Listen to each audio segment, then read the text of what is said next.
All righty, here we go. Welcome in to the day two live reaction show for the 2025 NFL Draft. I am Mike Guido. I'm your host this evening. Unfortunately, I am riding this one solo. My co-host for the NFL Draft show, for the Gryd Draft show, EJ Savage, is deathly sick, and he's unable to appear on the show tonight. So we are going to be covering everything that's going on through day two of the NFL draft, the second and third round. And boy, do we expect a lot, right? I mean, we saw a lot of activity last night, a couple of puzzling moves. Let's begin with that. So what we saw from the first round yesterday, right off the bat, right after Cam Ward gets selected, we get news of the trade between Cleveland and Jacksonville, where the Jags give up their first round pick next year. And listen, if it's the Jags, it's going to be a pretty premium pick. So they move up to number 2. They take Travis Hunter. Cleveland moves back to number 5. They end up taking Mason Graham out of Michigan. So there was quite a bit of shock there. That was really something. So I that was obviously one of the bigger happenings of the draft last night. The New York Giants moving up yesterday back into the first round to get Jackson Dart. Again, there's a lot of people that are critical of that pick, and I totally understand it. Listen, if it were me, I'm not sure I'm moving up to that spot for Jackson Dart. I never really believed in his traits all that much. He's a solid player, but as a first round quarterback, I'm not sure I would go as far to say that. And then Atlanta, with maybe the most puzzling move of the whole night, giving up a first round draft pick next year to go up back into the first round. They had taken Jalen Walker earlier in the first round, and then they go and get another edge rusher in James Pierce. Again, super, super talented, some off-field stuff, but super talented. They move up back into the first round to take another edge rusher. And it was that they sacrificed another first round pick. So something really interesting there. The way we're going to handle this tonight when it comes to covering the draft and the happenings of day two, we're going to get you everything. We're going to get you through all the picks. And truth be told, I have no idea if anybody's going to be joining me. I put it out there for people to jump on the stream, and we'll see if anybody jumps on. Any other Gryd members come in and pop in for a few minutes. We could see Tyler Reddington a little bit. Maybe EJ starts feeling a little better. He comes on for a couple of minutes. We'll see. But it's going to be a heck of a night. It's going to be a heck of a night. This is really where I want to kind of stress the importance. This is really where the draft comes together for your team, right?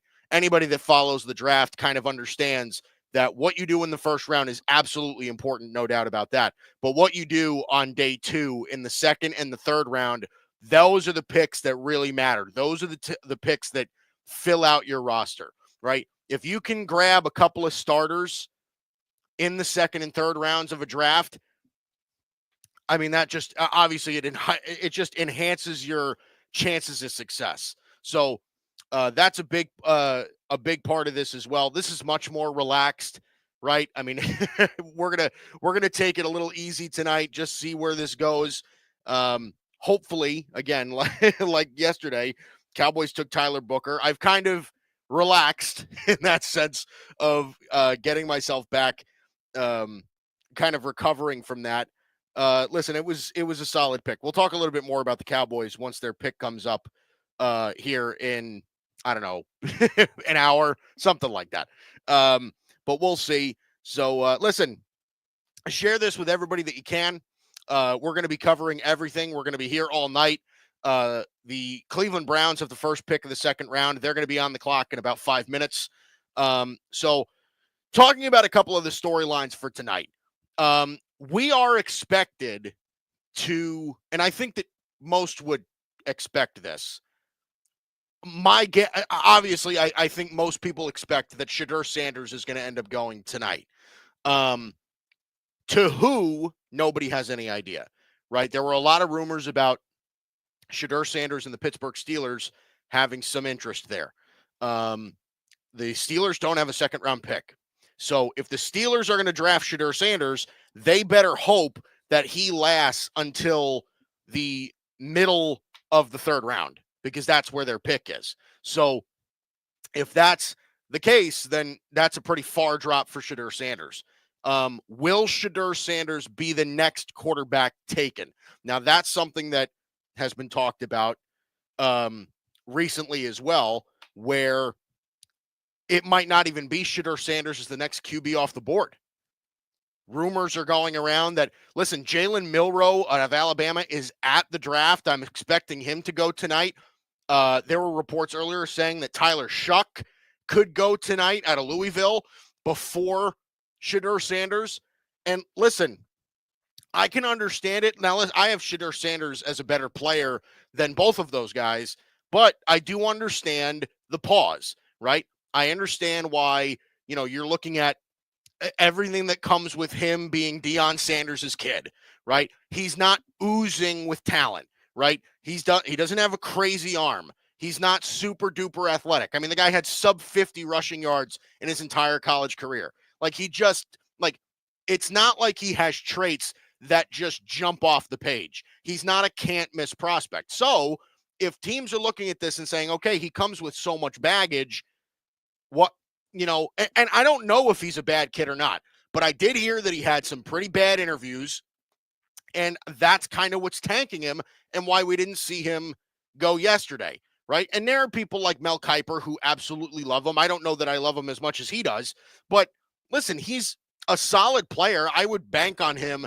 I think he's capable of being a franchise quarterback, but again, there's a lot of skepticism when it comes to that. So, we'll see how everything kind of pans out.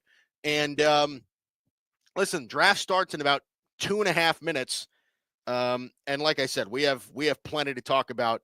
Couple of things about where we are today as far as best players available, right? You're talking about guys I think that could very easily have gone in the first round. Somebody like Will Johnson out of Michigan.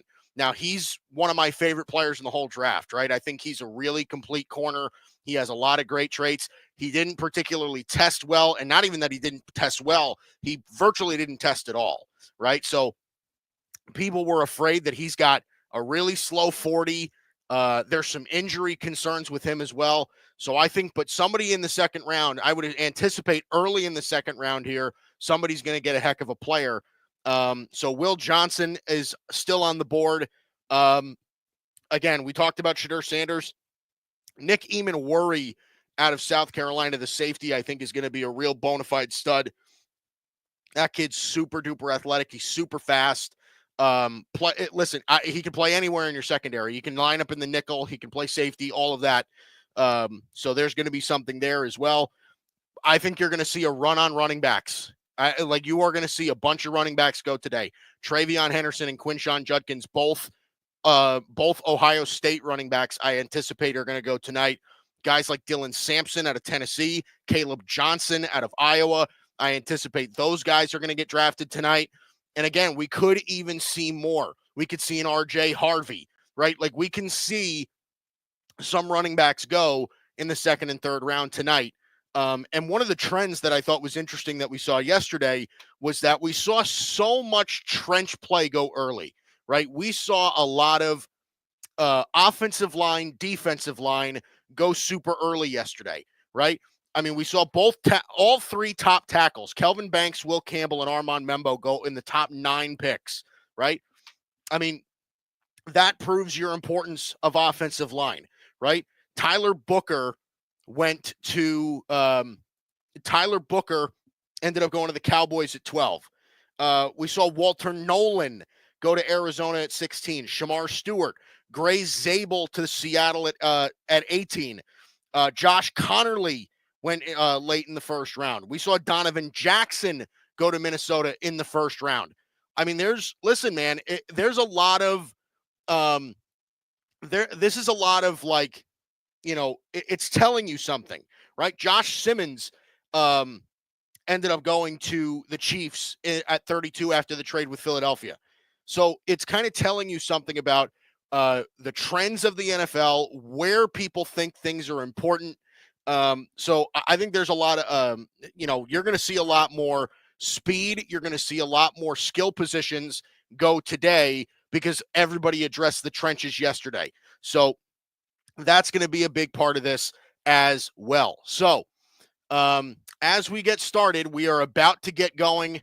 Let's see if I can pull up everything here. I'm trying to get everything set up with the draft myself. So, and it'll just get going in a minute here. Again, we're going to be pretty relaxed when it comes to this. So the Cleveland Browns have the 33rd pick. They're going to be the first team on the clock. The Houston Texans follow them. Cleveland has 2 of the first 4 picks of the second round, obviously, since with the trade with the Jags. So they have the first pick of the second round, and they have the 4th pick of the second round. So we'll see how that goes as well. Again, if you're tuning in, I appreciate it. My name is Mike Guido. I'll be with you the whole night. And this is how we're going to do this. So the Cleveland Browns are on the clock. We are about ready to go. And again, once everything gets going, this is how we're going to do this. We're going to get these picks in, and we'll get you the analysis that I'm sure you are here for. So, plenty of stuff to go today. Cleveland with a plethora of needs, I'm sure. I mean, if you just look at now, listen, they took Mason Graham yesterday, right? So it was throughout the process that we thought that they were going to get Travis Hunter, and they ended up trading Travis Hunter away. Mason Graham ends up being their new starting defensive tackle. And this is a team, like I said, with a whole lot of needs, right? They could easily go wide receiver. Joe Flacco right now is pegged as their starting quarterback. They've got 3 QBs right now on their depth chart at the moment. Joe Flacco, Kenny Pickett, Deshaun Watson. So it only makes sense for them to address that quarterback position. Just get somebody, right? Now, again, we don't know exactly who that guy is going to be. I have a feeling it isn't going to be Shedeur Sanders. So if they do take a quarterback with one of these first 2 second-round picks, I have a feeling it's not going to be Shedeur Sanders. I think it could be Tyler Shuck. I think it could be Jalen Milroe. It's going to be somebody like that. So, again, we'll see, but Cleveland can go a lot of different directions. They need a running back, too. So, I don't know. We're going to see it, man. We really are. And this is a team that really needs a running back. Jerome Ford and Pierre Strong are the only guys in their depth chart right now. Nick Chubb gone. There's nothing here. So, this is a team that definitely needs help in that area, and we'll see if they actually do get it. So, again, but a lot of different directions they can go in. And like I said, we're just waiting at this point for the commissioner to come out and actually open up the draft again. They've got everybody on the stage now. I mean, we dealt with it last night where we were just kind of sitting here and waiting for everything to go. But man, oh man, we were making the joke last night that we got to get the commissioner some Heelys or something like that. Just something to get him to move a little bit faster, get into the podium, make the green, the green room at least needs to be closer to the stage or something like that. Because God almighty, I mean, it was taking players forever to get out onto the stage. And Roger Goodell's an old man. It's not, the guy probably doesn't move as well as he used to. So, make it easier on the guy a little bit. I'm not calling the guy out of shape, but he is, he's not, a spring chicken anymore. So, again, we'll see how this goes. But, listen, if I'm going to make a prediction here for Cleveland, I would say it's going to be I really do think that there's a real chance that this is a quarterback right here. If they're planning on taking a quarterback at all, and they might not be, but if they are planning on taking a quarterback at all, there's a real chance that this is a quarterback right here. Use this first, second round pick to take the quarterback that they want, and then you don't have to deal with that with teams moving in front of you, right? So it's Cleveland, it's Houston, it's Tennessee, and then it's Cleveland again, and then Las Vegas for the top 5 picks here in round 2. So we are officially underway. Round 2 is officially underway. The Cleveland Browns are now on the clock. I already have the ticker up, but listen, and the good part about as the draft goes on, it gets faster and faster, right? So it takes teams less and less time to get their picks in. I would imagine that in the time it took us to finish the first round yesterday, we are going to be getting both the second and the third round done by the time tonight is over. So we will see where this goes. Again, it's still early on in the process, but if it's a quarterback, listen, man, don't be surprised if it's Tyler Shuck, because this is a guy that, when he was at Texas Tech, there were people that really did like him, transfer over to Louisville. Listen, he turned himself into a draft prospect. I never really viewed him that way, but there's going to be a team out there that looks at him and is going to take a chance on him. So whether that's Cleveland or it isn't, I think there's a good chance that, like I said, Cleveland could take a quarterback right here. Tyler Shuck, like I said, Jalen Milroe is at the draft. I can't imagine that he's waiting too long, right? Now, again, he was at the draft last night. I don't have word on if he's still there, but I'd imagine that if he went, I can't imagine that Jalen Milroe got a first round promise from anybody. So I'd imagine he's probably still there just for the experience. And I believe Will Johnson was supposed to be there as well. Wow, I'm looking at Quinn Ewers' spot where he is, and it's just like taxidermy central behind Quinn Ewers. He's got deer heads and moose heads, stuffed bears, elk, everything. Jesus Christ, it looks like a zoo behind Quinn Ewers. Oh my goodness. So I don't know. We'll see. Cleveland's got a lot of needs, though. They have a lot of needs. Worst offensive team in football last year, the Cleveland Browns. But wide receiver, running back, obviously quarterback should be on their list of needs. Well, I mean, we'll see, man. I'm curious. I really am curious to see where Shedeur Sanders ends up, because I genuinely thought that he was going to go in the first round, and obviously he's still here. So, but we'll see, man. This is not, something that is entirely uncommon. I think it was like once in the last 3 years that we saw a quarterback go in the second round. Like, it just doesn't happen all that much. But, like, I think the only other guy was Will Levis, and everybody thought Will Levis was going to go in round 1 too. So this is kind of a similar situation here. But if it isn't Cleveland that takes him, I don't know who does. Do the Raiders take him? Right? Like, do they take him and have him back up Geno Smith for a year or so, or even more? Do the Saints take him at number 8? I don't know that they, I never got any indication that they were interested in him. A sneaky team for Shedeur Sanders tonight. And again, this might be a little misled in some circumstances, but the New York Jets, I think, are a team to look at for Shedeur Sanders.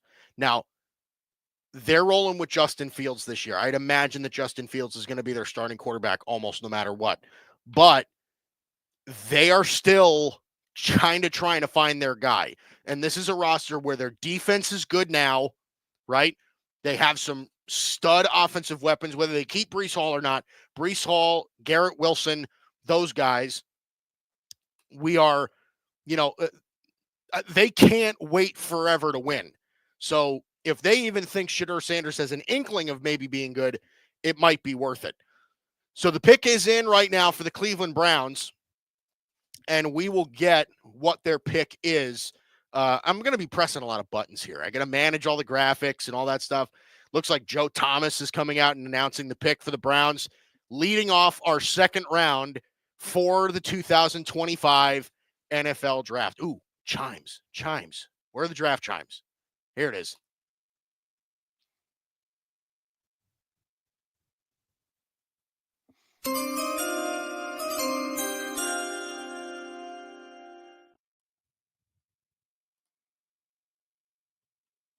And the pick is Carson Schwessinger out of UCLA. He goes off the board with the first pick of the second round to the Cleveland Browns. Really interesting pick. I didn't think that he was going to go this high.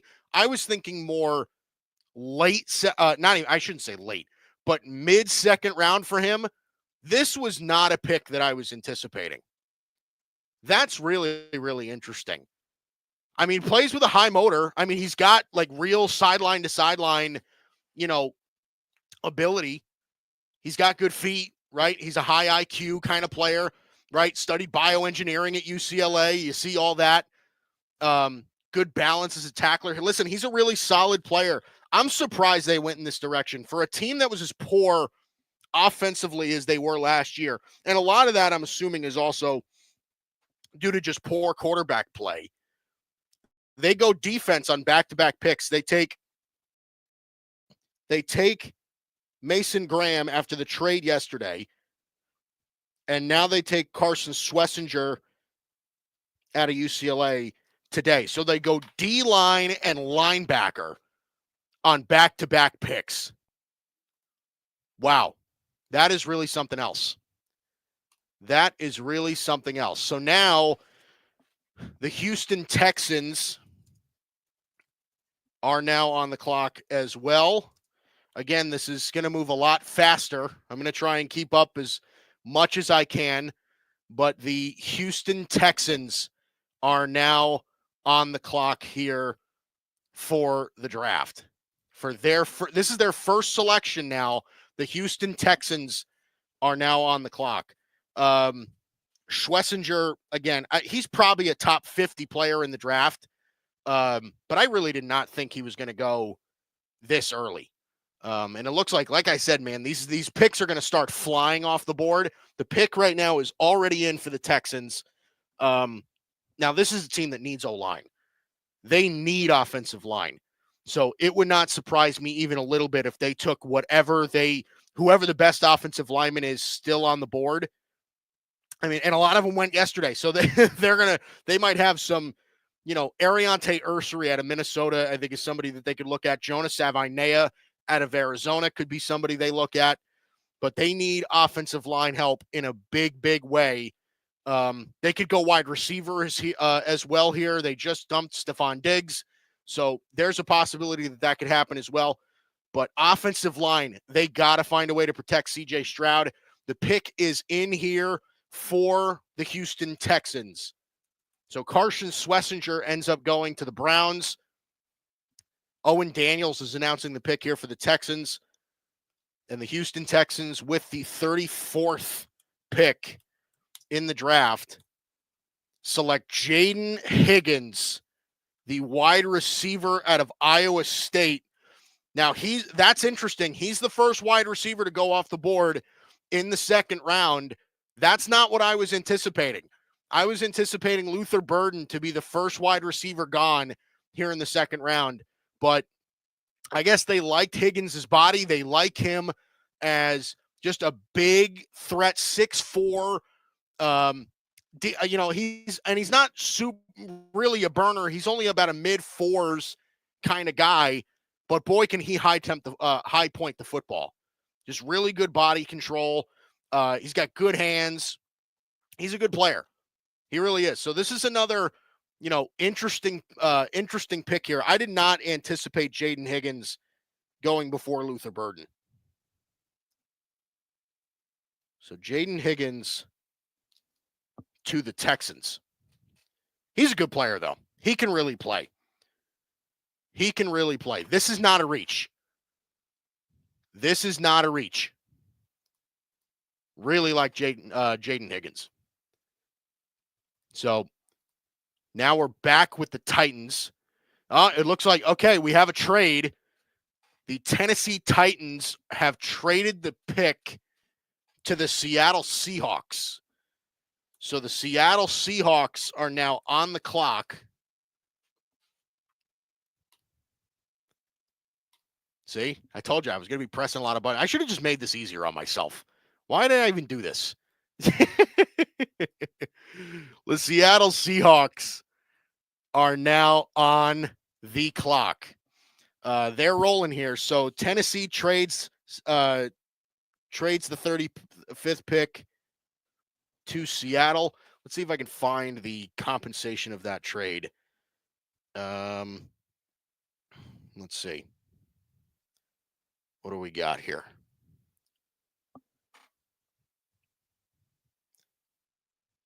So, okay, Seattle moved up to Tennessee's spot at 35. So the picks number 52 and 82 for pick 35. So Tennessee drops back almost 20 picks, but then they pick up an extra third. So that's actually pretty good. So 35 now is what we're waiting for the Seattle Seahawks. Now, this is a team that, listen, all the rumors yesterday were tying them to Gryd Zabel. Like it was like, without a doubt, Gryd Zabel was going to go to Seattle. That was like his floor. So it'll be interesting to see where they go now. They could go wide receiver. Again, they just saw Jaden Higgins go. So could we start seeing a run on wide receivers?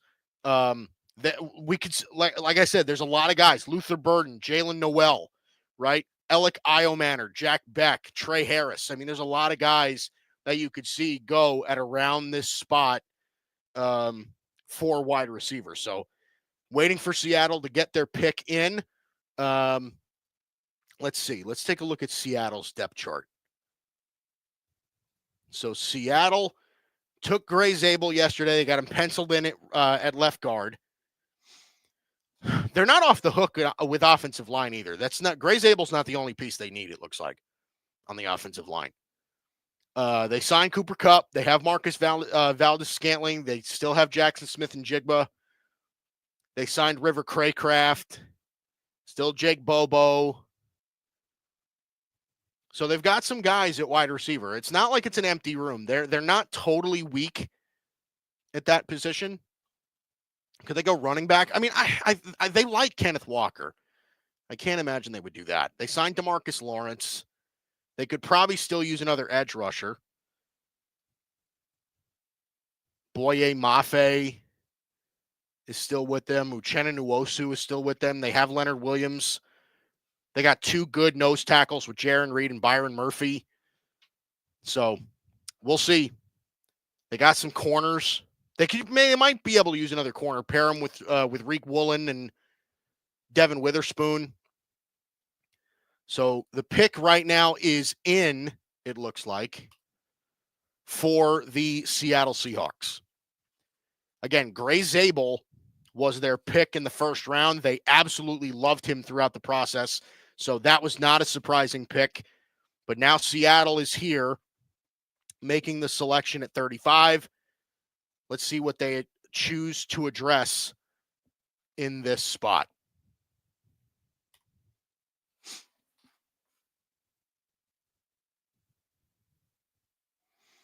So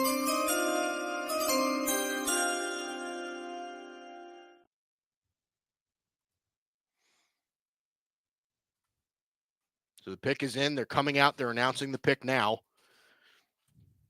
Who could this be for the Seattle Seahawks? Who's announcing the pick for them? They do this in the second round where they just have different representatives announce the pick. They have a clock counting down. Says their pick's in. Oh, man. Gotta love the second round, man. Everything's just a little less organized. It's great. Triple zeros. Oh, boy. I guess they had to get they had an ad up and they needed to finish that. Okay. The Seattle Seahawks making the pick now. That is Richard Sherman making the pick here for Seattle. Taking forever. That's okay. Come on, get us there. Get us there. Come on, Sherm.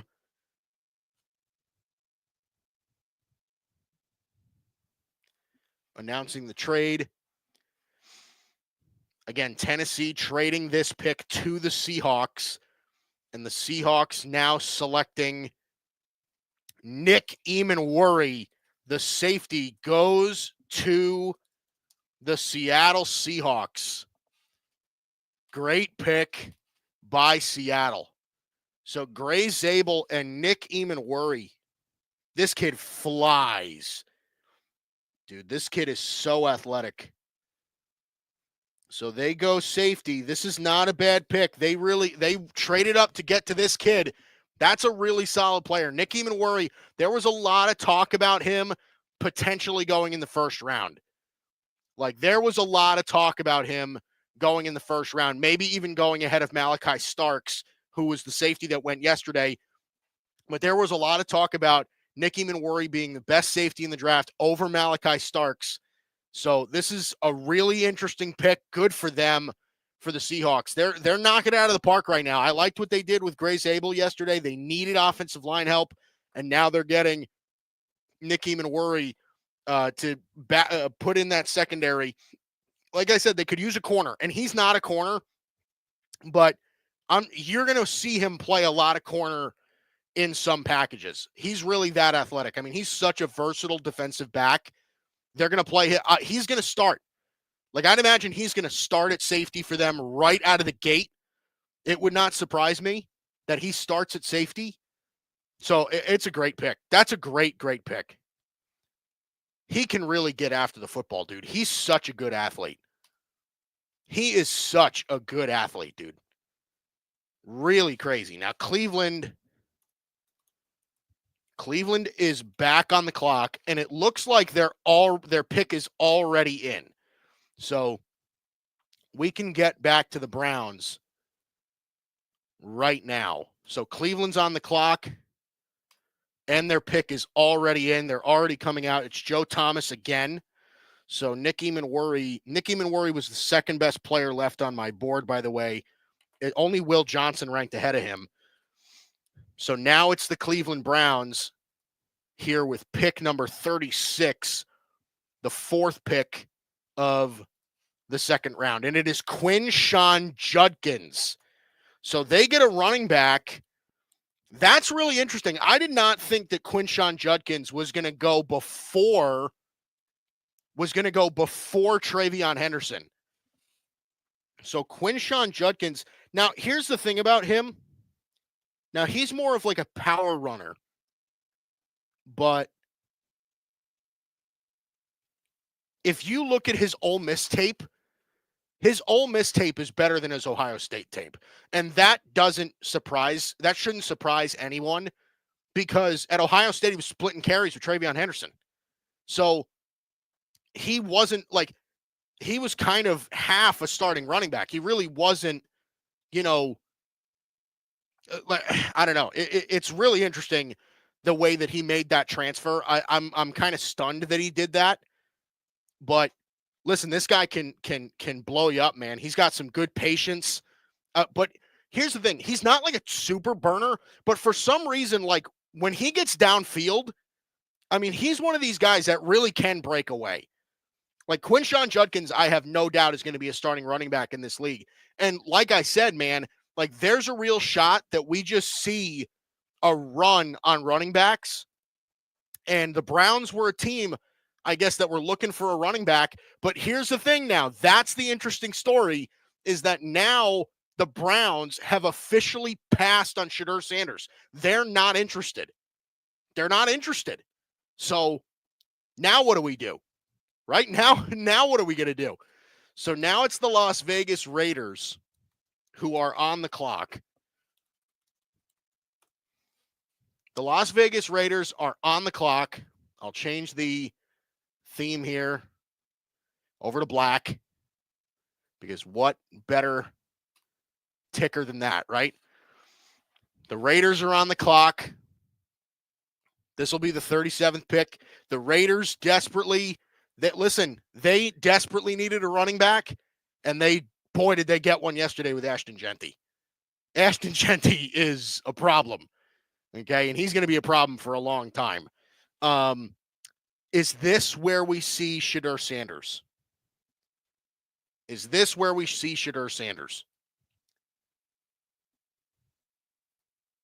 This is going to be an interesting one. Geno Smith is their starter now. And I don't think anybody thinks Geno Smith is like the long-term answer over there. Oh, we have a trade here. The Raiders have traded the pick to the Miami Dolphins. Okay. So the Raiders just traded the pick to the Miami Dolphins. The Dolphins are now on the clock. So let's get this as quick as I can. Oh, this is tough. This is so much work. So now it's the Miami Dolphins who are on the clock, and their pick is in already. Ugh, I'm struggling here. I miss Bryson. Where's Bryson? The Miami Dolphins are on the clock, and the pick is in. Okay, here we go. I think we're caught up. We're good. Oh, wait. Chimes. Hold on.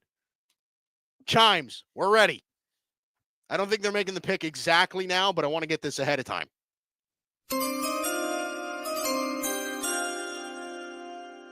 Beautiful. Beautiful. Favorite sound in sports. It's just wonderful. It really is. So this is now 37. The Miami Dolphins have acquired this pick from the Las Vegas Raiders. Miami's in an interesting situation. I don't know what they could be targeting here. They could use some offensive line help. They took Kenneth Grant yesterday, so they addressed that defensive line. Could they try to go offensive line here? They're pretty good at running back, right? Jalen Wright and Devon Achane, they're pretty good there. They signed Alexander Madison. Alec Ingold making the selection for them at the draft. So the Miami Dolphins, with this pick at number 37, who are they taking?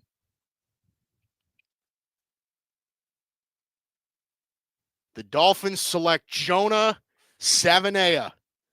So they did go O-line. They went interior O-line. Jonah Savaiinaea out of Arizona.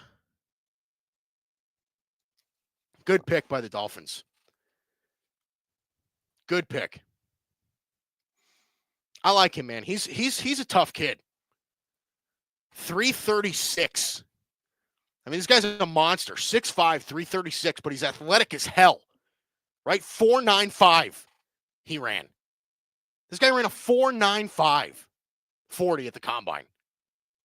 This kid can really, really move for such a big guy. And he's musically gifted. Look at that. But listen, he's got good hand usage. He played both tackle and guard. But this guy's he's so big, dude. He's so big. He's going to play guard in the NFL, but he's going to be a guard for a long time.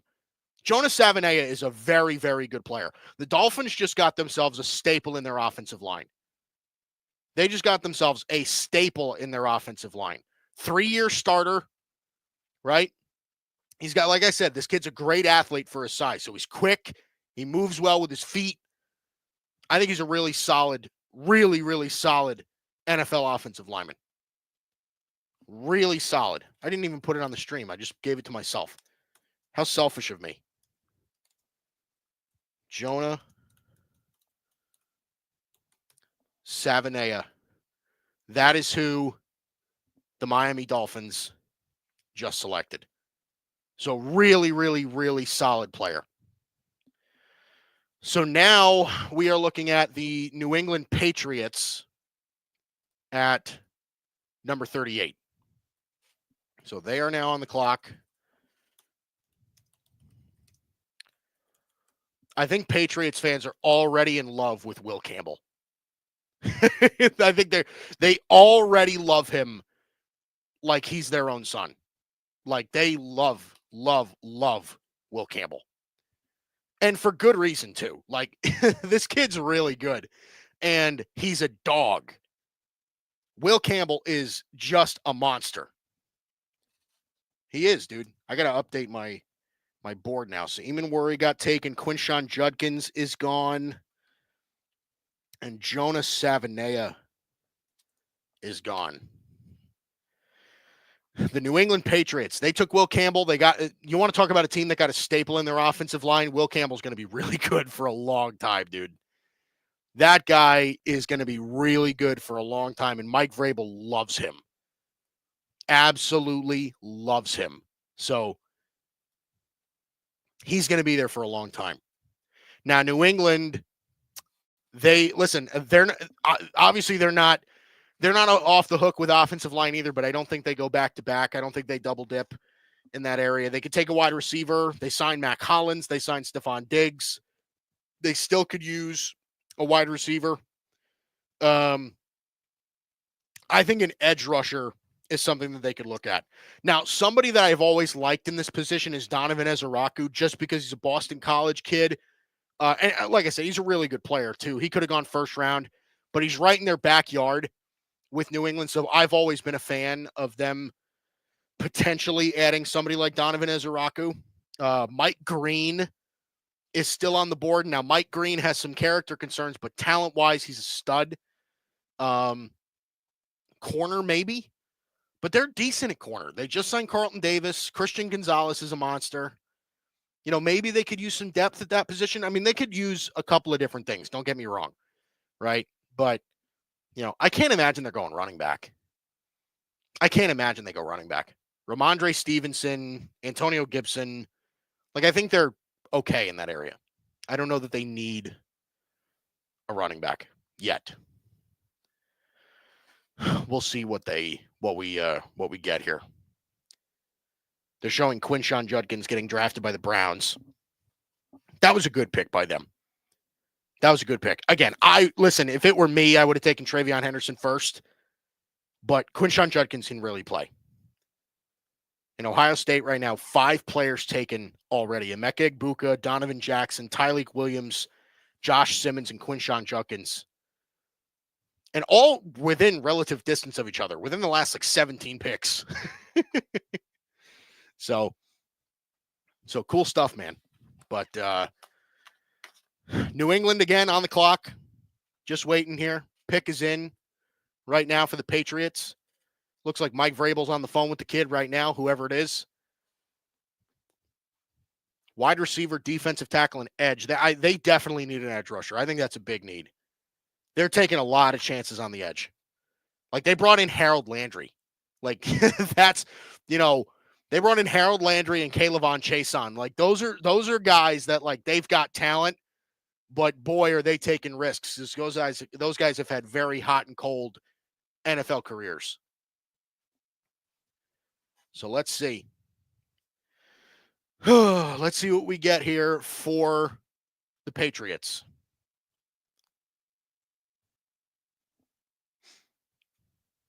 Just waiting for a pick here. Oh, hey, hold on. Chimes.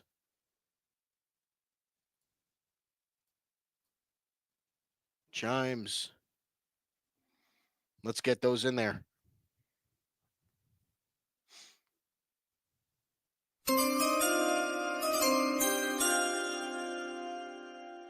I apologize. I've been very inconsistent with the chimes. But 38 for the New England Patriots.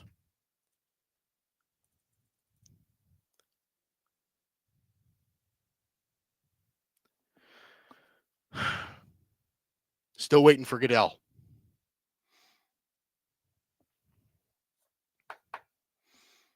New England Patriots. They're announcing the pick now. Let's see what we got.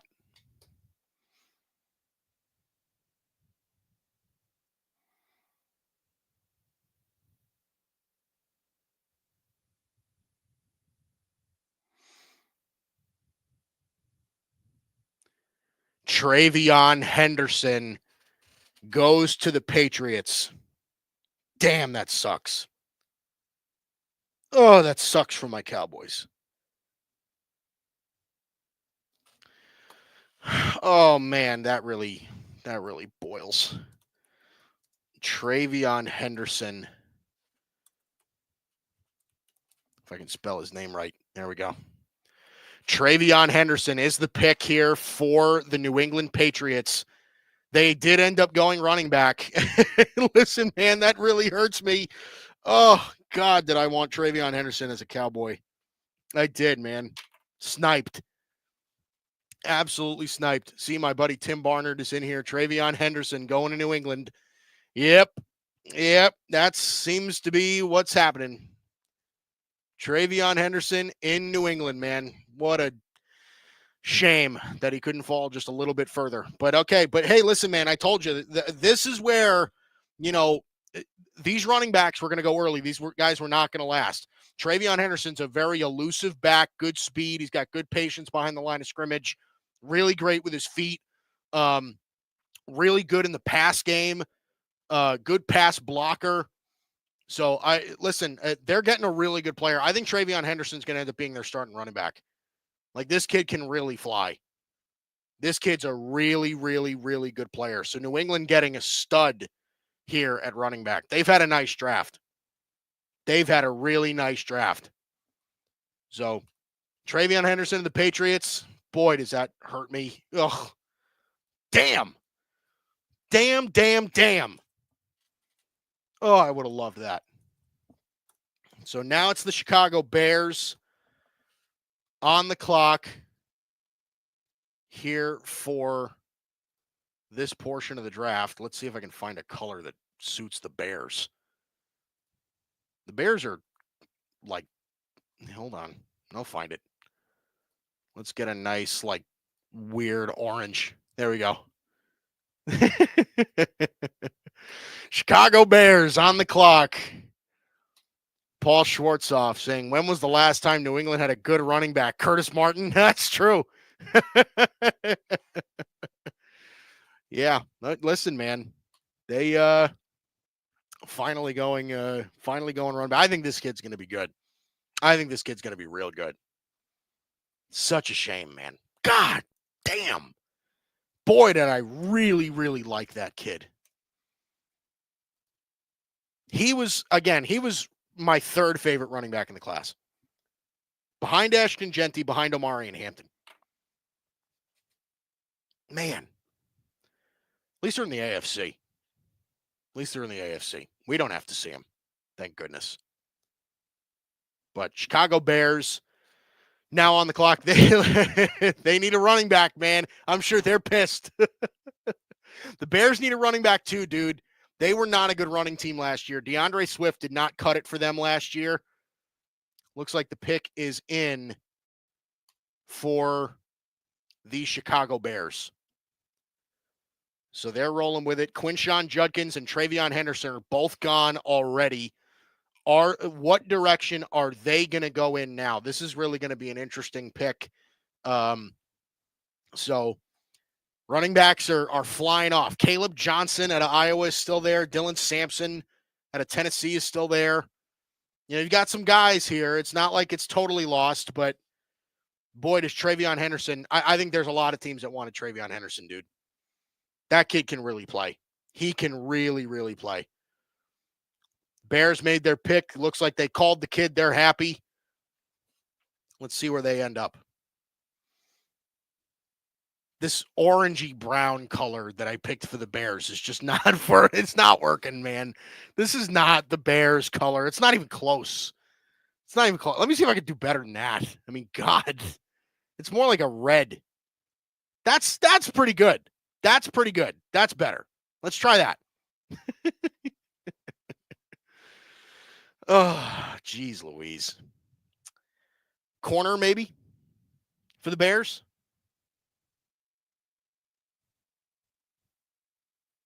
I don't know who they've got bringing out. He's on his phone. I don't know what's going on over here.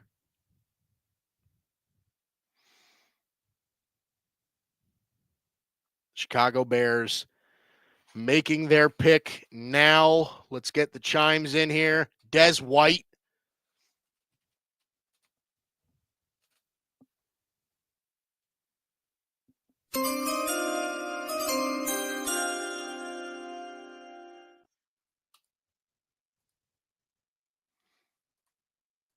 And the pick for the Bears is, let's see what we got. Looks like they just announced it. It is Luther Burden. Damn, man. God. Everybody's just gone. Oh, this is terrible. Luther Burden goes to the Bears. Man, they are giving. Listen, man, they are giving Caleb Williams some pass catchers. So they go Colston Loveland, by the way. So Luther Burden. Let me type it in here. See, I'm just doing a million things at once. Luther Burden ends up going to the Bears. What a shame. Damn. And the Bears have 2 picks, like almost back to back. It's New Orleans now and then Chicago again. But Luther Burden's a hell of a wide receiver. His production dipped this past year at Missouri, but if his production kind of stayed on par with what it was in 2023, I think he would have been easily a first-round pick. Easily a first-round pick. This kid can really play. Now, the Bears have gone Colston Loveland and now Luther Burden. The Bears have given Caleb Williams some weapons now, right? They signed Olamide Zaccheaus, Romo Dunze. They still have DJ Moore. Now they have Luther Burden. Drafting Colston Loveland. They still have Cole Kmet. Now, like I said, they could still use a bit. They could still use a bit of a running back, but let's be real, man. Like, those are some weapons. Those are weapons. Oh, God. That stinks. Boy, does that stink, man. Boy, does that stink.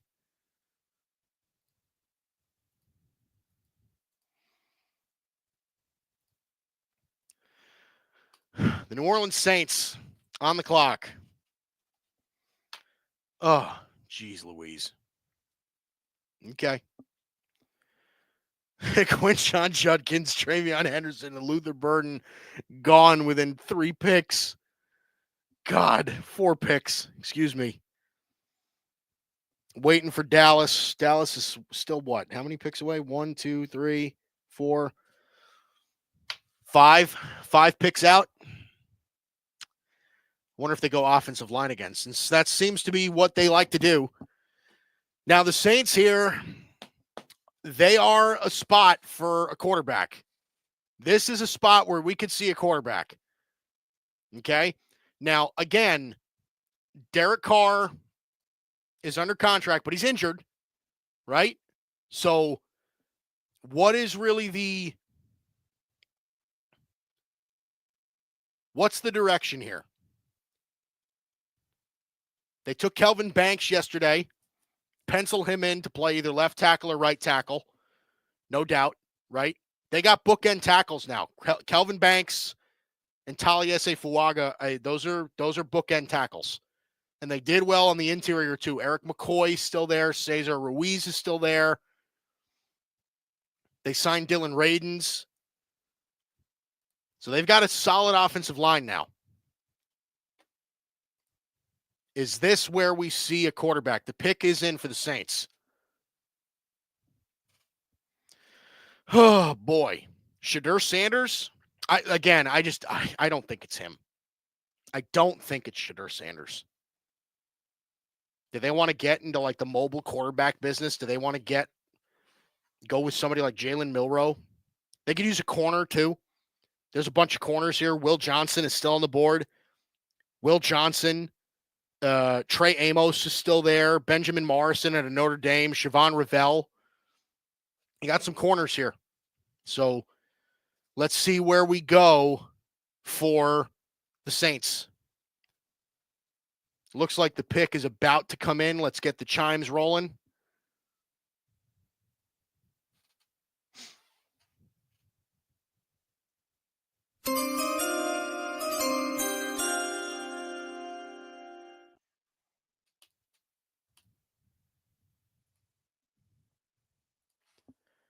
Pick number 40 here for the Saints.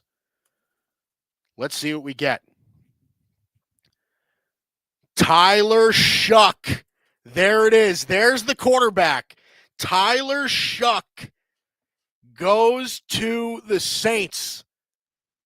Louisville QB going before Shedeur Sanders. That's the third quarterback now taken in the draft. None are Shedeur Sanders. Now, Tyler Shuck tested pretty well. He did. He tested pretty well. I am just stunned that they went with Tyler Shuck, man. I really am. I really, really am. He's got a good arm, right? Good arm, quick release. He's got like a Matthew Stafford ability to him. Like he can kind of like throw it sidearm a little bit. Good athlete. I don't know that he's like a runner. He's not really a runner. But he's a solid player. One of the things I don't really love about him is that he's so old. Right? Like he's 25 already. So he's like, I think he's older than Trevor Lawrence. Trevor Lawrence got drafted like, yeah, he's the same age as Trevor Lawrence and Brock Purdy already. And Justin Fields is 1 year older than him. So listen, I don't love him under pressure. Like I think like when he gets blitzed and stuff, he's not like that. He's not that composed. But he's got some arm talent. So listen, I get it. I get it. I'm telling you, when I covered him at Texas Tech, I did not anticipate him being a second-round draft pick. Maybe you could find him in like day 3, like round 5, round 6 or something as like a pure backup. But the Saints are taking him with a premium pick here. They're going to give this kid a shot, I think. They're going to give Tyler Shuck a shot in New Orleans. That is something else, man. All right, the Bears are trading the pick, it looks like. The Bears have the 41st pick. They're supposed to be on the clock now. They just traded the pick to Buffalo. So the Buffalo Bills are now on the clock. Do they want to get in? Do they want to, it looks like they might be interested in getting ahead of everybody on corners. No, they just took a corner. They took Maxwell Hairston yesterday. So this is interesting. I don't know what they're doing. I don't know what the Bills are doing, truth be told. I mean, honestly. So the Buffalo Bills are now on the clock.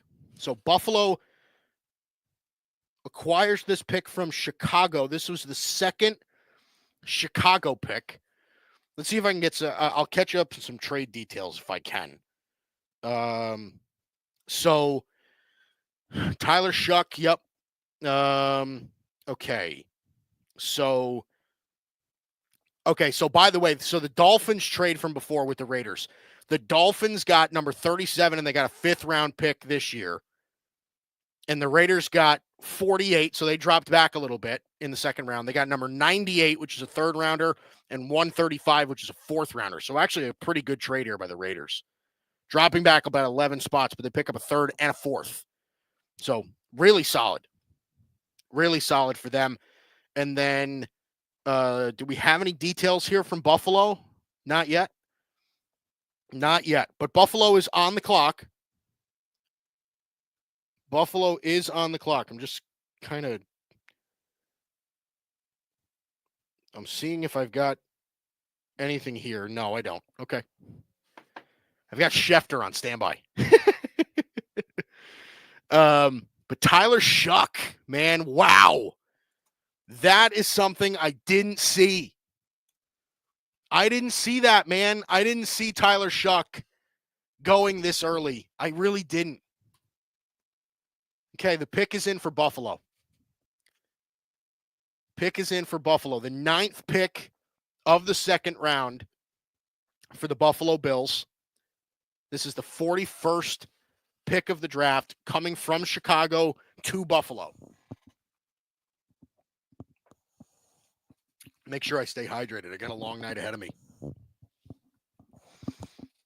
Drafted Maxwell Hairston yesterday. He's a speed demon. That kid runs as a corner. And they need corners. Like the Bills the Bills desperately needed corners. They got rid of Kyer Elam. He never really panned out over there. But Christian Benford, Taron Johnson, Maxwell Hairston, they brought back Tre'Davious White. So that room is looking pretty good now. Now, they could still use a safety, right? Somebody like Xavier Watts out of Notre Dame. I think that could be somebody that makes a lot of sense.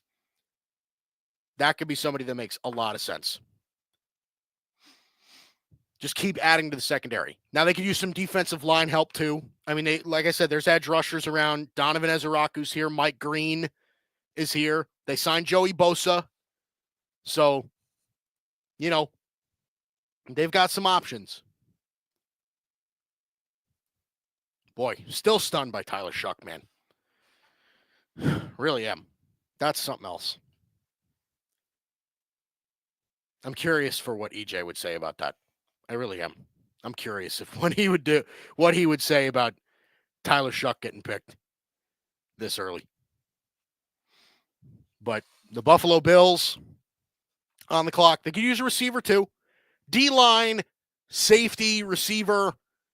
I think that's where we're kind of looking at here. Now, I like what I saw from the Bills receivers last year, but they definitely do need more. Right? Khalil Shakir turned into a real player. I think Keon Coleman's going to be pretty good. Curtis Samuel is solid. They signed Joshua Palmer, but I still think that they could use a receiver. So let's see what we got here. So let's get the chimes in here. The Buffalo Bills about to make their pick. Lee Evans.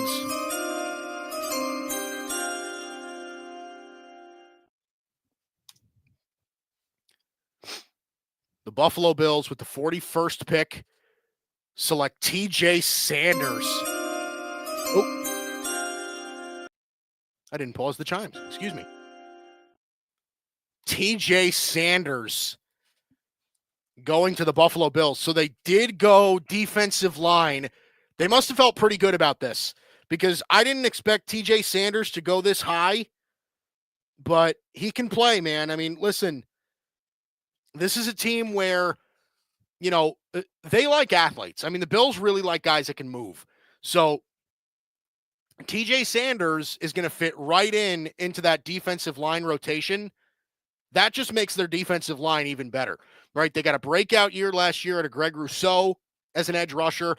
Ed Oliver is a stud. Obviously, Daquan Jones over there is pretty good.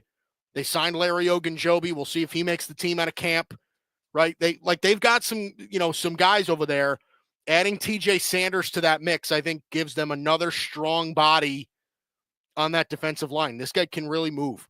He's good. I'm surprised he went this early. I really am. But he can really play. 6'4", big kid. 6'4", 297 pounds. This kid's solid. Real solid. Violent hands. Can kind of play a lot of things. He can really play like 3 tech, 1 tech, whatever. Bryson Carver saying, love Buffalo going all in on defense thus far this draft. I want to know what Bryson Carver's excuse is for not being in here with me. That's what I want to know. I want to know where you're at, Bryson. Man, oh man, just leave me here all by my lonesome. It's not cool, man. I thought we were pals. The New York Jets are on the clock. Let's get this god-awful green in here. Ew. The New York Jets are here. The GD Jets, right? That's what everybody says. The GD Jets. And the pick is in for the Jets, by the way. But Buffalo, let's see what Buffalo gave up, by the way. I bet Schefter's got that information now. Do we have information on that now? No, not yet. I'm checking.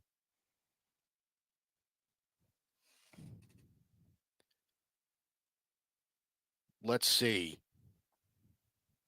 I do not see anything so far on what the Bills gave up to move up. Okay. Listen, man, we'll see.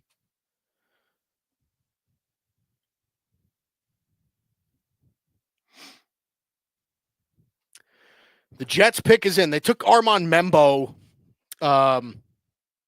in the first round. I thought that was a great pick.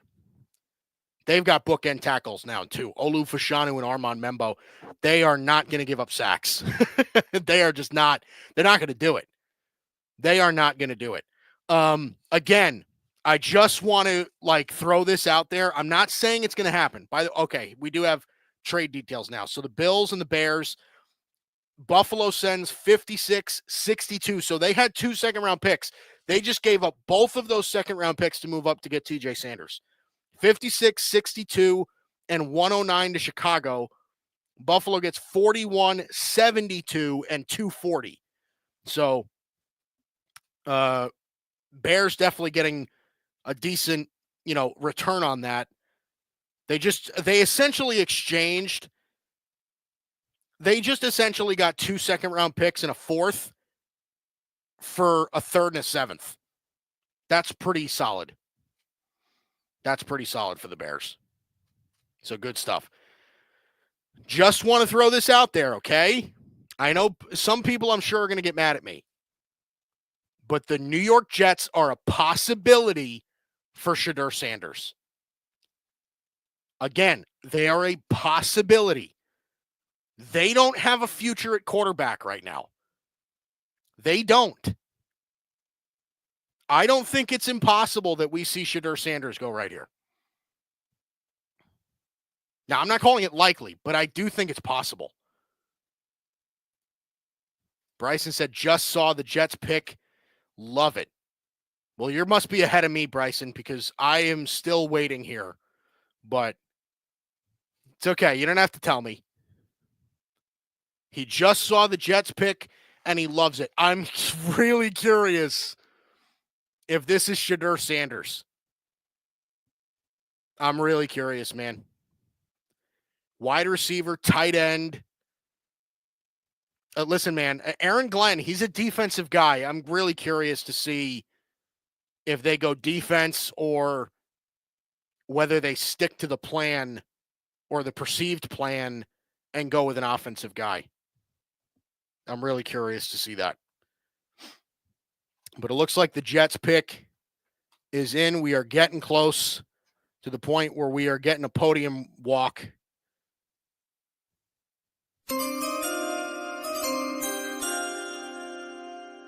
Jet fans be upset. Let's see. Is that Darrelle Revis? Who is that over there? No, John Abraham. Oops. It looked like Darrelle Revis for a second. Mason Taylor. Mason Taylor, tight end out of LSU. That, my friends, is a great pick. That's a great pick. By the way, here it is. Here's my 7-round mock draft, by the way. Oh, who did I have the Jets taking in the first round? Armand Membo. Oh, perfect. Who did I have the Jets taking in the second round at this exact spot? Mason Taylor. Who's got a better read than your boy? How about that? He said Schultz just reported it. Mason Taylor going to the New York Jets as per my predictions. Listen, man, that's really good. Mason Taylor's a really good player. Really, really good player, man. I thought whoever was getting him was going to get a steal. Really good athlete. He's Jason Taylor's kid. He's got great hands, man. Great hands. This is a team that desperately needed. They desperately needed a tight end. They have not had a good tight end in a long time. So this is a great pick. My water condensated all over my papers. It's a mess now. It's a mess. Oh boy. Oh, we're already moving. We're moving. Hold on a second. We're not going to get chimes here. The Niners are already at the podium.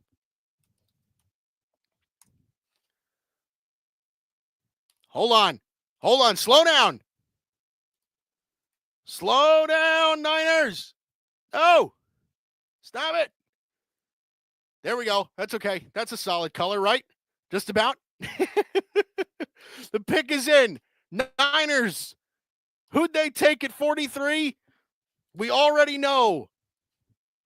Alfred Collins out of Texas. Alfred Collins is the pick here for the Niners.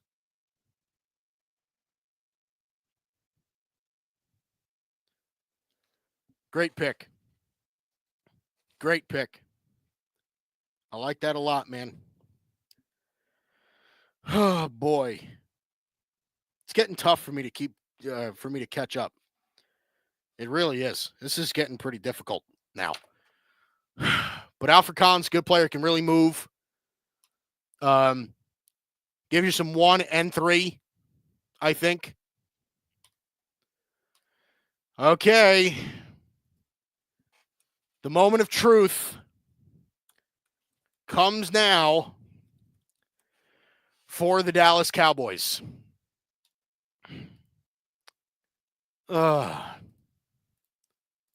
This is never fun.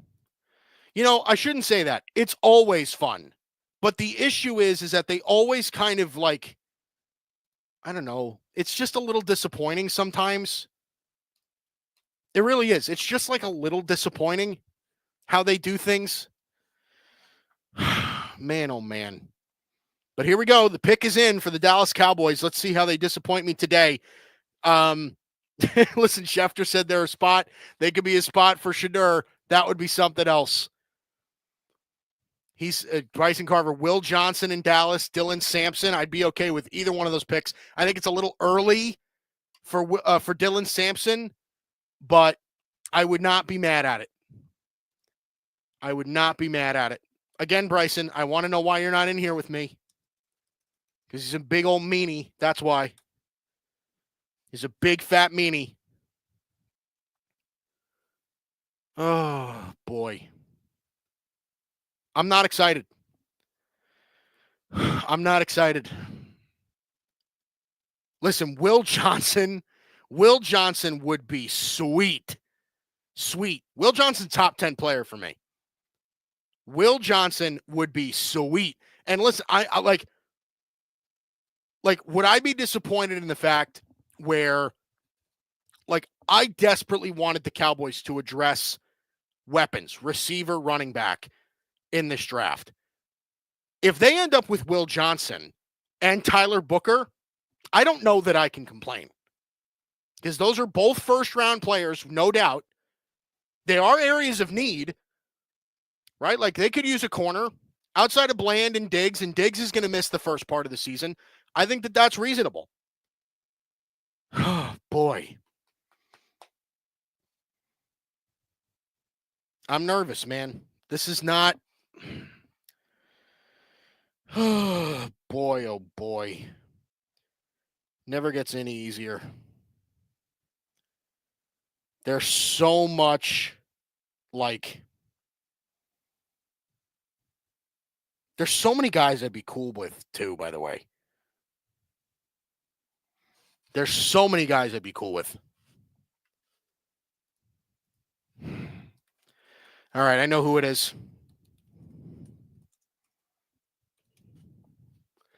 I know who it is. I'm not going to say it yet, but Jordan Schultz just said it. And I don't hate it, but I don't know. It's not terrible, but it's okay. Patrick Brown, the anxiety of Dallas's draft pick, something crazy about to happen. It's really not all that crazy. Again, like there's a bunch of players I could have been okay with here. And this is a guy I didn't really consider. Like I said, it's not bad, but I'm not like jumping up and down. I'm not jumping up and down. But eventually, one of these guys has to work out. You know, like eventually one of these guys has to work. You know, one of these guys has to work. Good athlete, I'll tell you that. I just want to get confirmation here that this is the pick. Bryson Carver said solid pick by the Cowboys. I'm assuming Travis Frederick is here. Gotta love Travis Frederick. Let's get the draft chimes in here, especially for my Dallas Cowboys. I know who it is. It's not awful.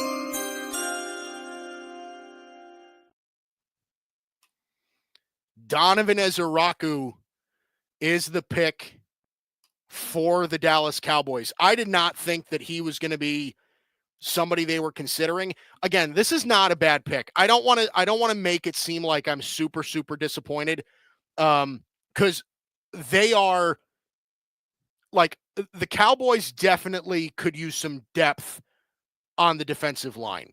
They absolutely could, right?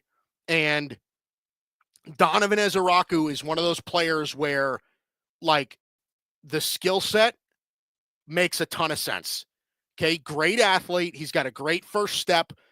Again, but now, like, this is 2 years in a row where the Cowboys spent a second round pick on an edge rusher.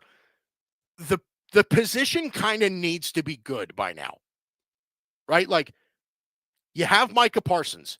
You used a second round pick on Marshawn Nealand last year, which a lot of people liked. Now you're using a second round pick on Donovan Ezeraku. I'm good with that. Okay, last year at 20 and a half tackles for loss. That led the ACC. Great. Now, again, I like the player. In fact, Tyler Booker was 33. Donovan Ezeraku was 35. I actually think they're getting fairly good value here. But again, these edge rushers kind of need to come together. There's no reason why the Cowboys shouldn't get pressure on the quarterback now. Donovan Ezeraku had the most QB pressures in the FBS this year. He had more than Abdul Carter. That's something. Like, I'm sure the kid's good. But now we're like, we see it now. It's very possible that the Cowboys got sniped again on weapons. So now it's the Indianapolis Colts who are on the clock.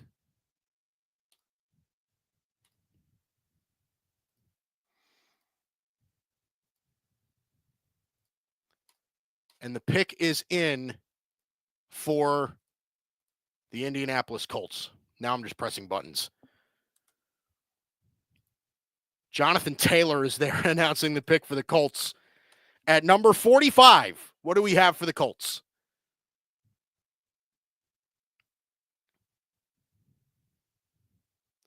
They always get the fan reaction. And what do we have here for the Indianapolis Colts at number 45? JTT Tuimoloau. JT Tuimoloau ends up going to the Colts.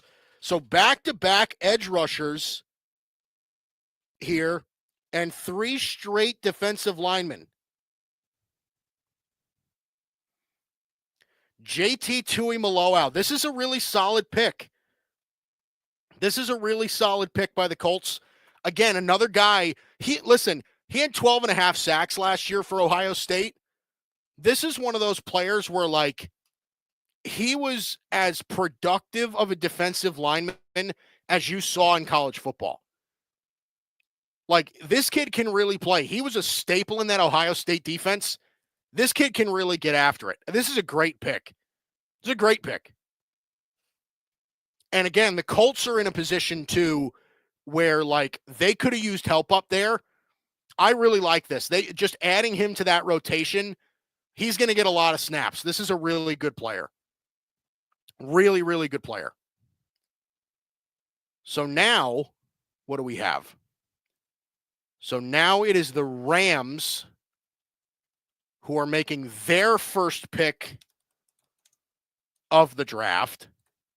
The LA Rams are now on the clock, and the pick is apparently in for the LA Rams. JT Tuimoloau is a really solid player. I like Ezeraku more.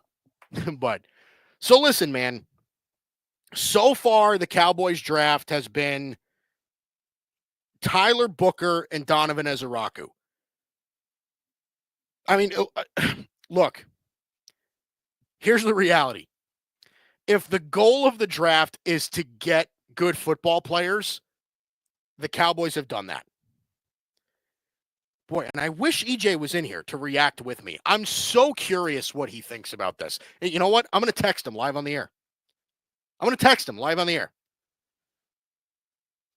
And I'm going to say, I'm texting you live on the air right now, so you better answer me.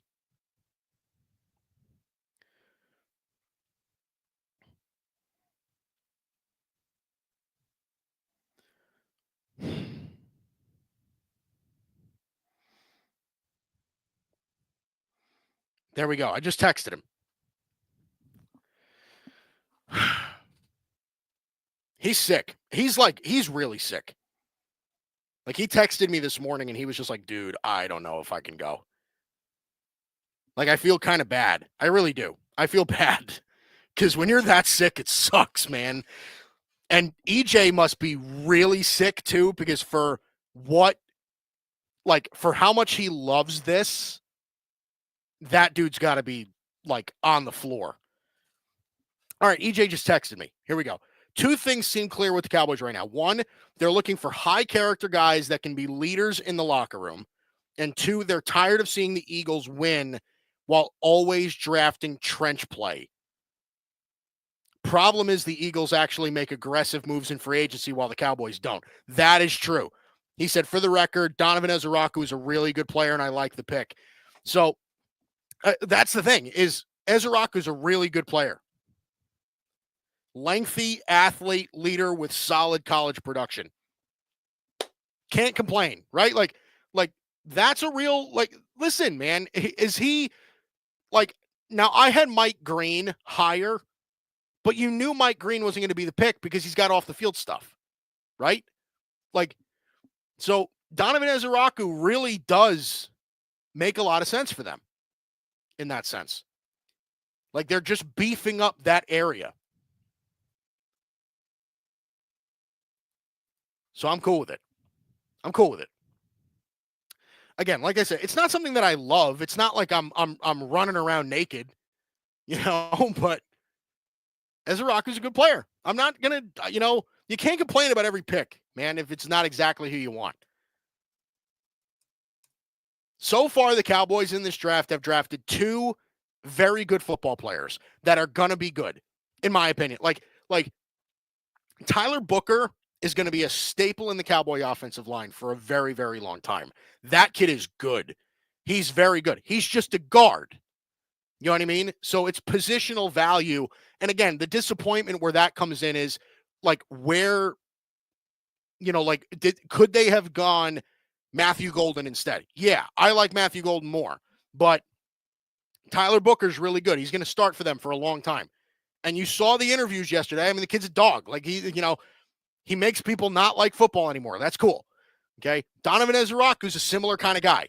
You know what I mean? It's just a baller on the defensive end. But like I said, these edge rushers, because they've invested in this position so much, it needs to get to a point where they don't have an issue getting after the quarterback. They actually need to get after the quarterback now.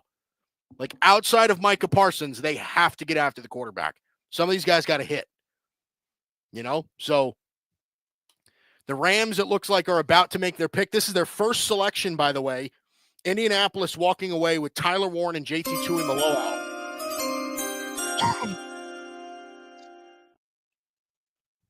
Michael Brockers is announcing the pick here for the Rams. This is cool.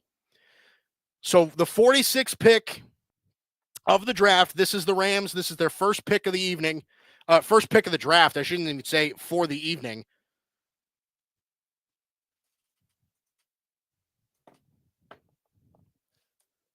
Let's see what we got here. Michael Brockers. Select. Terrence Ferguson. Wow. So they went tight end. Terrence Ferguson out of Oregon is their pick.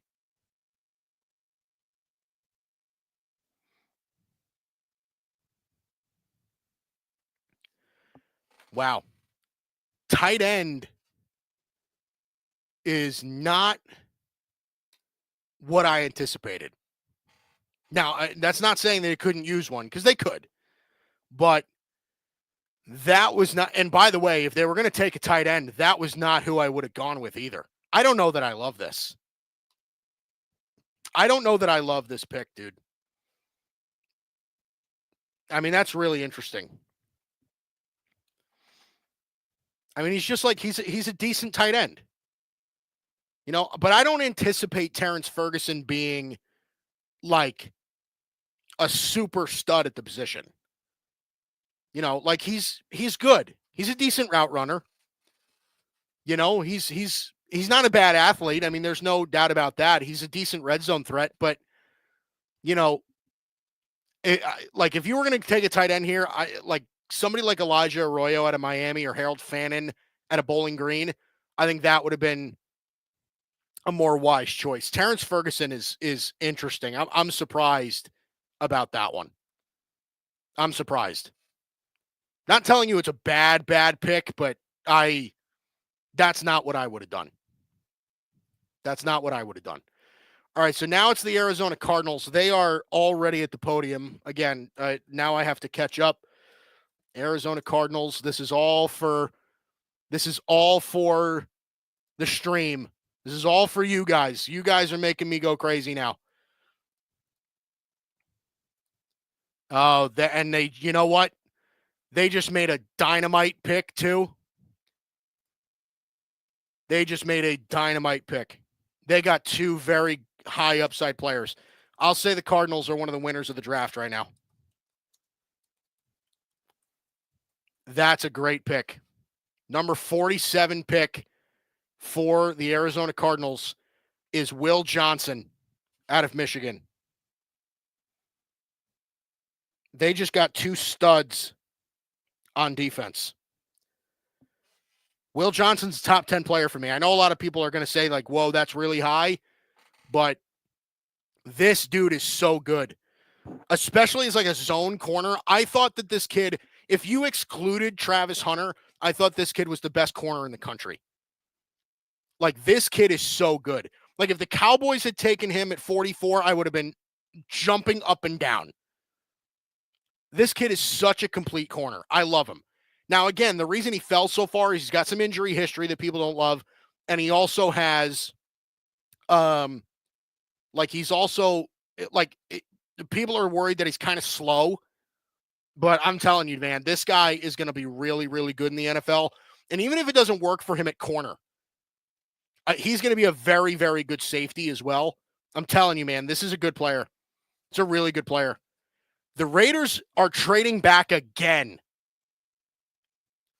The Raiders just traded the pick. So they traded back with Miami and are now trading back again with Houston. So the Houston Texans are now on the clock. Wow. What a pick by the Cardinals, man. What a pick by the Cardinals.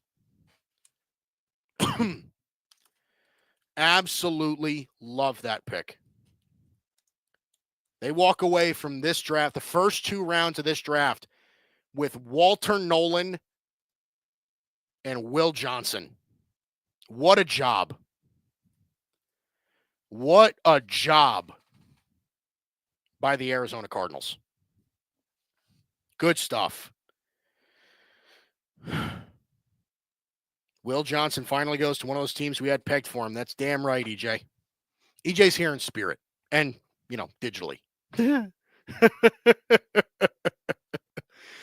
Oh, man. It's going to be a long night. It's going to be a long night, guys.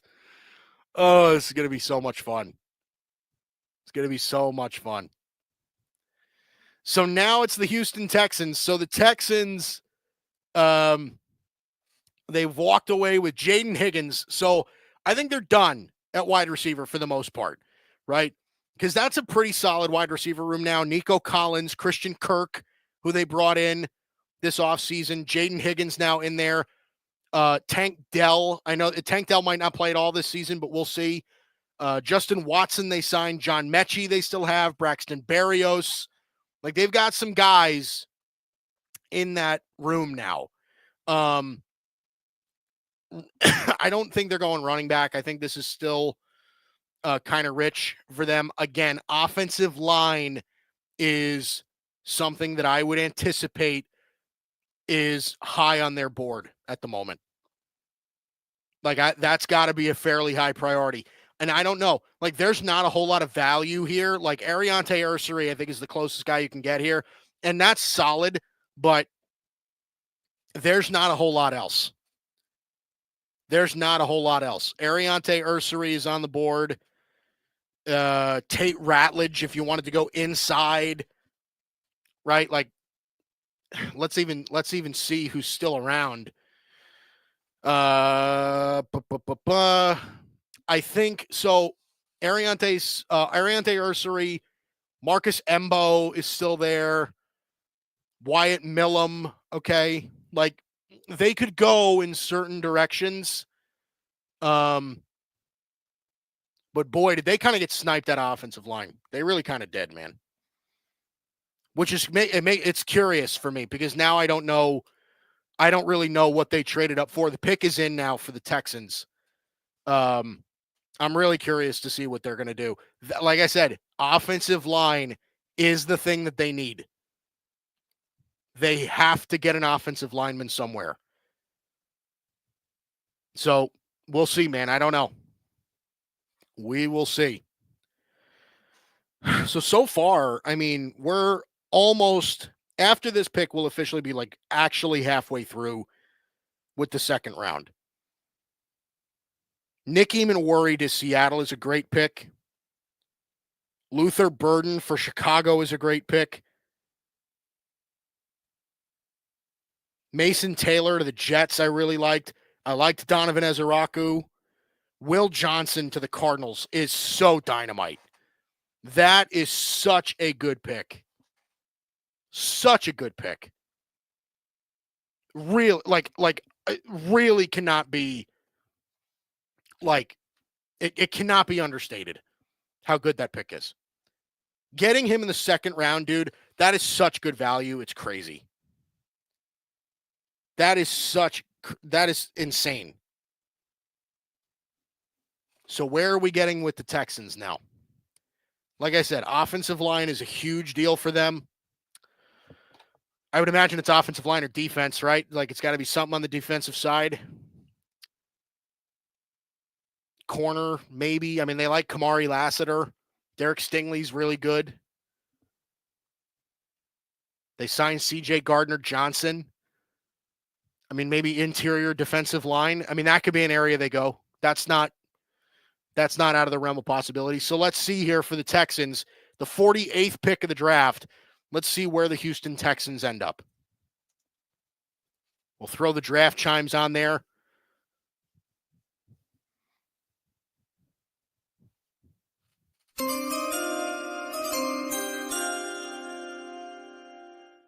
Yep, there we go.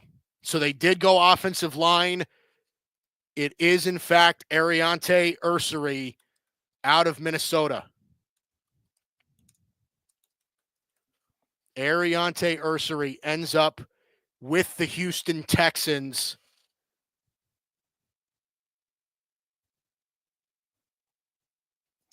I know this was one of EJ's pet cats. He really, really likes this kid. So this is a good pick for the Texans. I'm curious what they gave up to get up to this spot. But again, the Texans now moving up here to get Ariante Ursary. This is a really solid offensive lineman, man. 6'6". 6'6", a mammoth of a man. 6'6", 331.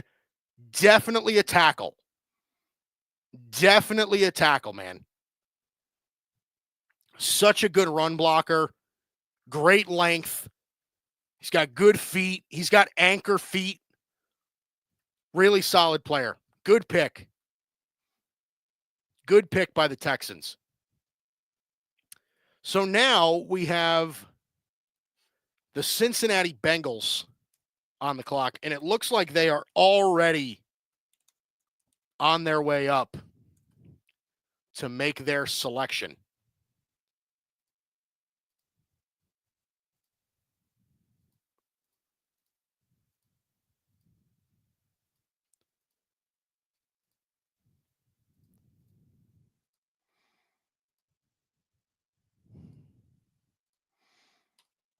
The pick is in for the Cincinnati Bengals.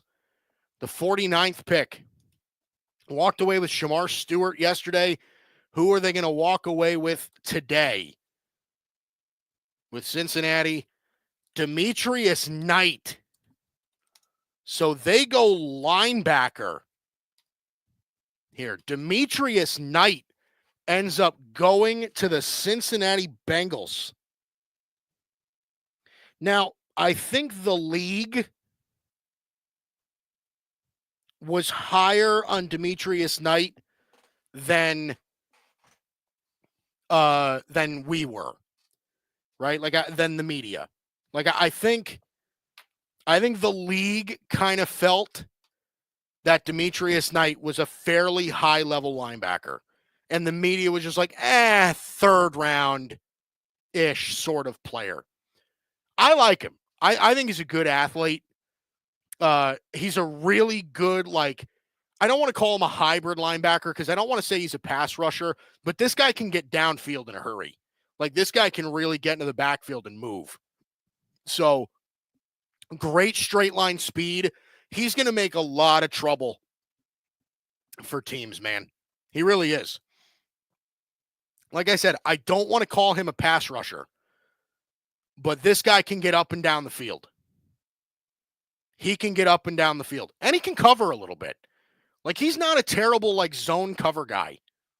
He's pretty good. I like that pick for Cincinnati a lot, actually. Just add him to that room. Really good player. So I'm with that. I'm with it, man. Demetrius Knight to the Bengals. The Seattle Seahawks are back up.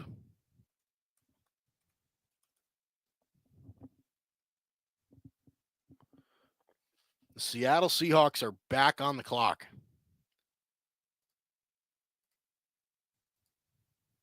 Let's get them back up here. So this is pick number 50 now. We are officially in the 50s. So the Seahawks have walked away so far with, what do we got? Gray Zabel and Nick Emenworry. So they've had a really nice draft so far. They've had a really nice draft. Do they dip into wide receiver here? That'll be interesting. Again, they don't have a huge need in that room. But they can, listen, you can never have too many weapons, right?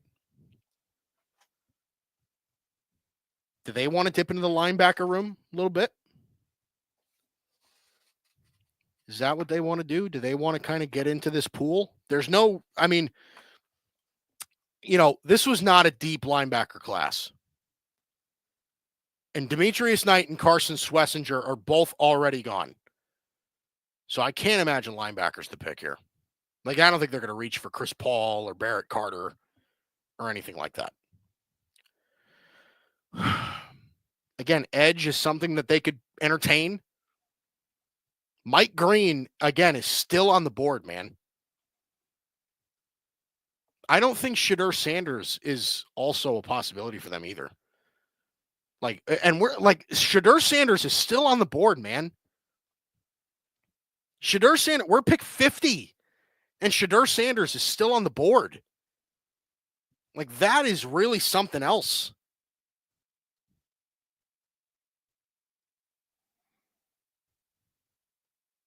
$58 and 99 to Vegas for 48. The Raiders are stacking up picks.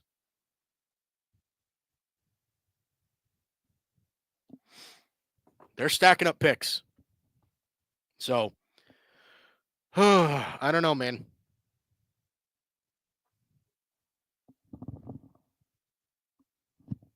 Huh. There's like a clicking going on in my headphones. It's kind of weird. I don't know why it's happening that way.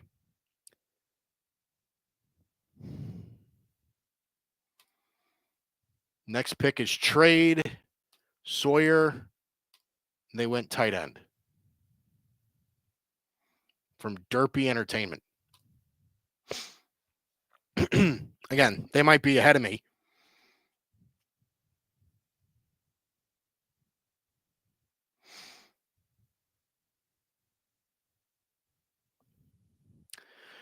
Right now, still says Seahawks on the clock.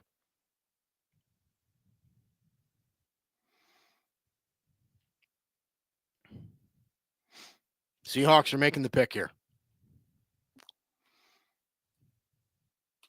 Curious to see where they go.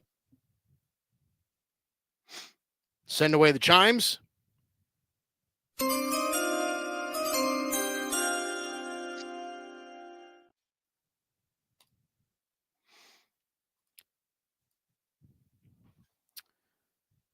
Just moments away from getting the Seahawks selection here at 50.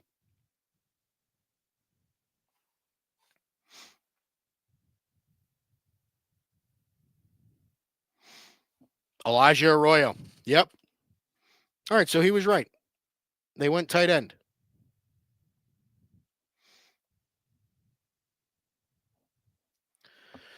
Elijah Arroyo ends up going to the Seattle Seahawks.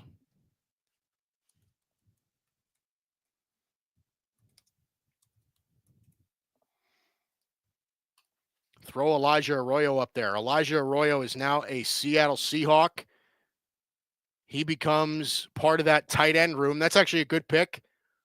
He'll be there with Noah Fant. That's a solid pick by them. Elijah Arroyo is somebody whose stock kind of went up a bunch, but good route runner. He's got good hands, can stretch the field. He's got 4.6-ish speed. So this guy can really run. He's got like some injury history tied to him a little bit. And he's not like a great blocker. Like he's more of a receiving tight end more than anything else. But this is good. This is good. Seattle can really get some production out of him.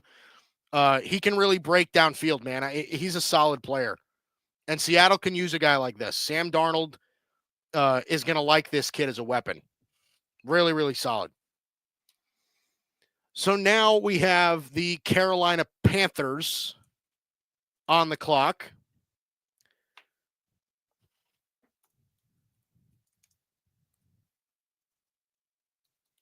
Carolina Panthers are here. I told you, man, we are moving. Once it gets to this point, we are absolutely moving. The pick is already in for the Carolina Panthers, the 51st pick of the draft, and they go edge. Wow. The Carolina Panthers take Nick Scorton out of Texas A&M. So solid. Not a bad pick.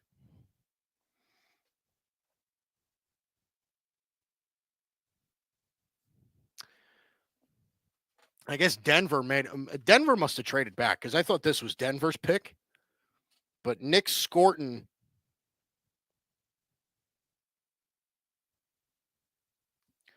goes to the Carolina Panthers. Good player. Another edge guy.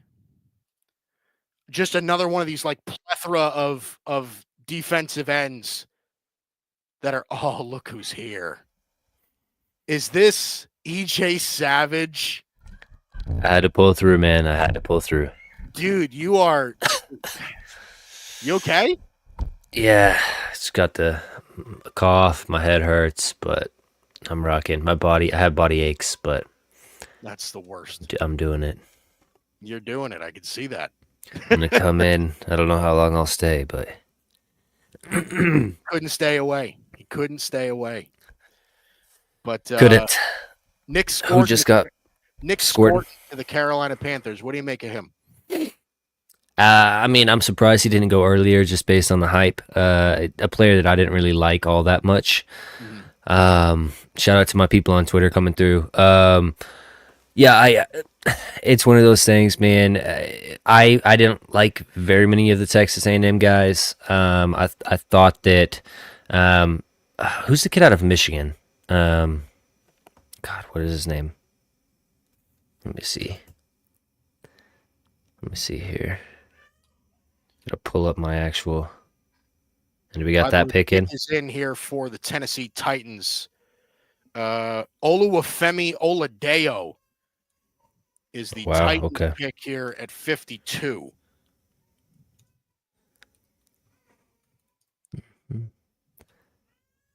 So Oluwafemi Oladeo is the pick here for the Tennessee Titans.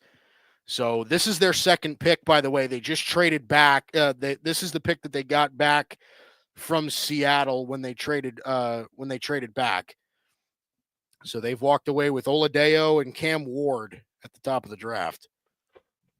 Yeah, I can't even remember the Michigan guy, but yeah, Nick Gordon, he's one of those guys that is a building block player. He's really young, like 20 years old or so.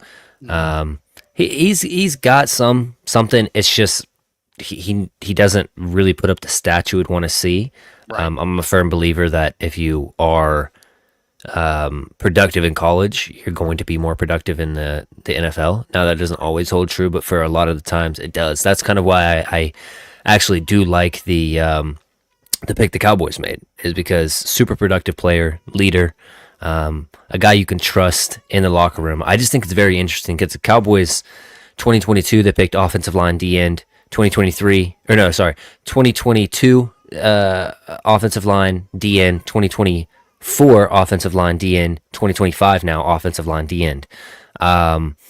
So strange, because coming into the draft, we were thinking like, hey, cornerback, running back, wide receiver, defensive tackle. None of those positions have been picked by the Cowboys, and it's strange to me. It's not like they're not picking good players, because I think that they are. I think it's just really evident that they're picking trench play because of what the Eagles have done. The difference between them and the Eagles is the Eagles actually are players in free agency, and they're willing to make aggressive moves, whereas Dallas isn't. Exactly. Yeah, that's where that's I think kind of the root of my frustration in a lot of cases too, is that like it's not really even the players the Cowboys take. It's the players the Cowboys take on top of their inaction to actually try to build a good roster. Yeah. Right. So, but I mean, here's the thing: is if you can get to the quarterback, you can make up for some of the deficiencies on the back end. You're waiting on Diggs to come back from the injury. Hopefully, Bland is all good. You get that second year jump from Carson. You feel good about some of that stuff. I think that they think that their wide receiver core is a lot better than what it actually is, and that's one of my biggest problems. I probably would have traded up for Burton. However, I know Brian Schottenheimer. Two things he wanted was tough-nosed guys and character guys that are good character guys, and that's exactly what they've taken the first two picks. So I don't know that Burton or Mike Green were those guys that they felt good about. So yeah, well, and here's the thing too, is that like I said this before, where like, okay, so the Cowboys drafted a guard. Mm-hmm. Okay, so there's no excuse for their offensive line not to be top of the league. The Cowboys have now invested plenty of resources, right? They drafted Marshawn Nealon in the second round last year. They just drafted Donovan Ezerako in the second round this year, right? Mm-hmm. With Micah Parsons and everything. Sam Williams. Sam Williams, right? Coming off the injury, but still, I mean, you got to add him in there. But there's no reason why this team can't get after the quarterback now, right? I mean, with you investing this amount of resources in the edge, right? Now you got to start seeing some production. And I think that's real. So just put that right there. So the Tampa Bay Buccaneers are on the clock here. It looks like they're about to make their pick. Nick Scorton was taken by Carolina, and Oluwafemi Oludeo was taken by Tennessee with the previous pick. We're seeing Tampa Bay now. Green Bay on deck as well. So the Buccaneers about to make their selection here. I will throw up the draft chimes, of course. Good. Thanks. Oh, yeah.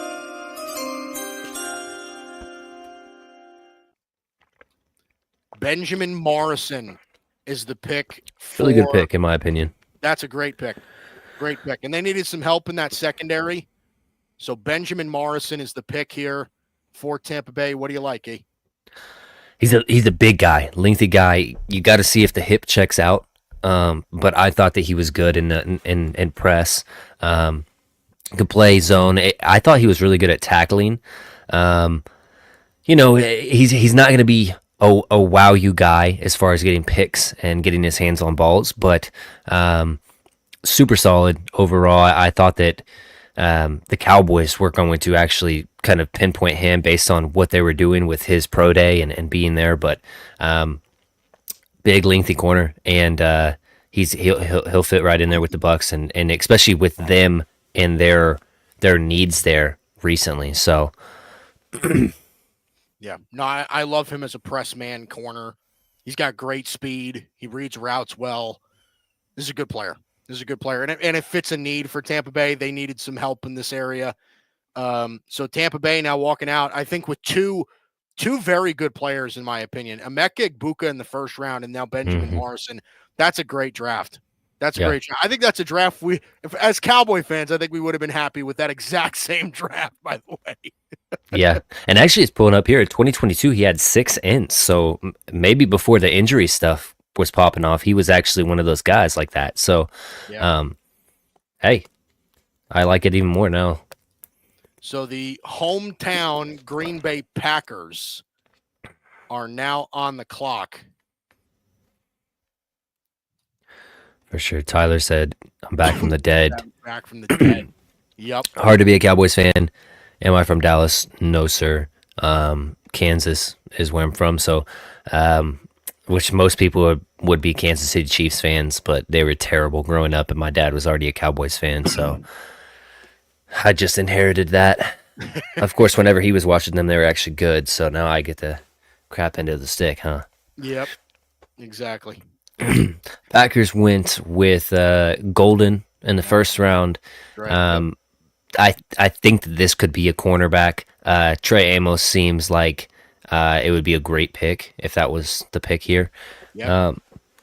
But, depends on if they are actually going to shop Jair Alexander. So, yeah, it looks like they're about to make their selection now. We'll throw the chimes up, see what they go with here.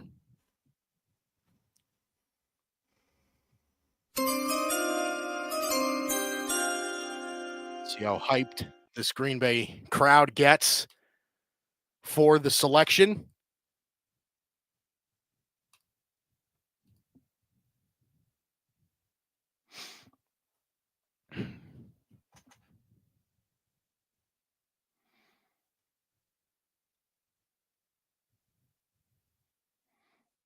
Anthony Belton. They went offensive tackle.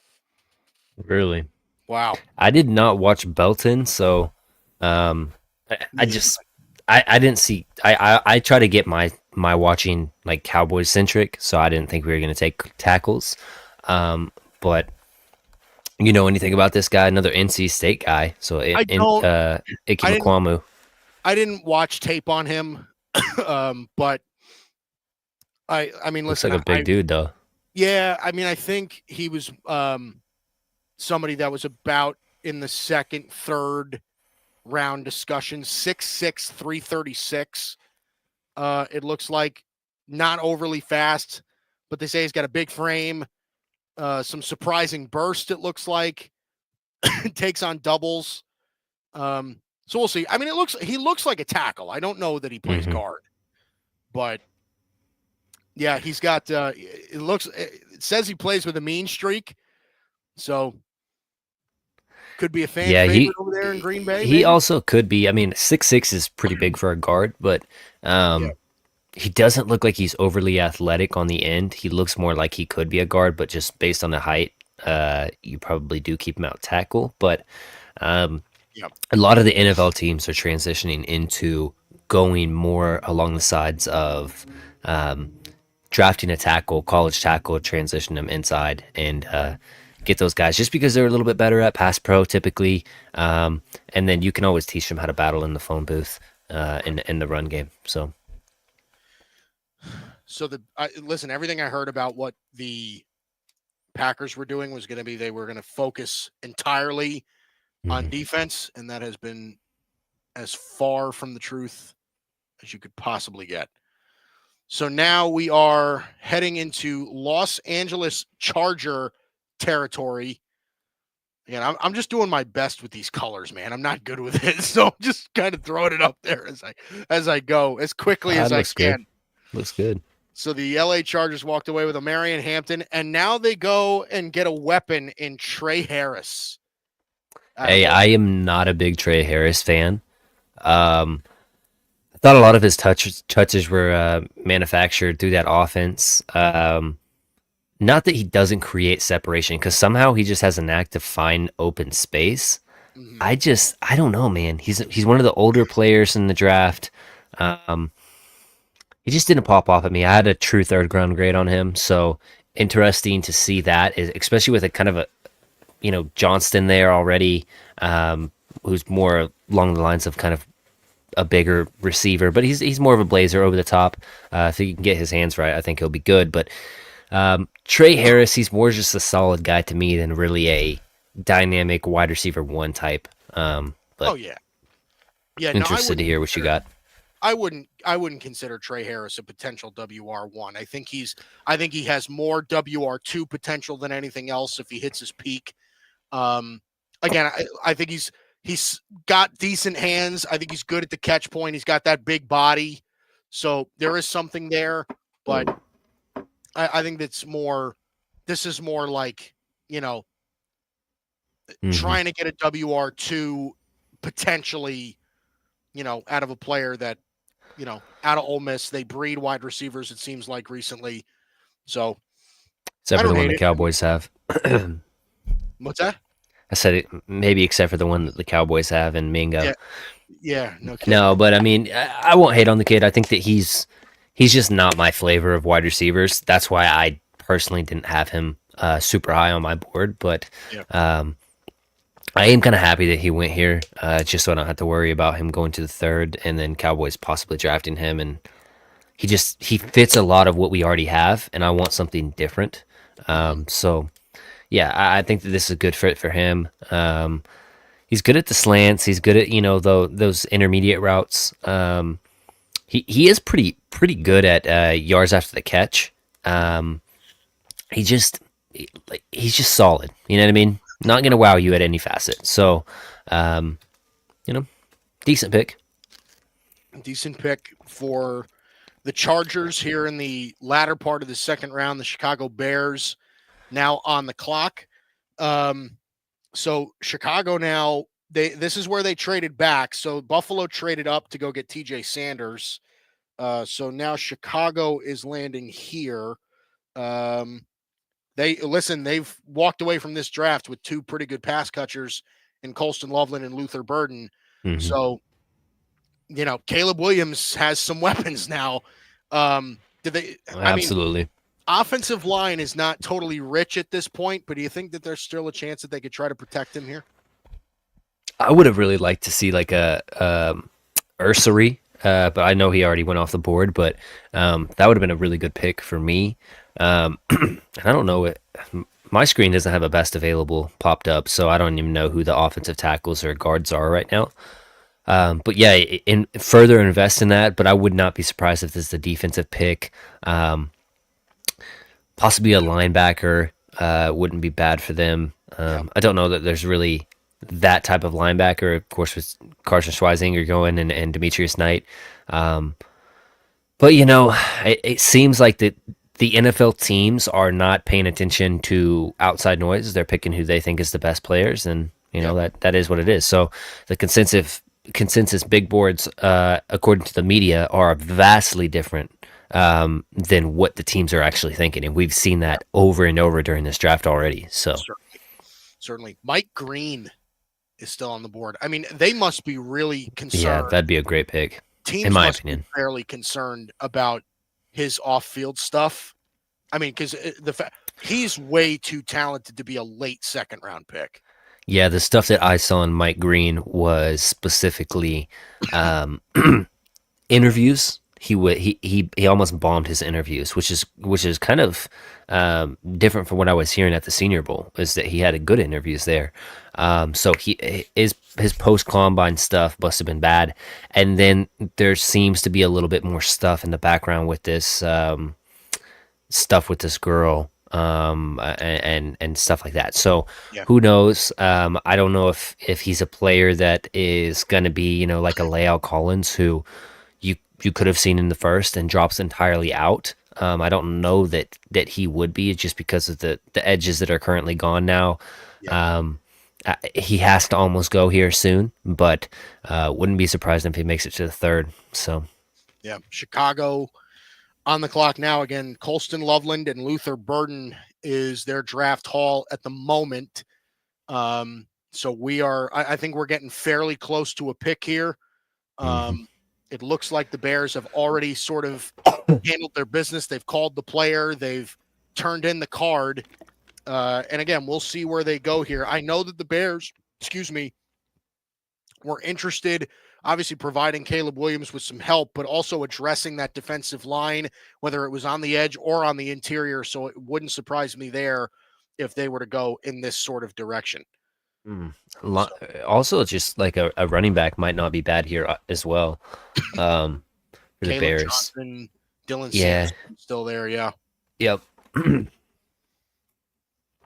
I like Dylan Sampson, I think, a little bit more than Caleb Johnson. I know you and I have had that discussion before. I think Dylan Sampson's a better back in my mind. I know a lot of people like Caleb Johnson. I'm hesitant on those guys out of Tennessee, man. They just take a little bit of time to get accustomed. Really, the last one that really did pop off like that was Kamara. So Right. we'll see. I don't like scouting the helmet, but that's a real thing. Is there's just better systems for college, and then whenever they get to that pro system, it's not the same. And Tennessee is one of those systems. We've seen it with their wide receivers, and we've seen it with their running backs as of recent. They have Seth Rollins announcing the Bears pick right now in WWE. This is actually like one of my I feel like when they do this in the second round, this is actually kind of cool.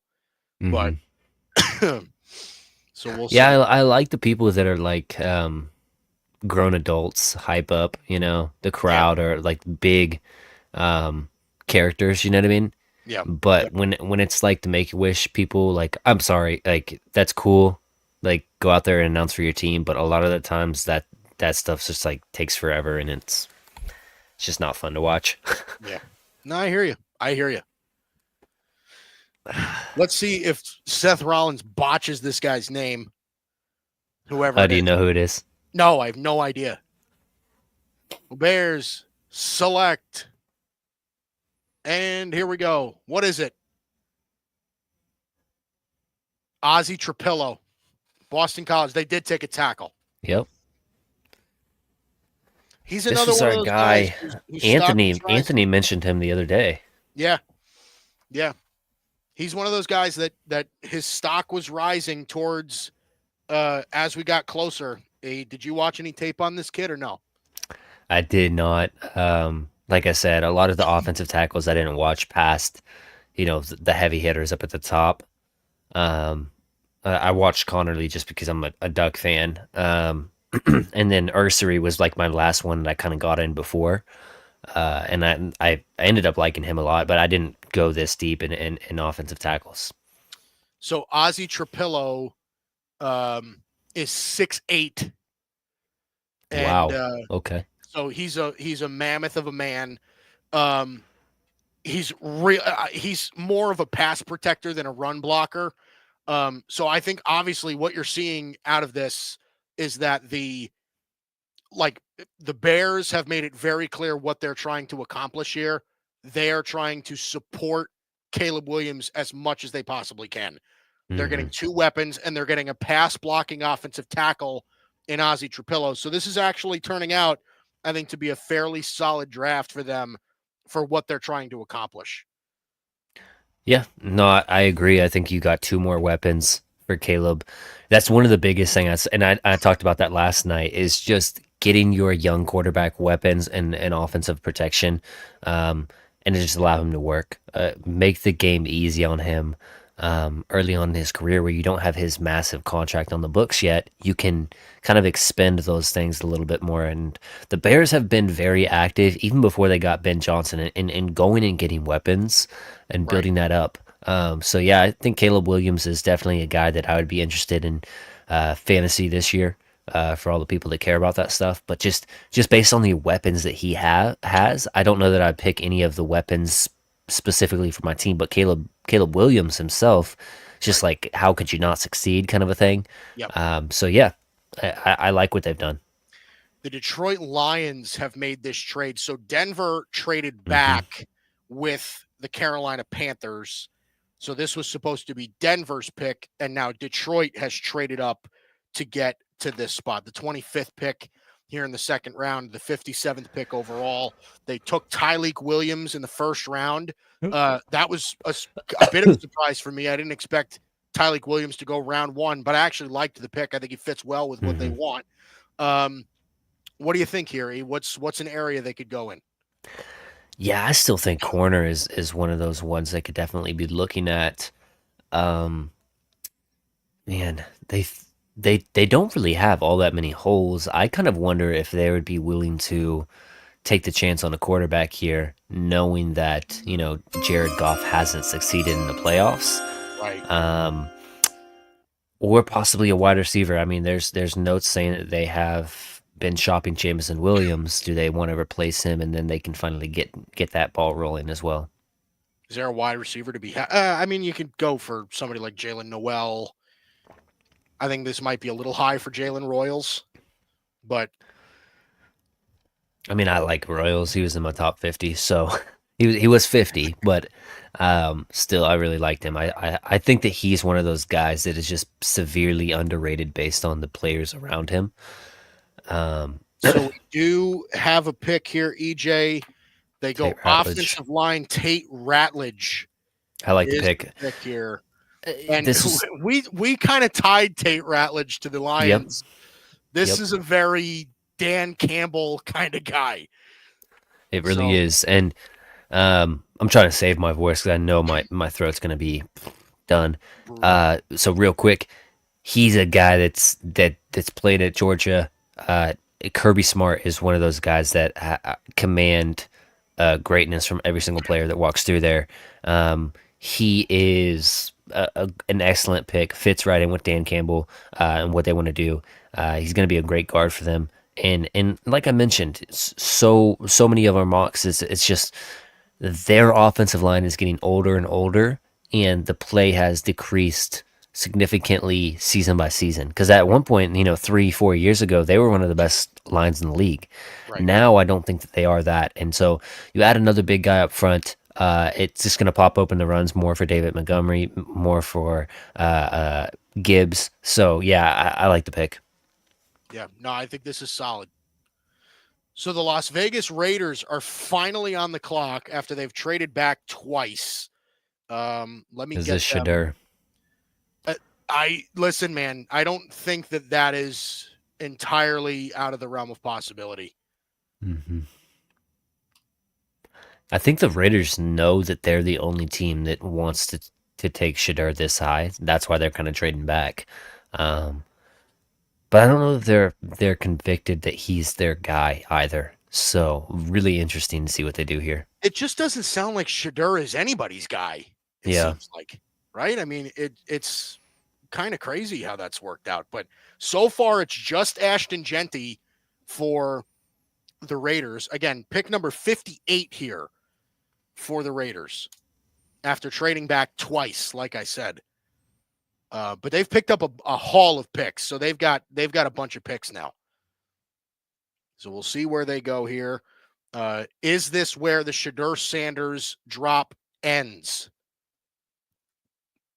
We'll throw in the chimes.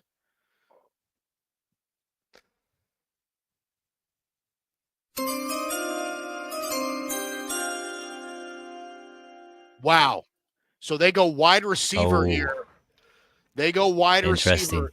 Jack Beck at ECU is a Las Vegas Raider.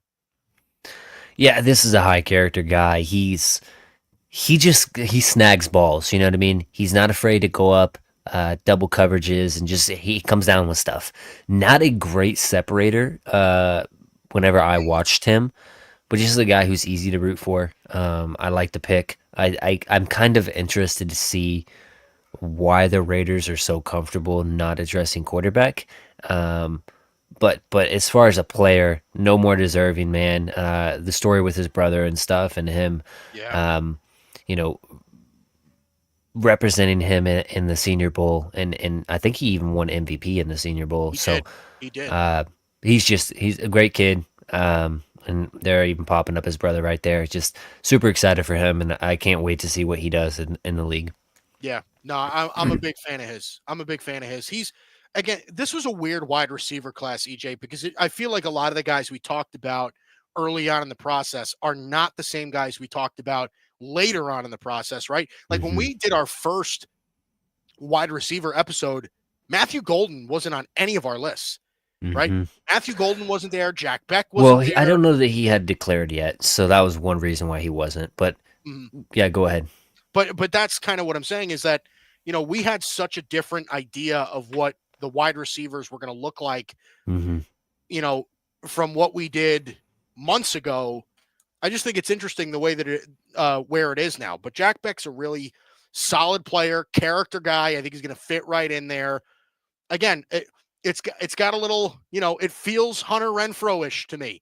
You know what I mean? I think it's going to work out for them. I like it a lot, actually. Yeah, I think that this guy, he's not as twitched up, doesn't separate nearly as good as Renfro. Right. But what he does is he gives you a you know, that those 50-50 balls become 70-30s with him just because of his willingness and nose for the football to go up there and make it. And I believe that I have this right, but he was a former tight end at one point. So he's a guy that blocks well as well. I don't know that a lot of teams see him as a true outside guy. If he is, he's more of that Z profile, but you can work him in out of the slot. And I no qualms with the pick for me other than the Raiders need a QB. Yeah. Well, again, man, this is where it gets kind of interesting, right? So Baltimore is on the clock now. Obviously, we don't see them going quarterback. Where the hell does Shedeur's slide stop?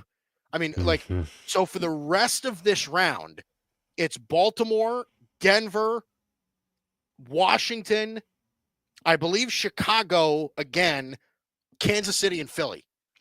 Yeah, I know that I bring it back to my Cowboys a lot, but I'm very interested in if Shedeur makes it there to the third round, if they would consider that. Now I know that they just traded for Joe Milton, and obviously another huge one that follows is Milroe and where he goes, but that would be a very Cowboys pick, and especially with, you know, early on in the process we heard Dion where he's like, we're gonna handpick the team my son goes to, and now it's to the point where it's like you better just hope that any team wants your son at this point, because he's dropped out of the top 60. You know, Denver's not going to take it, Baltimore's not going to take him. I already know who Baltimore's taking, and it's a good one. So, which just further serves my point of Baltimore always taking really good players. And so, you know, we'll see, but that's a huge one, is just where in the heck does Shedeur go? Where in the heck does Jalen Milroe go? Another guy in the green room, you know? Right.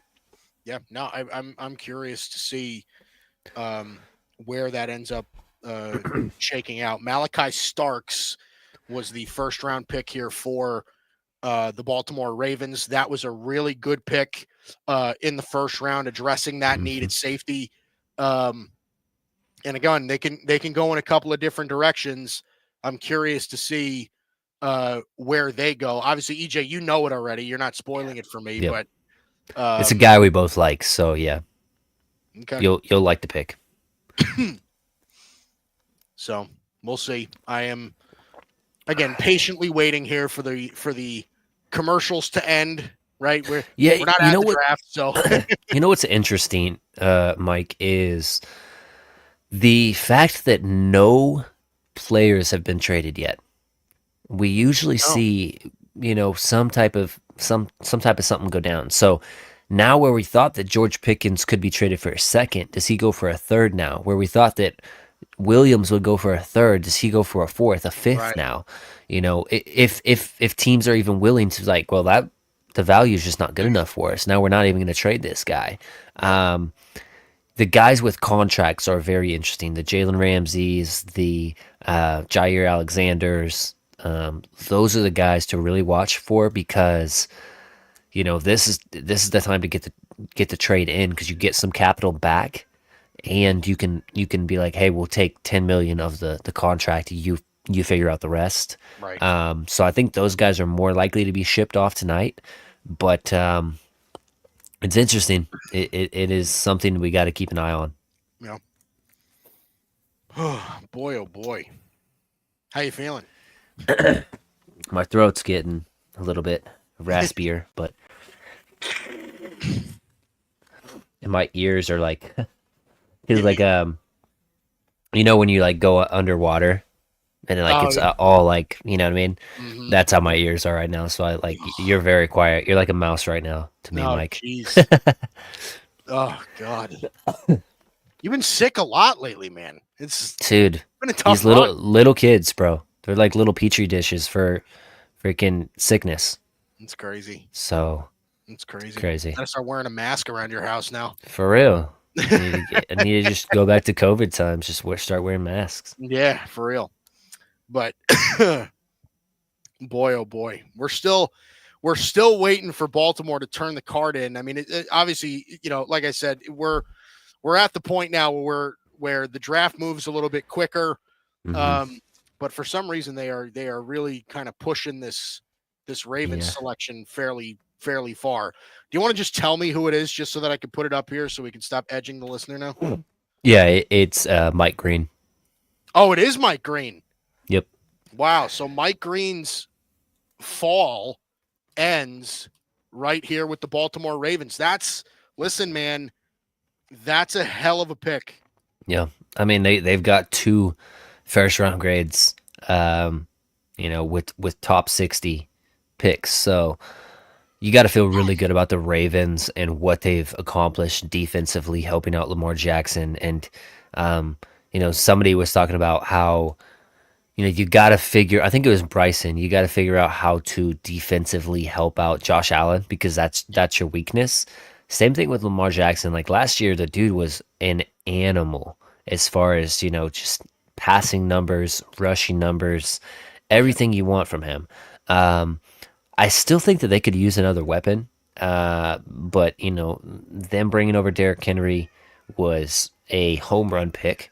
Um, whereas my Cowboys thought that was too much, but whatever. Even though he wanted to be there, uh, and then Zay Flowers took that next jump and being the safety blanket, but also just being that guy that can consistently get separation. Rashad Bateman, kind of had a little bit of a bounce back season, and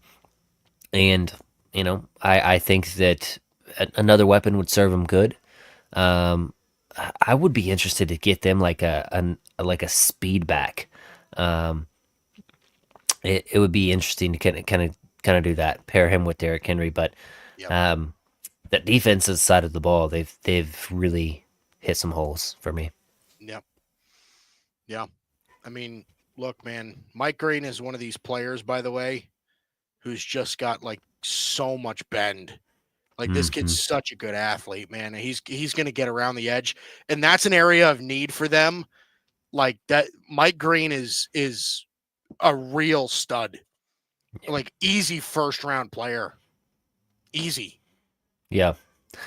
It was all the character stuff with him. I mean, definitely. based on the tape, based on what he accomplished at Marshall this past season, All American, 17 sacks, uh, countless pressures. Just it had nothing to do with the play on the field. It was all off field stuff, and this is kind of where his slide falls. So Yep. I think the Ravens got a really good player. It's just can they figure out the off field stuff and make sure it doesn't pop back up in the future. And one thing I know about the Ravens is they have a really good front office, and they will make sure that he's accounted for. If they have to have somebody, be that, um, there's a term for it. I can't even remember it right now, but be that guy that follows him around and make sure he's not getting into Yeah. trouble. Right. They will do Almost that. sponsor him a little bit. Yeah. Yeah. Yeah. No, listen, I think that's fair. That's fair. And the Ravens have a track record of, you know, making guys like this work. Like, Hmm. it's almost like you couldn't go to a better organization to make it work. I mean, the guy had Yeah. 17 sacks last year.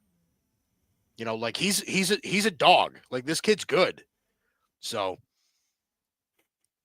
I'm excited to see Shit what he. got in the front of the screen. His mom waved her off. Said, "Get out of here." Oh man. I feel Denver like these Broncos. picks even take even longer when you're sick. You're like, oh Just let's go, man. yeah.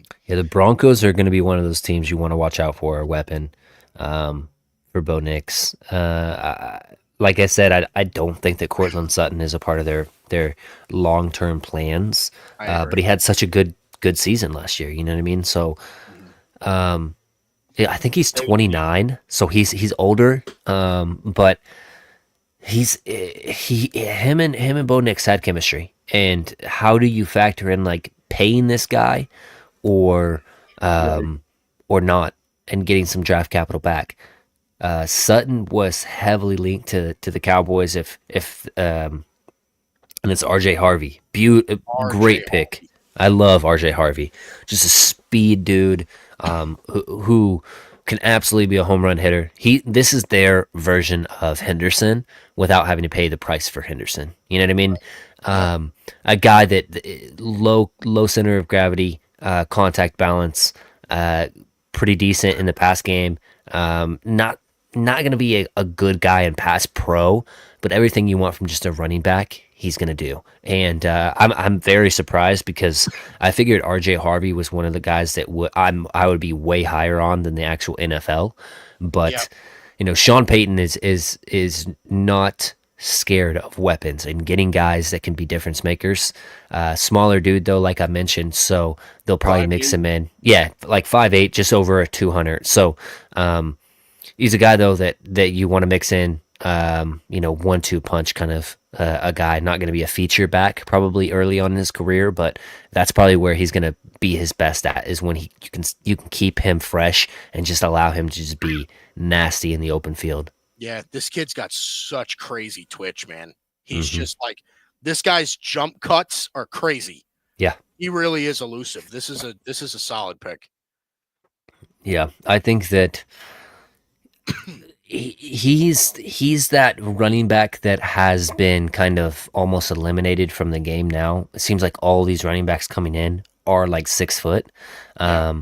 So it's a nice change of pace. 5'8", smaller guy, but he runs powerful. He runs fast. He has that wiggle in the field, open field, and like you mentioned, his cuts, his jukes. Yeah, one of my favorite players in the draft. He was a pet cat of mine. Looks like they're going really fast now. I can't even keep up. The Washington Commanders just took Trey Amos out of Ole Yep. Miss. This is another one of those players that we talked about that we thought had a chance of going round 1, and he drops all the way now down to the end of round 2. So, but this is a really solid player, man. This guy had a lot of upside, Hmm. and he skyrocketed up boards. Um, Yeah, this is one of those guys that, and we've seen a lot of these guys this draft, that have transferred and then came in and was an instant starter. And he's a guy that can get interceptions. He's a guy that is just he's physical. He'll play tough. I believe he was with Bama formerly, so a guy that's played in the SEC. He knows how to battle. He knows how to. The SEC is great at getting these guys prepared for NFL defenses, and they'll leave their guys out on the islands. You know what I mean? They'll expect them to hold up. I think that he's better at those pass defenses than really getting interceptions. But Right. overall, man, I really did like Amos. I had him actually above Harrison in my final 50. But yeah, it's just the combine numbers, the testing and stuff was what really separated those two. Yeah. Yeah. Good player. Good player. Chicago back on the clock now. This is their fourth pick Yeah, already. They have stockpiled. So they've so far, this uh, has to be defense, though. I mean, come on, you can't I'd keep on going imagine it's offense, gotta right? be. It's gotta be. I can't imagine it's not. I cannot imagine that it isn't. But you never know. I mean, these things, Hmm. you know, they change in a way. But I don't know. 62nd pick. We are very close to done here for the second round. Hmm. They've walked away, like I said, with Colston Loveland, Luther Burden, and then they just took Ozzie Trapillo a couple of picks ago. I'm with you. I think this has to be defense in some capacity and probably defensive line. Like I again, all the tea leaves that I saw was D line, D line, D line. You know what would be a home run pick for me is Jordan Birch out of Oregon. I know he's one of my guys because he's a Duck, but he's one of those guys. The stats do not speak enough about him because he missed Right. those 4 or 5 games. Guy that you can kick inside, big, can bat down balls along the line of scrimmage, Yep. gets to the quarterback. Doesn't have the greatest bend around the edge, but he's more of that bigger profile, will set the edge in the run game, and power rusher, uses his length. I really think that this would be a great pick if they were to pick him. Yeah. Um, Cornerback, who knows, based on, kind of some of the stuff we saw with Stevenson last year. I know Stevenson's a great player, but just disciplinary stuff. And, I think he's a little bit of a bonehead sometimes. But um, yeah, I really think defense is where they're going to go. So we'll see. I don't have a big board on mine, so I'm just trying to go off of the top of my head. Yeah. I listen, man. I think, you know, defensive line makes so much sense, man. Like Hmm. that's their big area of need right now, is just kind of shoring that up. You know what I mean? Outside of Montez Sweat, they really don't have that much as far as edge rushers are concerned. Hmm. Hmm. So, like, just getting somebody on the edge, I think makes a lot of sense, man. Who's the best available edges right now?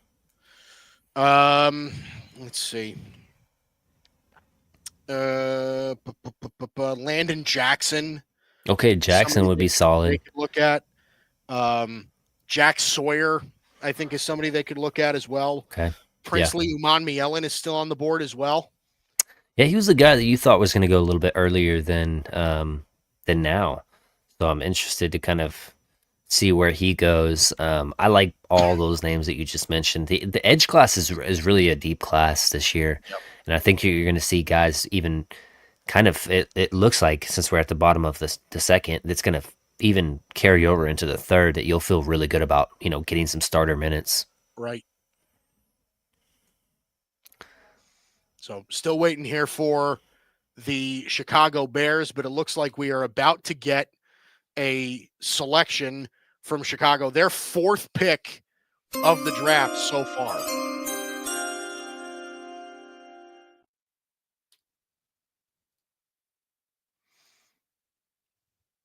Des White out again, making another pick for them. They've been fairly active.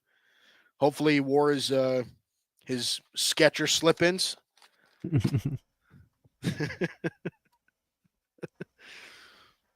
The Bears with their pick at 62 It is Shamar Turner out of Texas A&M. He's a guy that I've been hearing is going to go earlier than expected. Like I said, with these Texas A&M guys, I didn't like him a whole lot. Turner was my guy that I thought was better than the rest. Um, I think that we'll see. You know, they want a defensive tackle. I thought that a guy that could play a little bit of inside out would be a better pick. Um, Yeah. but you know, he's a guy that's solid as far as getting tackles at the line of scrimmage. Can get some push from the interior. Um, you know, more of that guy that's going to clean up, you know, tackles for losses and stuff, and really get a lot of sacks. But um, he did pop a little bit more than the other guys, in my opinion. So Yeah. I don't hate the pick. I just thought that there's a little bit better players on the board. Yeah, no, I don't. I don't hate it either. I mean, I think at this point too, like some of the separation that you have between guys probably isn't all that much, Hmm. right? Like unless there's an outlier on your board. So if they really feel like this guy's a good system fit, something like that, I think that that makes a little bit of sense. Yeah, yeah. I don't hate that. Kansas City is now Chiefs. on the Yep. clock. They took Josh Simmons in the first round. Sorry, Gotta feel great about that. yeah, I think they got to feel outrageously good about that. Let's get colors. Need colors. We are a colorful network. The Kansas City Chiefs, their pick is in. Dante Hall making the pick for them. And it is Omar Norman Lott Wow. for them. So they go defensive tackle out of Tennessee. Omar Norman Lott is the pick here for the Kansas City Chiefs. Transferred to Tennessee from Arizona State. Hmm. Really interesting player because he was not a starter. This Hmm. guy was, Hmm. kind of came off the bench a little bit. 6'2" ish, about 300. Did you watch any of him? Yeah, he was a guy that I watched a little bit in passing whenever I was watching James Pierce. I was kind of because there was one play where he like really popped off to me, and I was like, "Whoa, who's this kid?" Because he just freaking ate up the center and just like completely swam move, got to the quarterback. I was like, "Whoa, okay, who's this kid?" He's more of a pass rusher in my opinion than really a run stopper. Um, but I was like, okay. And then I was looking for him a little bit more. Not on the field, not on the field, not on the field. You know, I'm like, well, Yeah, what the heck? Is this a guy? He's like a younger player, must not be in the draft. And then I found out that he actually is in the draft coming out. And I'm like, oh, well, shoot, I should have watched him. But yeah, he's a guy that penetrates pretty nicely. I think some of that stuff you can attribute to being fresh and not always on the field. yeah, A little bit undersized, more of that three tech defensive tackle that can just win in the leverage game, get under those centers, those guards, and get some middle penetration. So yeah. Future Pro Bowler, right? Because of course you think Kansas City, so? right? Well, Oh, okay, from Kansas. Okay, I see what you're saying. just for the destination, right? Yeah. No, I like him a lot actually. Listen, it's he's one of those players where like you can see the effort with him. Hmm. So I like him. I think he's one of those guys um where like even if like the athleticism doesn't like totally jump, Hmm. um I think you're 100% right. He can get after the quarterback. I think he can disrupt the backfield pretty heavily. And again, if they can get a lot out of him, he's fresh. You know what I mean? So he's a bit of a raw talent, but I think he's got some upside there. Hmm. Yeah, I'm wondering when Ravel is going to go because he's a guy that I had very high on my board. Yep. I mean, he just missed being a first round grade for me. Now I know the injury stuff and only a 1 year starter. That's interesting. I knew that Az Thomas was going to fall strictly because of the 40 time just didn't test good. But that's a target for the Cowboys in the third round, I would imagine, just based on his brother playing there already. Um, but yeah, interested in both of those two. We already mentioned Shadur and Milrow. Is there any other players that are kind of sticking out to you? Like, wow, I'm surprised this guy hasn't went yet, Mike. Um, Siobhan Ravel is definitely one of them. I'm surprised Xavier Watts has not Yeah, gone yet. he's one of my pet cat dudes. He's one of those players that I'm surprised that he hasn't gone. Hmm. It kind of shows you how the league feels about safeties. Um, Yeah, Obviously, we've only seen two of them go, right? we've only seen two. It's Malachi Starks and it's Nick Worry, and that's Yeah. it. Um, I'm also like multitasking because I'm trying to find an eagle color in here, and No it worries, just no like worries. doesn't exist. I'm just gonna roll with Yeah. this. This is close enough, right? Yeah, that's close enough. That's A little fairly bit more small. Jets than Eagles, but hey, that's Yeah, okay. yeah, but you know what, man? I blame Bryson. Bryson was in the comments section, and I was calling him out for not being in here, and then he wasn't responding to me at all. So, Come on, Bryson. yeah, Um, what a dick. yeah, I'm interested to see where the Eagles go right here, and then we're going to get into the third round. Yeah. One of those players I'm kind of surprised is still out there is Jalen Noel. Um, Mhm. I just based on I know he's a slot only, but the guy is just dynamic as a route runner. Um, he's tough over the middle. Now he had some drop problems, but I don't think that's going to be a problem in the NFL. I think that's just him trying to be a playmaker. Yep. Um, I would love that pick if the Cowboys were able to get him. Um, we'll see where he eventually goes. My guy Ferguson went hella high. Yeah, I have him as like a more of a third. Um, yeah, I the know some Ram. people that had him a fourth. So, but he does fit with what the Rams want to do as far as pass catching tight ends. Man, he's one of those guys you don't really want to leave in as just a straight inline blocker, but he can be on those delayed blocks where Right, he's blocking for 2 seconds and he goes out on the route. So I personally like the pick as far as the pairing with the Rams, right. but I'm surprised he went that high. Um, Mason Taylor went, Elijah Arroyo went, more tight ends than I kind of anticipated seeing. Oh, I'm, this boils my ass, this pick, by the way. So the Philadelphia Eagles just made their pick to wrap up the second round. wow. Andrew Makuba out of Texas. I love this kid. Yeah. I love him. Oh my God. That's brutal. Makuba, he was one of those guys, man. He just has a knack for being, a playmaker, making big plays. Um, He was another guy that is one of those transfer guys. 1 year at another program, and he's getting drafted out of there. So very interesting that we've seen that many. I know the NIL stuff has really changed the college game, but this is a guy that will get his hands on balls, and this is a guy that is pretty solid at wrapping up.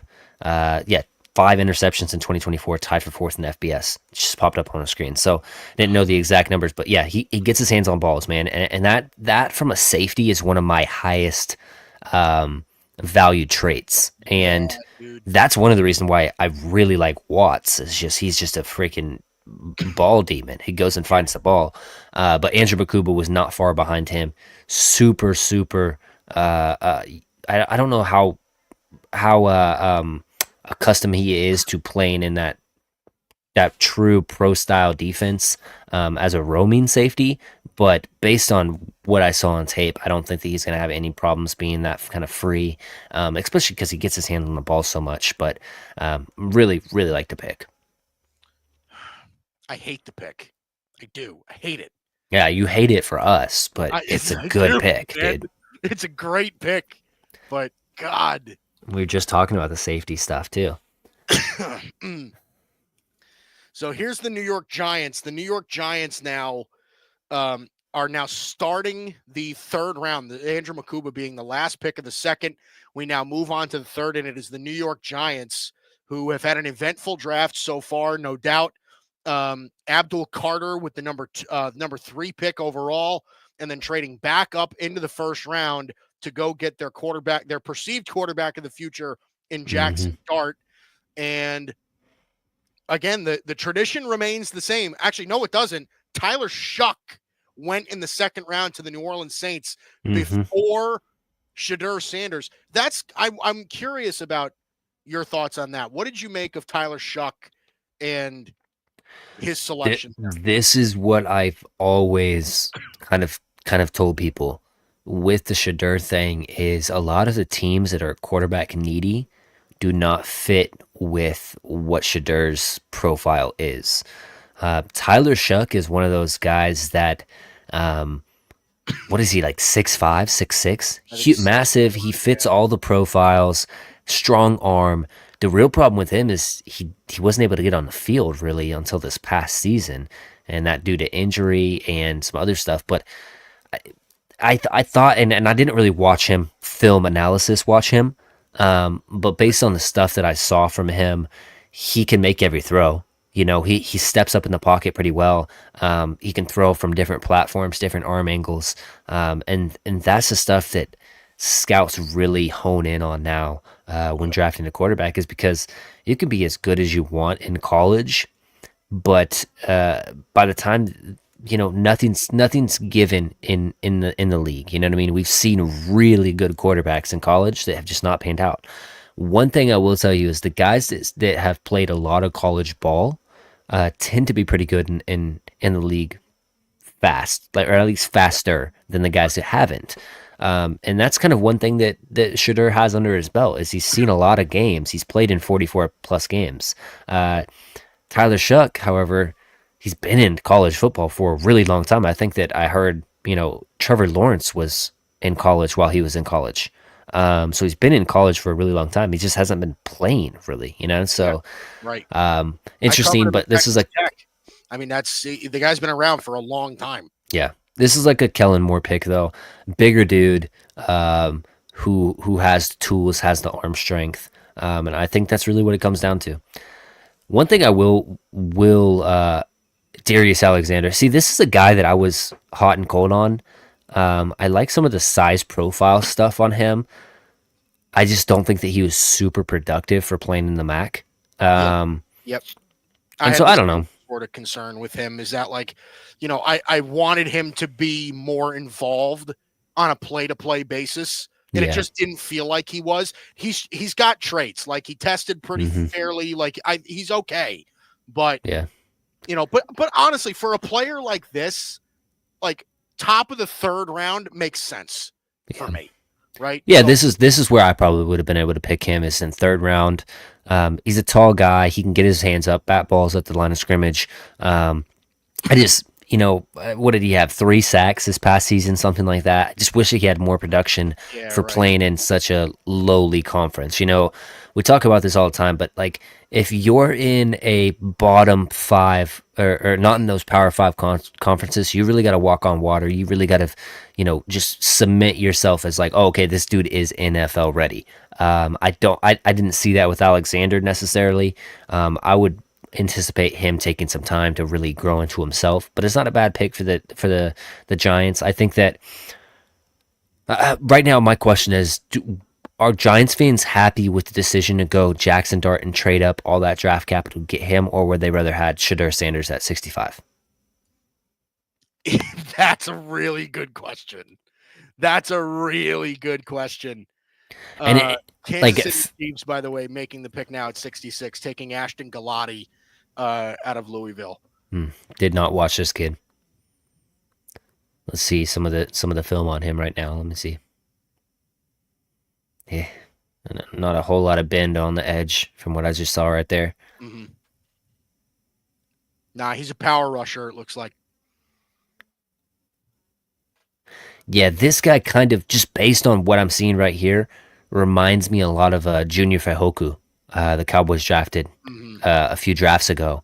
Yeah. A guy that can kind of looks like he has decent enough size where he can kick in and play a little bit of three, but just doesn't have bend on the edge.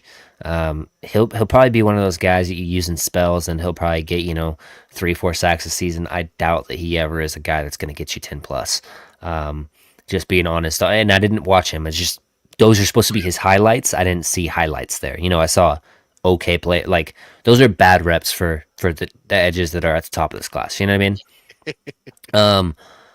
But yeah, the Giants thing, Brian Daboll, you knew that he wanted Jackson Dart, and that was reported early yesterday. The Giants were interested in coming back up into the first to get their guy, Right. and we knew that was not Shedeur Sanders, so we just drew the conclusion of, okay, this is Jackson Dart. But I wonder, at what point does the value of Shedeur Sanders at wherever he goes not better than Jackson Dart and all the assets that you gave up. Right. Right. No, listen, man, that makes a ton of sense. I honestly, like, do you think the league is shocked that Shedeur is still around? I don't, because you knew what it was, and this could be Shedeur right here. I really think this is the perfect fit for Shedeur with Kevin Stefanski and what he wants to do and how he Yeah. implements his quarterbacks and allows them to dissect and play on time. And the other spot that I would look at for Shedeur that would be very, very interesting to me is the Dolphins. Do the Dolphins finally say, like, hey, this value is too good? I know we have other holes, but is Tua a guy that we're legitimately going to win with, and he has the concussion problems, playing with anticipation, playing with the timing, the accuracy. Right. That is what they want from a quarterback. Now, he doesn't have the biggest arm, but the good thing about Jalen Waddle and Tyreek Hill is they'll get separation quicker than any other two wide receivers in the league. Right. You know what I mean? Just based on speed. So it doesn't have to have those 65+ yard bombs that puts it on a rope out there.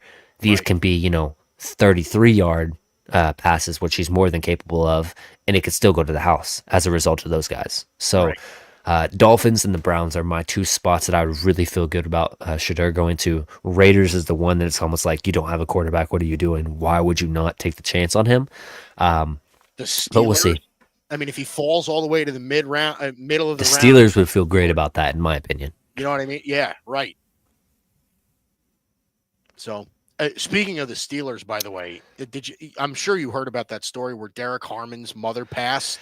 Like, yeah, man. What was it, like minutes after he got drafted or something like that? Or he was able to go to the hospital and tell her he was drafted first round and stuff. But man, he's another guy that was a transfer, comes over to Oregon and really has one of the best seasons for a guy that came over to our program. I thought that he was amongst the best, and I really always had thought that Harmon would go first round, but I was hearing leading up to the draft, he's got some injury stuff, might not go first round now.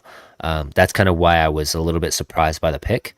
But he's a guy that I really liked, and I had him high up on my board. So really excited to see that he was able to get drafted, and it probably meant the world for him to have that ability to go and tell his mom, even in such a dark time for him, probably the happiest day of his life, but probably the saddest day of his life too. So I'm really rooting for him. Yeah, me too. Cleveland Browns making their selection now, and it is Harold Fannin. Harold Fannin Jr. out of Bowling Green goes to the Cleveland Browns at number 67. Yep. I'm going to kick off for just a second. Yep. Harold Fannin Jr. going to the Browns at number 67. Interesting player, interesting pick here. Physical tools off the charts, and just simply seems to catch everything, right? Just a great route runner as a tight end. I always viewed him as a little bit more of a raw prospect, but boy, does this kid have ball skills. He's got great hands, good catch radius, this kid. So I listen, I'm a big fan of Harold Fannin. I just because I think he needs a little bit of time to develop. So I had him graded a little bit below Mason Taylor, a little bit below Elijah Arroyo, but I think this kid's upside is probably among the top of the class. I think this kid could end up being very, very good. Yeah, Fannin for me, he's not a blocker. He's a pass catcher that is kind of strange how he gets open, because he's not the fastest. He's not the craftiest as far as tempos go or breaks or any of that stuff, but he gets open. And one of my favorite things about Fannin was his ability to catch over his head. Too many times do I see tight ends turn their entire body around and then stumble and fall onto the turf without anybody touching them because they cannot catch over their heads. Fannin can. Fannon's a guy that was actually recruited as a safety, I believe, coming in to Bowling Green. Bowling Green is one of those colleges that will absolutely love to use their tight ends, that 12 personnel package. They transitioned him into tight end, and it's worked out great for him. He's a third-round pick now. Browns were a team that I kind of had pinned as like, hey, I know they have David Njoku. Do not be surprised if they take a tight end because of the contract stuff there. So, good pick by them. Las Vegas Raiders making their pick. Darian Porter is their selection here, the corner out of Iowa State. This is a solid pick. This was an area of need, EJ, where they needed a corner, and they're getting one right now. Mm-hmm. Yeah, they were a team that desperately needed a corner. Porter, I didn't get to watch him. Freaking YouTube killed my film analysis because they kept on blocking all my shit. So I kind of got depressed where I'm like, dude, is it even worth it? But then I kind of got back into it a little bit later. I didn't get to Porter. But man, it doesn't matter what I thought about this kid or what I would have thought about this kid. What matters is they're getting a cornerback in one of the worst rooms in the league as far as corners go. Yeah. Just pulling up the stats: 3 pass breakups, 3 ints, 1.5 tackles for loss. He's not a guy that's going to get his hands on the balls, which I take a premium at for corners. But if he's sticky in coverage, if he battles on the edge, or outside on the boundary, those guys, they're the ones that I'm not accustomed to wanting to take high in the draft, right. But they come in like a Jordan Lewis and they just grow on you. If he's like that, great pick. Don't know how tall is this kid? Is he really more of like 6'4", and he ran a 4.3 40? Wow. Okay. So yeah, he's got physical traits. I was just about to say he looks tall. He's 6'4" and he runs a 4.3 40. That's part of the thing I like about him is that he's so toolsy and athletic. So like as far Raiders as upside is concerned, he's a great upside pick. But he needs time. He needs time. So, but I like him a lot. He's one of those corners that I think, like I said it a lot yesterday, like where we could look back a bunch of years from now and be like, man, why didn't we look more into this kid? I think Darian Porter is one of those players. I think he could really be pretty darn good. What's crazy to me is he went above Ravel. The medicals on Ravel must not be very good, which is interesting because, he's more. First of all, Morrison went, and I like the pick. Will Johnson went, so now really Ravel is the last guy that's has the chance to fall into that spot. Right. I do not put it past the Cowboys to pick a cornerback here, and I know they're probably going to want to recoup their 4th round pick somehow, some way. But man, I feel like if Ravel makes it to that slot in the 3rd, Cowboys would absolutely take him. I believe they took him, or they brought him in on a 30 visit, so that's a team to watch for. New England. I like this a lot. I do. They just took a wide receiver. It's Kyle Williams out of Washington State.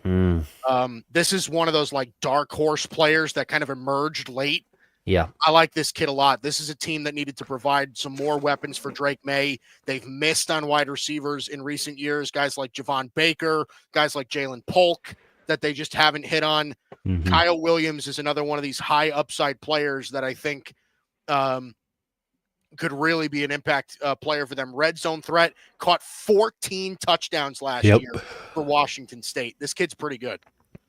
Yeah, he was one of those guys that kind of were late to, having people, get accustomed to him in this wide receiver class.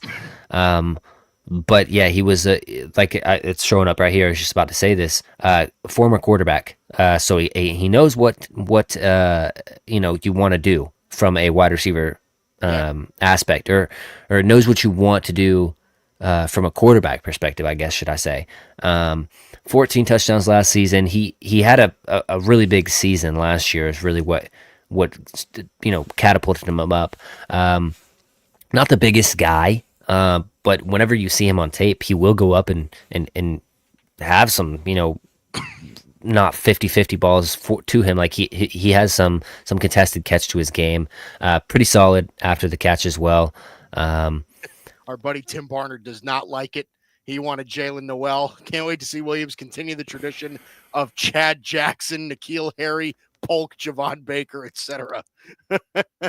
Hey, yeah, this guy, I mean, realistically, you would like to see a guy that had more production over, multiple seasons at wide receiver. But, you know, at third round, you take shots for these guys, and Kyle Williams was one of the guys I was hoping would kind of make it to that pick for the Cowboys. But it doesn't seem like that their draft goals are anywhere close to mine, considering they needed defensive tackle, cornerback, wide receiver, running back, and they haven't selected any of those positions. But I Wow. digress.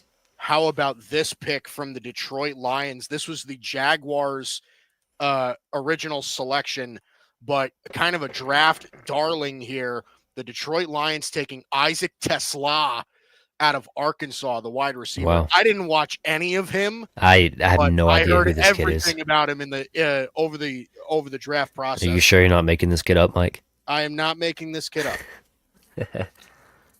I'm very surprised because, um, you know, Noel was a guy that I was hearing second round buzz on, and now he's here in the third, and he's getting players that are not better than him being drafted. Now I know he's more of a slot only, but still, man, the more that I see, the more that I see how the game has gone, slot wide receivers are not, anything to snuff at. I know that they're not going on those, deep routes nearly as much. They're more of the short to intermediate guys, but you get the right quarterback, and you can just, 7, 3, 5, 4 your way all the way down the field. Right. A slot corner is very valuable. So, interesting, especially based on his stats and stuff. This guy must have just really tested and impressed well in interviews to be drafted above some of the guys that I was mentioning earlier. Yeah. Has Aomano went yet? Nope. Yeah, so that's another guy I had in the second round. Jalen Royals as well. I would love Royals for the Cowboys. But yeah, the Williams one is understood. This guy, I just we'll see. We'll see if it pans out. You know what I mean? Yep. Nope. I'm with you. Is he like a speedier guy? Do you know? No, I have no idea. I'm gonna I'm gonna look up the scouting report on it. I didn't watch any tape on him, so I don't know. Yeah. But I want to see how deep he is, because I was always under the impression that Isaac Tesla was more of like late, like day 3. Mm-hmm. But Tesla, so he's 6'4", 214. He ran a 4.43 40. Okay. So not bad. Big time athlete. Not a burner, but for that size, pretty good. He's got almost a 40-inch vert. Oh wow, okay. I'll tell you that. So good body control, they say. So again, we'll see. Sounds like he's pretty toolsy. So yeah, that's scouts. It's a different from organization to organization. Like sometimes the scouts are all over film guys and college production, and sometimes the scouts are all over the trait space guys and the guys that seem like they could work out and be that, a draft gym. We got to find the draft gym. I personally lean film. I think that if you split it up into quarters, one would be the medicals, one would be the measurables, the athletic testing, and then two quarters of that equation would be the film. I think the film's the most important thing. And of course, you can talk about the interview process and just fit in your scheme, and you could factor those in as well. But yeah, the film is the biggest indicator on whether or not a player is going to be good in the NFL. Obviously, it doesn't always work out for like quarterbacks or some of those other kind of positions where tight end, there's not a lot of usage for tight ends in college, so you kind of do have some projection there. But for the most part, edge, wide receivers, running backs, those are all really good indicators based on the film whether or not they're going to be good in the league. Cam Scatterbo, I would not be surprised going in the third round here, so got to keep an eye out for him as well. Yeah. New Orleans Saints on the clock here. They took Tyler Shuck in the second round. They took Kelvin Banks in the first. Could use a corner, could use another wide receiver. So should be interesting where we are here. Siobhan Ravel still on the board. Xavier Watts, Alec Iomanner still on the board as well. Dylan Sampson still on the board. There's still a lot of players here. How much do you want to bet, EJ, that the Cowboys are up in a few picks? If Azarie Thomas is there, how much do you want to take? How much you want to bet that they take him to pair him up with his brother? I don't know, man. I don't know if you want to bet with me anymore. Based on that Will Johnson one. No, but Az, this is my own personal convictions. I think Az is going to fall to the fourth. And it will not surprise me at all because NFL scouts hate slow corners. They hate them. Will Johnson, they knew wasn't going to be fast. They already knew that based on the fact that he's never ran a 40 all the way dating back to high school. Mm-hmm. So they knew, hey, this guy's not going to be a tester. But Will Johnson's so much better at making up for his deficiencies in regards to speed with his anticipation and his ability to get his hands on balls, take it back to the house, click and close ability, those type of things. So, yeah, Az, if I had a bet, I would say like 20% chance. But they are hunting corners. You know, if Noah Williams, if Siobhan Ravel goes off, if some of these other guys go off, Az is definitely a possibility. I'm interested to see what running backs get here and what wide receivers get here because I know the Cowboys are heavily linked with Tutton, or Tootin, however you say it, the running back out of Virginia Tech. So, going to be very interesting. Vernon Broughton actually went third round. That is insane. So I know my wife works with a lady that actually knows him, and they're like, yeah, he's projected second, third round. I'm like, that high? Like whenever I was watching Alfred Collins and stuff, I was like, I don't see it. But apparently he had some news that said, hey, you're going third round, bud. So good for him, man. He seems like a good guy, though. So I'm actually happy that he did go third round. This is a great pick here by the Buffalo Bills. Here in the third round, Landon Jackson landed here for the Buffalo Bills in the third. I felt pretty confident that he was going to end up going second round, but Buffalo nabs him here in the third, and apparently he was. The Bills had interest in him for a while, so this is not a surprising pick whatsoever. Look at those Texas players are flying off the board, man. Yeah, the Landon is one of those guys that I liked, didn't love. I figured he would go second round though. But I also thought that some of those edges would go in the first round, and they didn't. Mike Green was one of those guys I thought could go in the first. Donovan Azaraku, another one that I thought could go in the first. So they've dropped down a little bit more. So for him to go in the third, not surprising based on how things fell down. But I probably would have leaned Jack Sawyer over him. But not a bad pick, and they desperately need defensive help. So I really do like what they're trying to do with that defensive side of the ball because it has been so bad these past couple of years. Yeah, they've been also, keep this in mind too.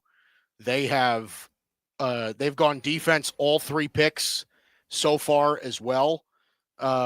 They addressed that corner position with Maxwell Hairston, trading up for TJ Sanders. And by the way, speak of the devil, the New York Jets making their pick. Oh, man, they picked Shedeur, huh?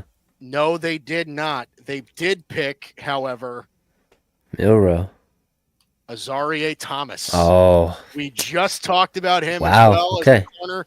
Azarie Thomas going to the Jets.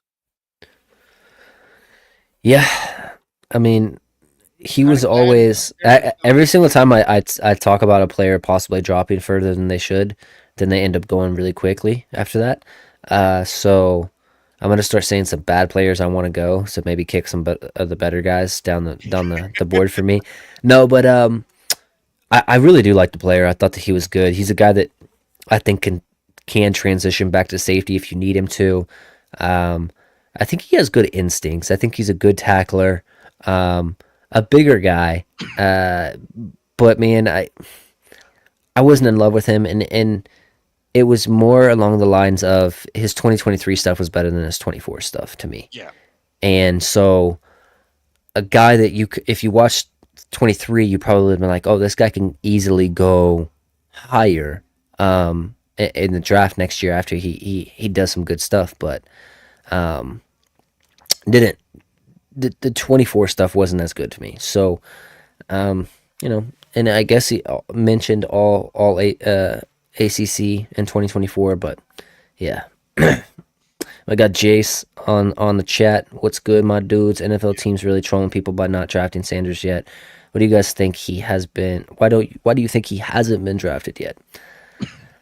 Fit, scheme, Headache, I think. Also. yeah, headache with Dion and that whole stuff. Like, there's a couple different things. One, Dion saying we're gonna handpick the team my son goes to. Two, the headache with Dion possibly being involved and getting himself involved in organizational stuff where he's still a college coach.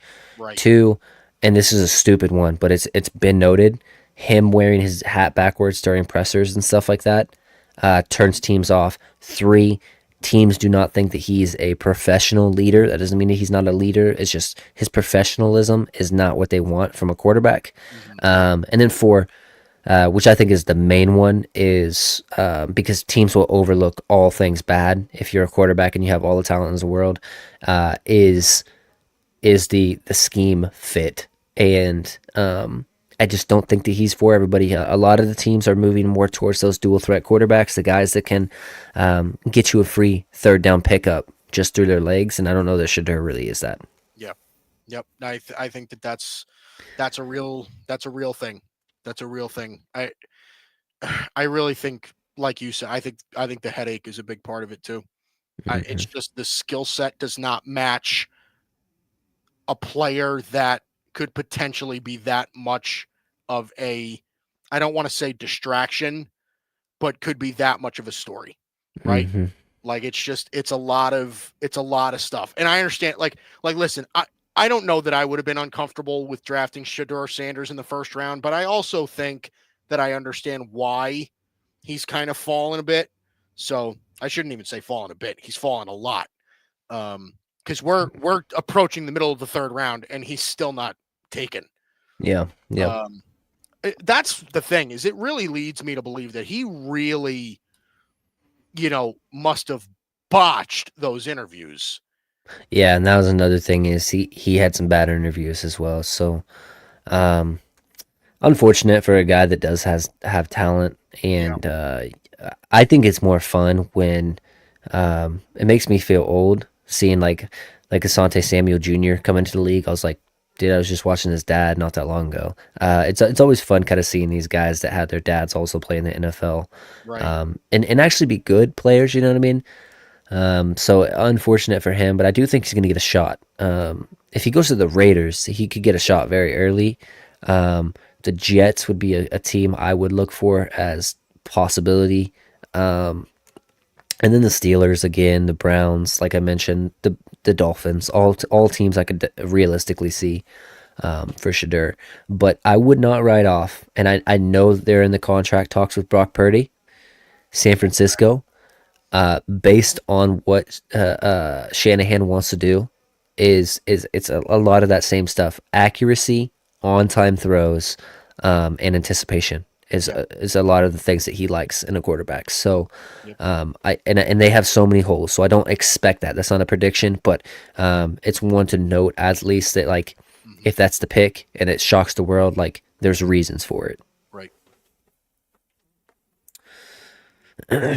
Denver's on the clock. We're waiting for Denver's pick to be announced.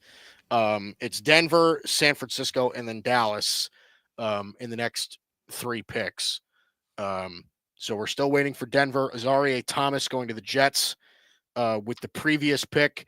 This was originally Carolina's selection, and we are now waiting again for Denver's selection to be announced. The pick is in, but we are still waiting. What has Denver done so far in this draft? Denver taking Jahdae Barron in the first round, and then in the second, getting RJ Harvey and addressing that running game that they desperately needed to address. So looks like we're getting a selection now here by the Denver Broncos. Pat Bryant, the wide receiver out of Illinois, gets selected here. This is early for him. I did not think he was going to go day 2. So Pat Who was Bryant. it? Who was the pick? Sorry, Pat Bryant's out of Illinois, the wide receiver, right? Yep. Wow. Yeah. He was a guy that I could see in the third. He's a big guy, more of a slant, more of a post route guy. He needs route refinement.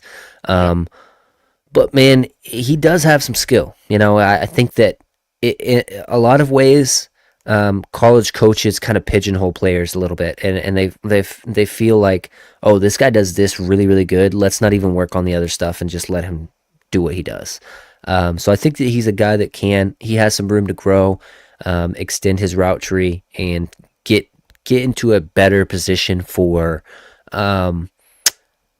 what he needs to have as an NFL receiver. But the slants are there, the post routes are there. He has the speed. He's a bigger guy. He can go up and make some circus catches. Although that's not necessarily his biggest facet of his game. But yeah, this shot from Denver, like, hey, let's take a guy that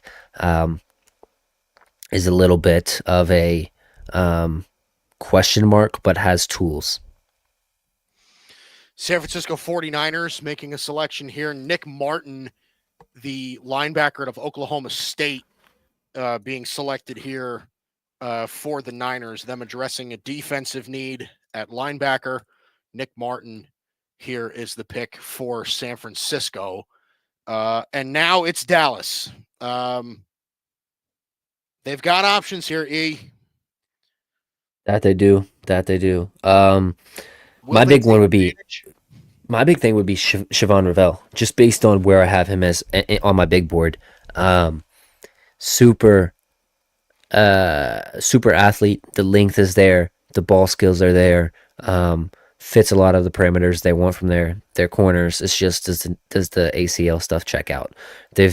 And who knows, because they've dealt with injuries with their corners as of recent a lot. You know, with the fracture in Deron Bland's foot and the ACL thing with Diggs. So it's unfortunate that's kind of hindering them from picking a guy like that, if that's the case. But overall, man, he would be the guy I would look forward to most. But there is Alec Aomanor, there is Jalen Noel that I would really love those two picks. If I had a prediction, it would be Tootin, though, the running back out of Virginia Tech.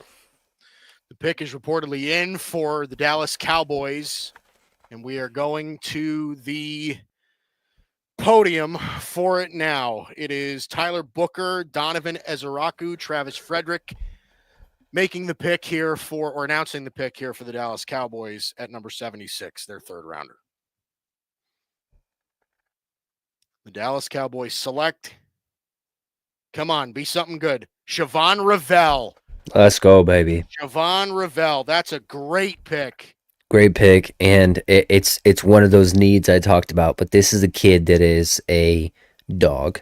Tackles well, can play outside. He has the length, like I mentioned, the size, the ability to click and close on balls, take them to the house. Smaller school guy out of Eastern Carolina, but and really only a 1 year true starter.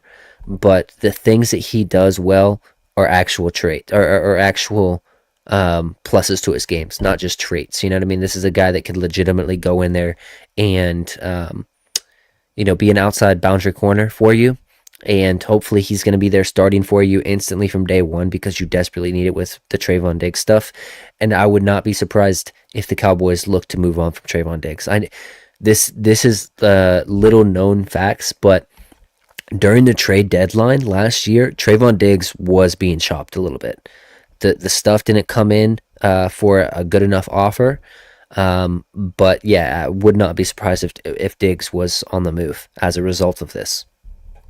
Interesting that we bring that up. It's so Siobhan Ravel. I first of all, I really like the player. It's funny because I always look at drafts like this, and I can't help it, but the Cowboys got 3 guys in this draft, I think, that could have gone in round 1, right? Mm-hmm. Like, it makes a lot of sense. Like, obviously, Tyler Booker did go round 1. We saw that Donovan Ezeraku, I think, could have easily gone in round 1, and um, and now Siobhan Revell, I think, is again part of that company where he could have gone in round 1 as well. The Carolina Panthers have made their pick at number 77. It is Princely Uman Mielen, the edge rusher out of Ole Miss. He ends up going to the Carolina Panthers. And who was their other 2 picks, Mike? Didn't they pick an edge already, Michael? Or no, he went to 49ers, huh? Carolina took Tet McMillan. That's right. They took Tet McMillan, and then in the second round they took Nick Scorton as well. So they did take an edge, Okay. but it was Nick Scorton, and now they walk away here with Princely Uman Mielen. This is good value for Iman Mielen. I always get that one wrong. This is a solid one for them because this is a guy that could have easily went in the 40s, and you get him here at 77. It's a need for the Panthers. They are desperately in need of pass rush help, and no, I didn't really watch him all that much. You were on the soapbox for him a little bit about this guy's good. He's going to be a producer in the league. Yeah, I kind of thought he was going to go second round. I'm a little surprised that he made it all the way here. But listen, the kid's got some dog to him. He's got some off-field stuff too, so like there's a little bit of concern with that. But yeah, listen, he's got some dog. I think Uman Mielen, he's got a little bit of a mean streak. He isn't overly like athletic. Like I don't see him as like a super duper athlete, but he wins with effort. I think that's part of what makes his game really good. So I kind of, he's not a guy that I like stand on the table for or anything like that, but I do think he's going to be a solid pro because, you know, and you've kind of been a testament to this too. You kind of bet on guys that play with a ton of effort. You know what I mean? So Princely Uman Mielen, I think, is one of those guys. Yeah. So the Arizona Cardinals are now on the clock. Princely Uman Mielen going to the Carolina Panthers. It feels good, EJ, that the Cowboys made a good pick in the third. Tyler Booker, Donovan Ezeraku, and Siobhan Revell is a solid draft haul. Yeah, I think that the Cowboys are in that position where they're like, hey, we don't care what you guys think anymore. And I don't think that they ever did, but I think that now more than ever they really don't. I think that they're getting to that point where it's like nobody in the world wanted Brian Schottenheimer as the head coach for the Cowboys this offseason. No. Nobody. Except for Brian Schottenheimer's wife and his kids, probably. You know what I mean? And his dad, Marty. That's true. But they said, we don't care what you think, and we're gonna hire a guy that we believe in. And whether it works out or whether it doesn't matter. Now, I will say it's a little bit of that familiarity with the Cowboys and their just willingness to hire guys that they're familiar with. Yes. We saw it with Jason Garrett, Schottenheimer. I don't know, Marty Schottenheimer was, they have connections there with him, but also just being there last year and whatnot. So I think that they said we don't care, so they're fine with making him the head coach. Then players that we were like, you got to re-sign. Jordan Lewis was one of those guys. They're like, well, we don't care. We're done with this. I think that the picks last year really, as well with what we were all saying, but we need a tackle, but we can't reach for one. They took Guyton. I think that was a reach even after the trade back, but I think that he would have ultimately went anyways in the first round. So they're starting to get to that field of who cares what the outside noise is. We're going to do what we do. And at least they drafted good players that weren't Like I said it all off season for the Cowboys. Stop picking players that you think are going to be good and pick players that are good. All three players they have picked are good right now. They're not these project players like a Luke Schoonmaker, like a Mozzie Smith, like a Junior Feihoku. That draft was horrible. I'm on record for saying that was the worst Cowboys draft I had ever participated in as a fan. And I had to watch that one, and it was bad. Then the Tyler Guyton one, I understand. Marshawn Nealon, I actually liked. He was a guy that I thought could have went in the first round. Our third round selection. Who was it? I'm trying to think. BB. Cooper Beebe, yes, Cooper Beebe, great pick. And here's my guy Jordan Burch coming off. That's a great pick for Arizona right there. Arizona's had a really nice draft. They have Will Campbell, Jordan Burch, and then who'd they pick in the first? Johnson, Jordan Burch, and Walter. Oh yeah, sorry, Will Johnson, not Campbell. They've had a really nice draft. They've got a bunch of game changers in that draft. And listen, I like hoping their defense too, man. Yeah, really big time. I mean, they drastically improved their defensive line just now.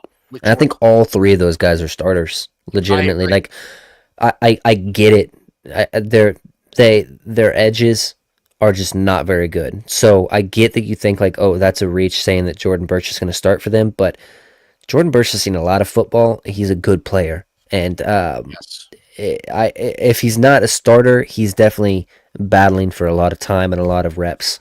And like I said, he's versatile. He can be used and kicked inside into that 3-tech position in spells. So really like that one for the Arizona Cardinals. And the Arizona Cardinals have kind of grown on me a little bit because I'm just a big James Conner guy. Like he's like really good for me in fantasy every year. So I watch a lot of Arizona Cardinals. So I'm happy to see them finally get some defensive players. This might be one of the most interesting picks in the whole draft. The Houston Texans just took Jalen Noel out of Iowa State. They took Jaden Pair him with Higgins, yeah. They took Jaden Higgins in the second, pairing up Higgins and Noel, keeping them as teammates for CJ Stroud. I like it, man. Interesting. I love that. For a couple different reasons. This guy's a route demon. I've already said this 50 times. Route demon, a guy that just gets open, has a knack to find soft spots in the defense. Quarterback's best friend. Really good off of the snap. Really good. Really crisp breaks at the stem. He's good. Everything you want to see in your slot corner. But this allows him to be just that. You got Nico Collins, you got Higgins on the outside. Now you get him to really work in from that slot. Texans are putting together a really good offense. And they still have Mixon, correct? Yeah, they do. So so Schultz at tight end. They've put together quite the receiving core. Nico Collins still there. Tank Dell. I mean, Dell's coming off the injury, of course, but this allows you to have another guy that can come in right away and be like all throughout that draft with Tank Dell out of Houston. I was like, man, he's probably the best route runner in this class. Same thing for Jalen Noel. Whenever I watched him, I was just like, probably the best route runner in this draft. He reminds me a lot of Jaden Reed, who also went in the third round to the Green Bay Packers a few years back. He just is really good with the ball in his hands. He creates space really quickly and really easily. Has some drop concerns, like I mentioned, but other than that, clean prospect. Don't have to worry about him. Push him in there to that slot and allow him to work. Indianapolis Colts making their pick just now. Justin Wally, the corner out of Minnesota. This is very early for him. I thought this was very, very early. That's crazy to me. Did you watch him? No, I didn't, but just based on the things that I had heard about the corners that were projected third rounds, fourth rounds, and stuff like that, he wasn't even in those respects. So it seems like a pretty serious reach. Where did they say he was out of? Minnesota? Minnesota. Yeah. We'll see. The Colts also are a team that do not care about what you think about their drafts. No. They just pick whoever the hell they want, which I respect. But sometimes they get you in trouble because, if you're not willing to compare your notes and realize when you're wrong, you're just going to continue to fall into the same trap. Right. Now, I really liked Juju Brents that they took a couple years ago out of K-State. he hasn't really panned out. He's kind of been injured a little bit. So they need corner help. So I like that they're trying to address a need. I just personally would not have went here with some of the other guys on the board. I mentioned a Noel Williams out of UCLA. In my opinion, and I didn't watch this kid, so I don't know. But in my opinion, that guy's just a dog. He's kind of like a Jordan Lewis in a respect. So Yep. The Cincinnati Bengals, and this is the cool part about this draft, about this point in the draft, is picks are starting to rattle off now. The Cincinnati Bengals taking Dylan Fairchild, the guard out of Georgia, so they're addressing the offensive line here, here in the third round. yeah, Fairchild was the second guard that I had after Rutledge. That I so I'm glad that Ratledge went first and then Fairchild. That's how I would have stacked it. Yep. But they're both solid players, both good guards. They're going to be pros for a long time, and I think he's going to hold up in the trenches. Georgia offensive linemen typically do really well in the NFL, so solid pick from them, and they're actually seeming like they're going to try to help Joe Burrow a little bit, and that's good. Yeah. So what have they done so Cincinnati with Demetrius Knight in the second, Shamar Stewart in the first, and now Dylan Fairchild in the third. Yeah, I'm not a big fan of Knight just because of his coverage is just terrible in my opinion. Mm-hmm. Shamar Stewart, like I said, I mean that guy he was like 35 on my big board, so overdraft there. But Fairchild, I feel like this is the slot that I would have took him in. This is probably my favorite pick for the Bengals so far. So yeah. Let's find a Titans color together. Here we go. This might be good. How about that? That's okay. Yeah, that's pretty good. Pretty close. The pick They actually have it pretty dark on the back. Oh man. So just to keep you on track, Siobhan Revelle to Dallas, Princely Uman Mielen to Carolina, Jordan Birch to Arizona, Jalen Noel to the Houston Texans, keeping him with his teammate Jaden Higgins. Justin Wally goes to the Indianapolis Colts, and Cincinnati selecting Dylan Fairchild here at with the 17th pick, with the 81st pick of the third round. Wowzers. What? The Titans? No, not the Titans. Just who the Steelers picked. Surprising. Wait, what? I said this who the Steelers are going to be picking.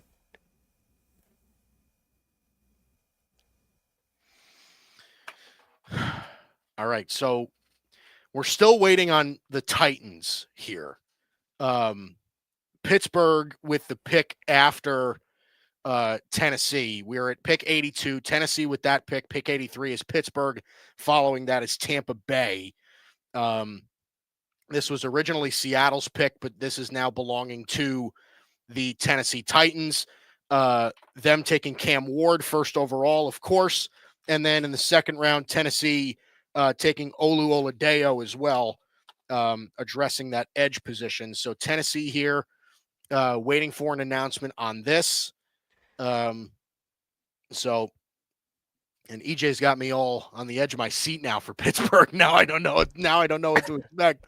He said wowzers, though. I'm assuming it's a quarterback, right? No. It's that's not. That's kind of why I was like, wow, they didn't pull the trigger on Shedeur.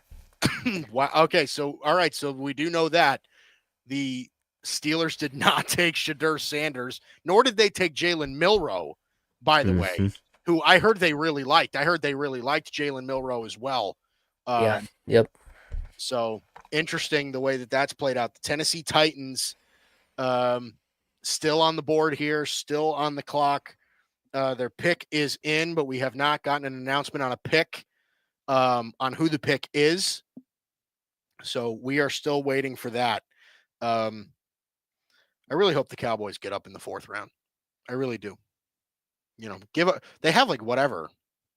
They have 3 sevenths or something like that.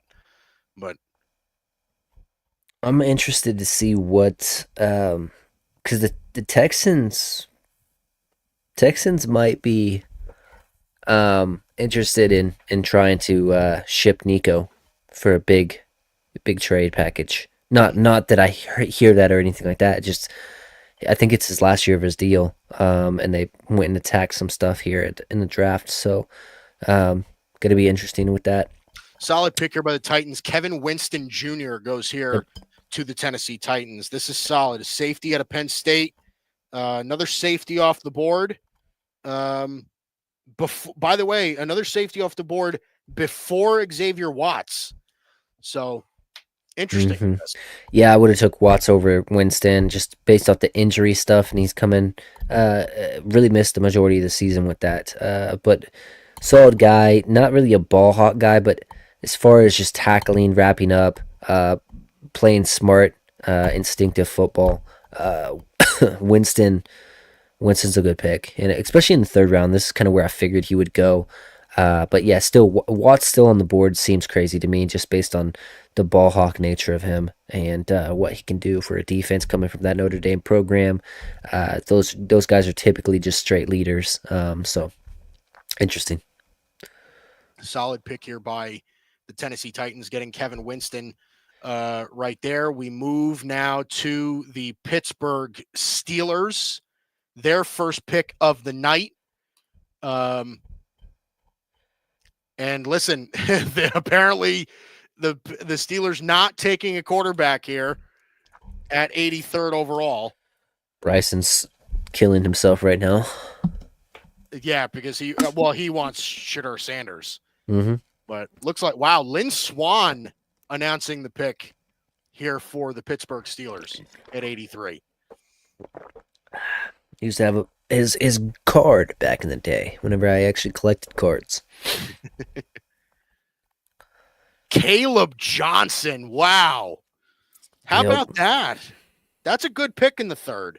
Now, yeah, I'm not high on Caleb Johnson, but as a third round pick, I'd be perfectly okay with that.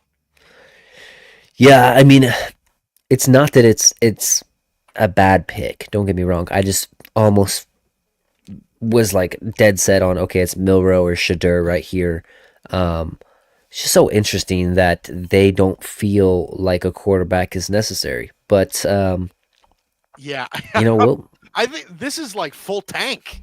Yeah, point, right? Like it's got to be full tank. Because I don't know where else he goes if the Raiders don't select him, or somebody comes up and gets him in the third round. He's going to be a day 3 guy. And that's insane from the start of the process. He was having tweets saying, we know where we're going. And it was, Raiders and stuff like that. And it's like, you never knew where you were going, apparently, once the film and everybody got caught up on you. And the red flag started coming out a little bit. Not that I think that. I think Shedeur was a second round player to me. And second round players carry over into the third all the time. So I would be very surprised if he doesn't go third, but it seems more and more like the destinations that he should go, the teams are just like, we'll wait. Yeah. So, interesting. What about Caleb Johnson? I mean, I'm a little lower on him, but what do you make of Caleb Johnson? Yeah, he's a big playmaker as far as just taking stuff that shouldn't have any chance of going all the way to the house. Dude, my friggin' stuff is glitching over here on my stream. Yeah, it was. It was an ESPN thing, but yes. That's funny. But no, he's a guy that has a lot of speed once he gets up and gets going. He's a guy that I'm not in love with at pass pro. His pass catching leaves a little bit to be desired. But it's not like he's bad in those areas. He's a bigger dude. He rocked up. Really only the 1 year of like true like stellar production. Not that the year prior was bad by any means. But yeah, we'll see what he has to do, and Najee Harris not there for them. I don't know about T.J. Warren. I think that they re-signed him, but he'll have a chance to be kind of the lead back there in Pittsburgh. So definitely. Jacob Parrish, by the way, going off the board here to Tampa Bay with the 84th pick. Yeah, Parrish is one of those guys that is a very fast corner, but he's going to take some time, I think. So we will see as far as, and it looks like Kansas City trades with New England. Yep. Could Kansas City take Shedeur? No, I'm just kidding. Could you imagine? No, Jacob Parrish, I like. I thought I had him as like a third round corner. Don't know what his ball production looks like. Really, I only really watched one game of him. I'm actually kind of surprised that Giddens, his running mate at running back, there at K State hasn't went as well. Just thinking about K State and their players there, but Parrish I like. I don't love, but that's that territory you're in right now. Third round, those are the players you're getting. So I think he Pick has a chance to be by a the good way, player. for Kansas City, and you're gonna This like is a good player. this This is is a good player, boy. this is a good player. Noel Williams This is out of one of those Alabama. guys that Going reminds me to a Kansas City. lot. This is a guy that reminds me a lot of an Asante Samuel Jr. Gets his hands on balls. He's feisty. He plays with the chip on his shoulder. And yeah, just popped up 7 interceptions last season. Um, just really really good corner. I think a lot of people kind of see him as maybe possibly transitioning inside, and I think he can absolutely do that. But I would keep him on the boundary. It's not like he's slow or anything. 4.5 40. A guy that just battles. He's good with his hands, not too handsy, but enough where he knows that the unwritten rules of like when not to hold and when to hold. You know what I mean? Right. So yeah, just crafty. He's a savvy player. I really like the pick, and it's just the rich get richer with Kansas City because they got another good one right there that can get his hands on balls. And like I said, I value that a lot at corner.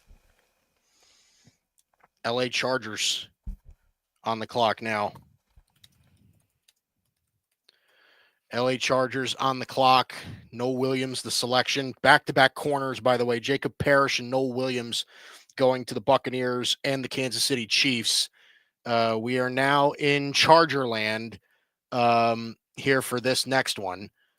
Jesus, can we get a good color here for the Chargers? They don't have like an electric blue-ish sort of deal. Golly. Oh, okay. This one works pretty good. There you go. That's not bad. That's been my night so far. Just finding colors. God. That's all right, Mike. We appreciate you. You're the color guy. LA Chargers on the clock here. Now they took Omari and Hampton in the first round, Great pick. getting their running back of the future as well, and Trey Harris in the second. So they've gone full weapons so far in this draft.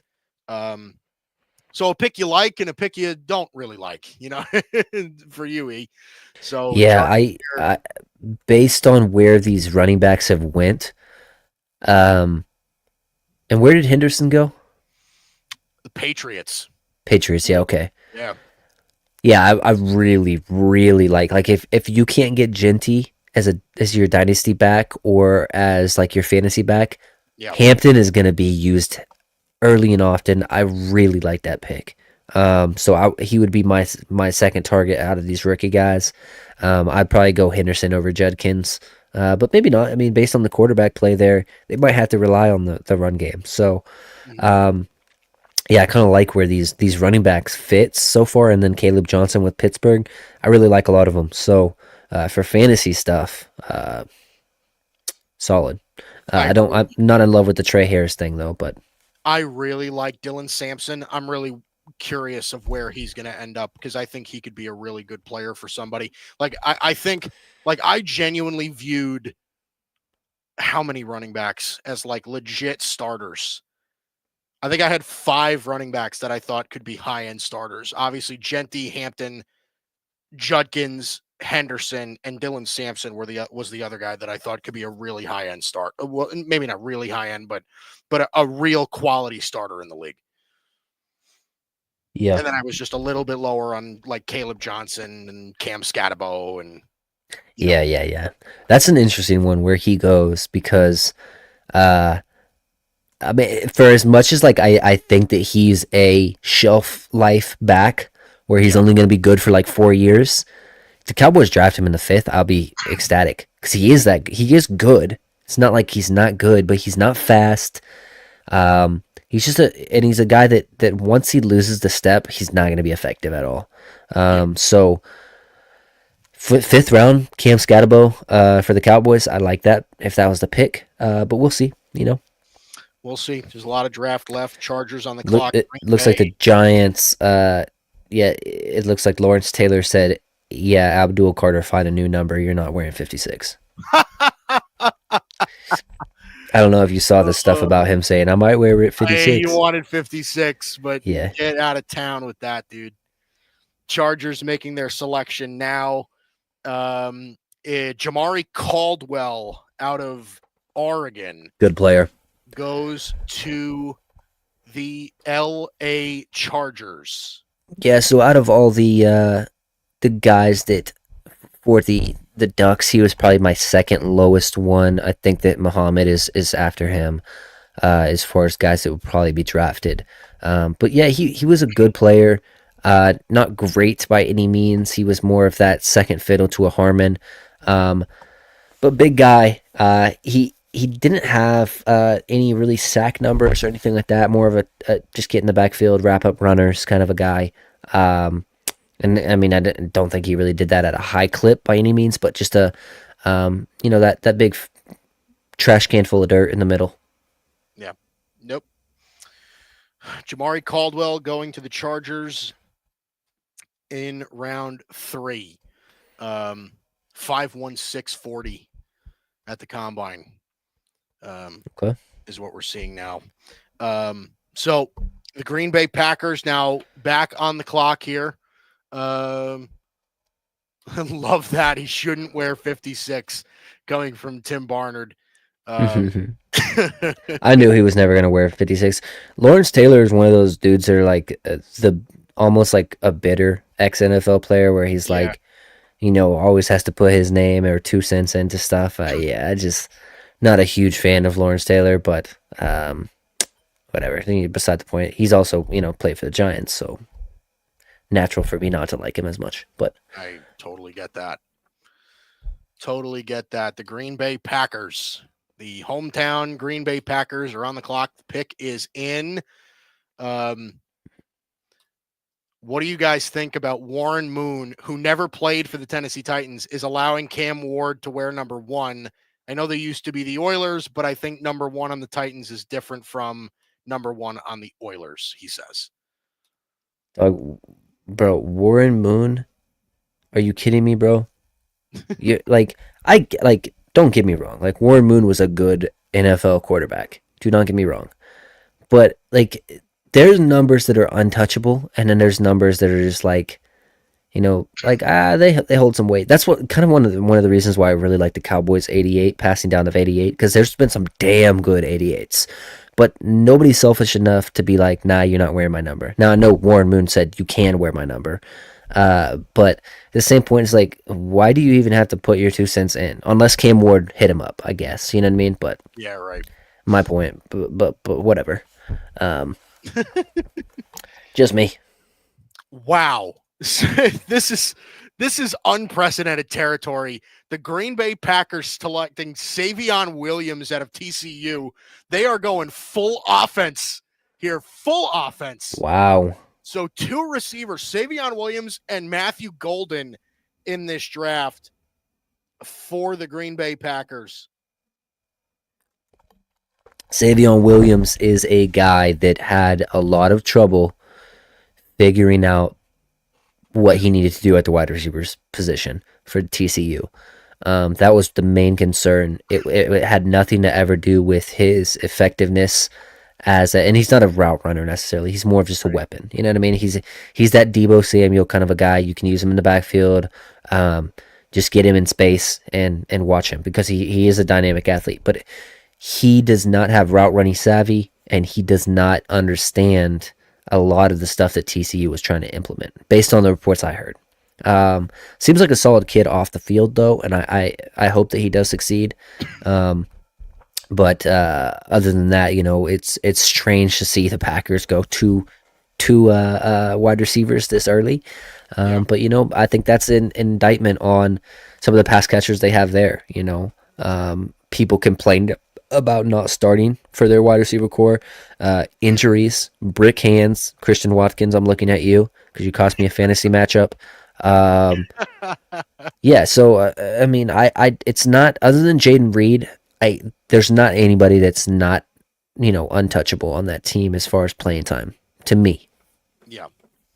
No, I think that that's fair, man. Listen, they're just bulking up that wide receiver room big time, Yeah, and and I it's kind of wonder if one of those guys are on the block a little bit because they have so many wide receivers that have had good playing time, but based on I can't remember his name.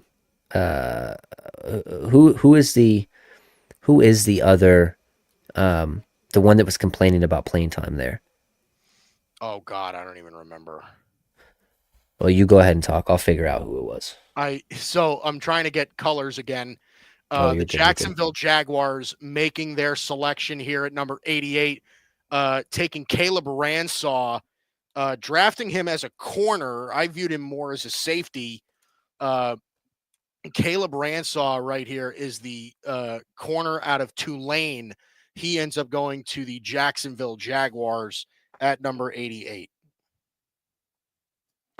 I think it was Romeo Dobbs, wasn't it? Maybe, or maybe it was Dontavian Wicks. I can't remember. One of those two were complaining about playing time. So I wonder. I mean, they got Romeo Dobbs, Jaden Reed, Watkins, and then Wicks that are all guys that have seen playing time, and all of them could be on the trading block, minus Reed, in my opinion. But we got Tim over Tim here. Varner joining the stream. Hey, Timmy.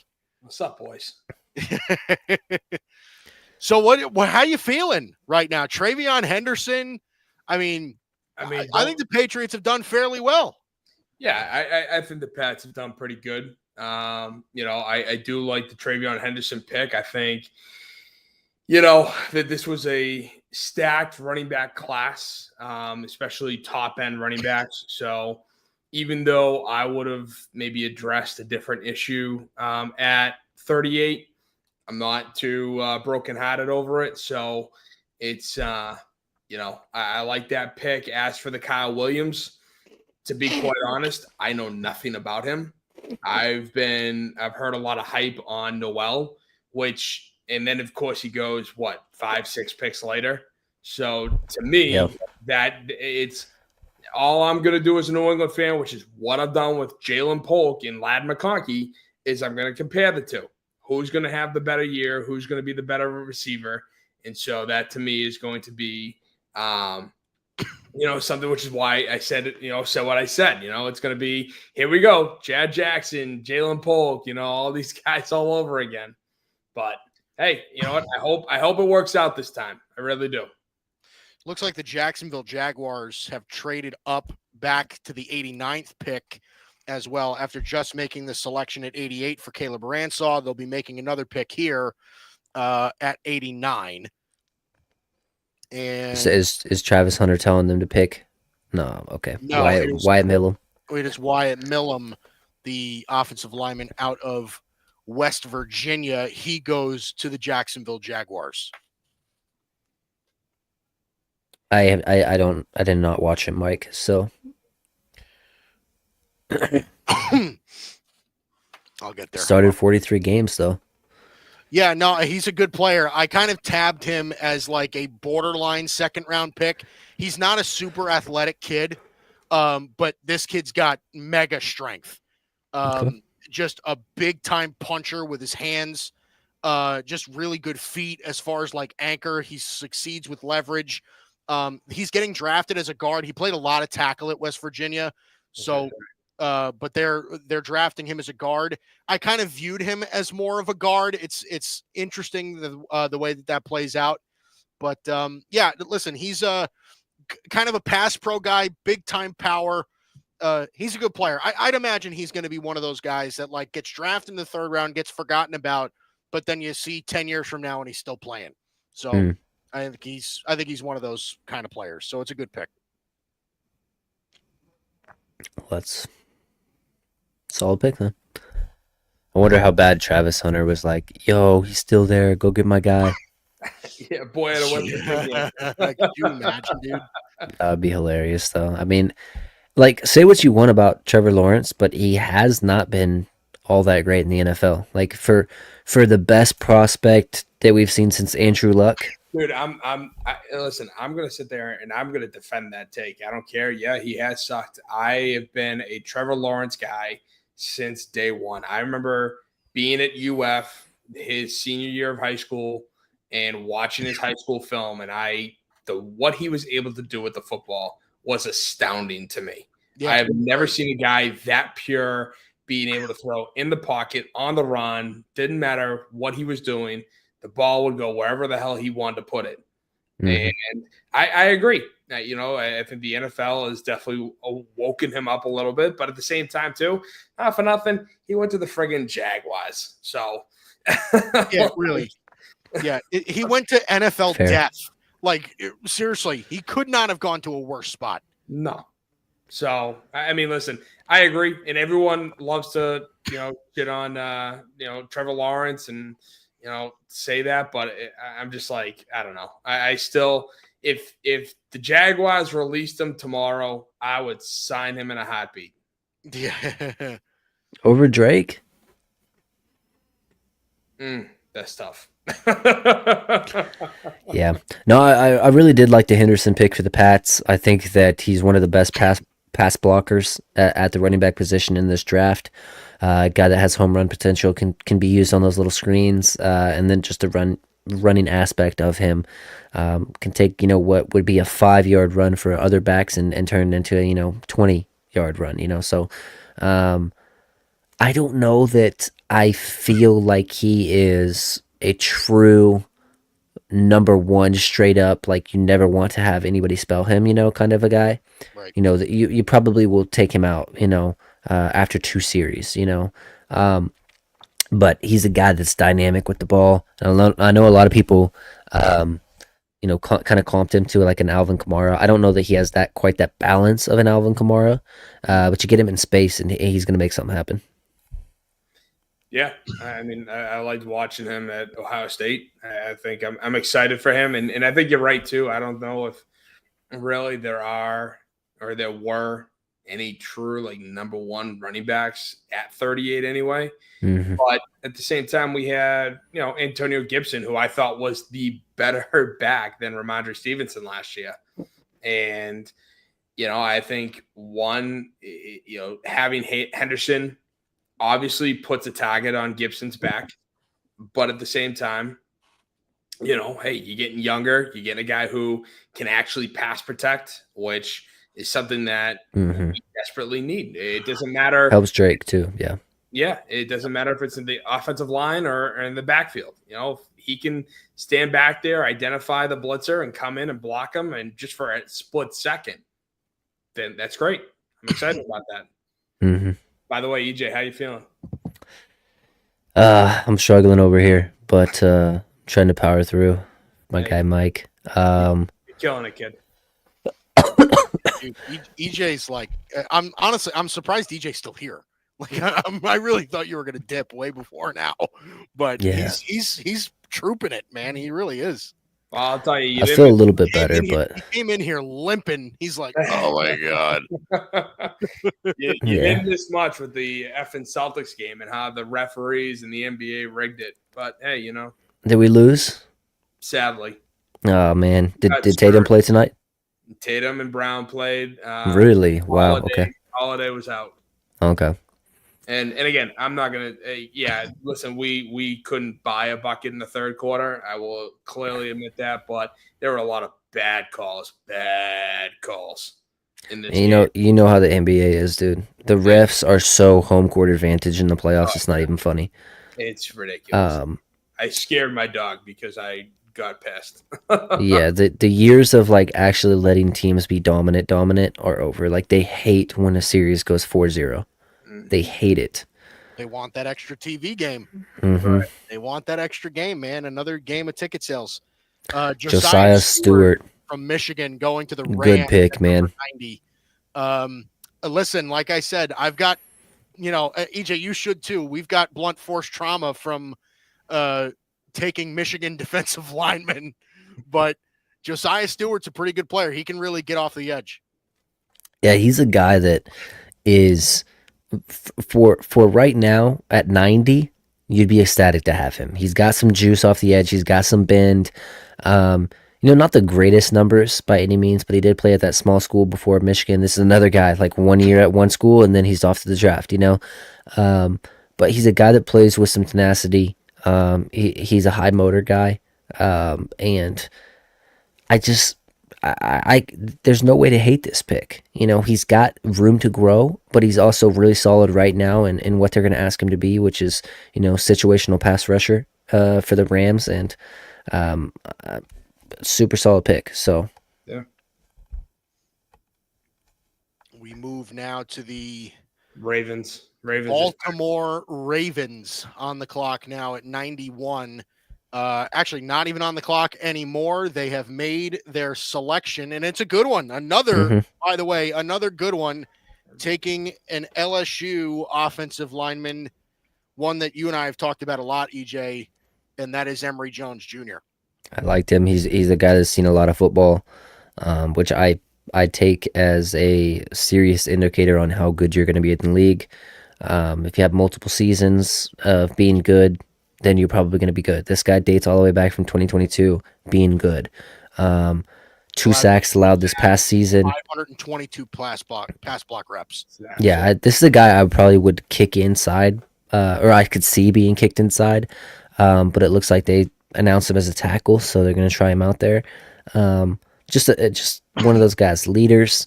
Comes from a program that's. I guess they do have guard up there now. So okay, cool. And that's where I would play him, as at guard. I feel like he's a little bit better in the phone booth than really outside, one-on-one with the edges. But seen a lot of football. Leader, comes from a program that is, highly touted, and I think that LSU linemen have come in to the league as of recent, and they've been pretty good. So, yeah. So, sorry, I didn't mean to cut you off. No, you're good. You're good. Haven't thought about him since 2006. Yeah, really. 92nd pick on the clock here for the Seattle Seahawks. And like Tim said, Sean Alexander coming out. Seahawk legend. There it is. Oh, wait. Is it there? Is it the real there it is? Is that what it is? No, not that there it is. It's a different there it is. All right. The selection here for the Seattle Seahawks, Sean Alexander, the 2005 MVP of the National Football League. Crazy. Jalen Milroe is the pick here for the Seahawks. Jalen Milroe, the quarterback, finally goes off the board. Seattle takes him at number 92. Yeah, he's a guy that's pretty similar to like a Milton out of Tennessee, where he is cannon for an arm. Cannon, athletic guy. Doesn't have the touch, doesn't have the layered throws in his arsenal just yet. But I think that Jalen Milroe is better than Milton. By far. So it just comes down to if he can develop, and if he does, he's going to be, if he develops how he should, he's going to be a top 10 quarterback. You know what I mean? So just because the tools are so good. No, he's incredibly toolsy, an amazing recruit, such a good athlete. And he is, like, I'll even go as far to say this. As far as, like, a runner is concerned, he's an elite runner. Oh, yeah. Mm-hmm. He is. He can really run. But that arm is so sporadic. It just needs to be reeled in. He needs to process better. He's big-time mistake-prone. But, boy, can he scramble. He can get out of the pocket. He can run. Like, I would even go as far to say, like, he's close to Lamar Jackson level running. Like, I think, like, just as a pure runner, I think he could be that good as far as just, like, a running QB. But the arm has to get there. The arm is not close to getting there. He has really good vision whenever he's out in the open field. He has patience to let blocks develop as well. But, yeah, it just comes down to development. Tim, go ahead. No, I was just going to say, I mean, we talked about him yesterday. I think, like I said, a lot of teams, a lot of colleges, when recruiting him, didn't want to put him at quarterback, and he wanted to play quarterback at colleges. But every team was looking at him as an athlete, not as a quarterback. And Nick Saban was the one who was like, no, I'll put you at quarterback. We're going to get this thing going. And there it was. So, and you're right. He's not the best passer. I think really that's been a big issue with his game as a corner. Yeah, there you go. But I think it's, he's not pristine. He's not polished, as you're saying, but he's an unbelievable athlete, somebody who can, chuck the ball a country mile. It's going to be interesting to see what kind of happens up in Seattle. No doubt.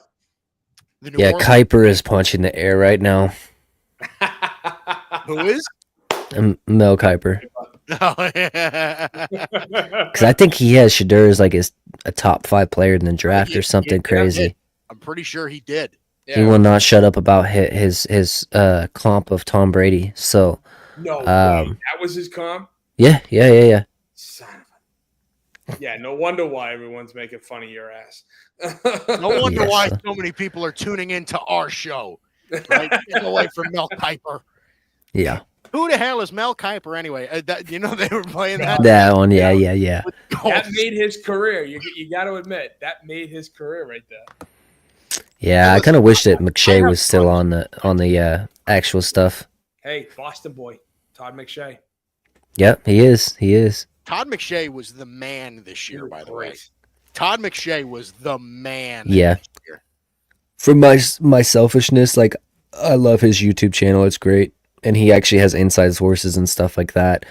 For like league stuff, he's like one of my go-tos for that stuff. But big time. Yeah, I miss him being up there. The New Orleans Saints on the clock. They listen, they took their quarterback already. It ain't going to be Shedeur Sanders. They took Tyler Shuck earlier in the draft. So the selection now coming in for the New Orleans Saints, Jonas Sanker, the safety out of Virginia. Over Watts. That's crazy to me. Here. Another pick, another safety over Watts.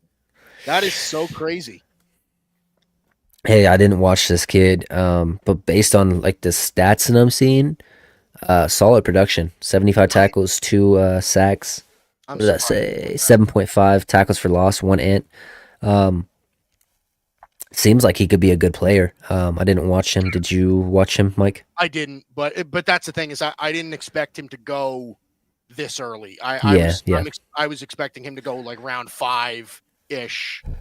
So I didn't watch his tape. I watched Xavier Watts' tape, but I didn't watch Jonas Sanker's tape. Oh, that's the way it is, man. It's the way it is. That's the way the draft goes. So the Cleveland Browns now back on the clock.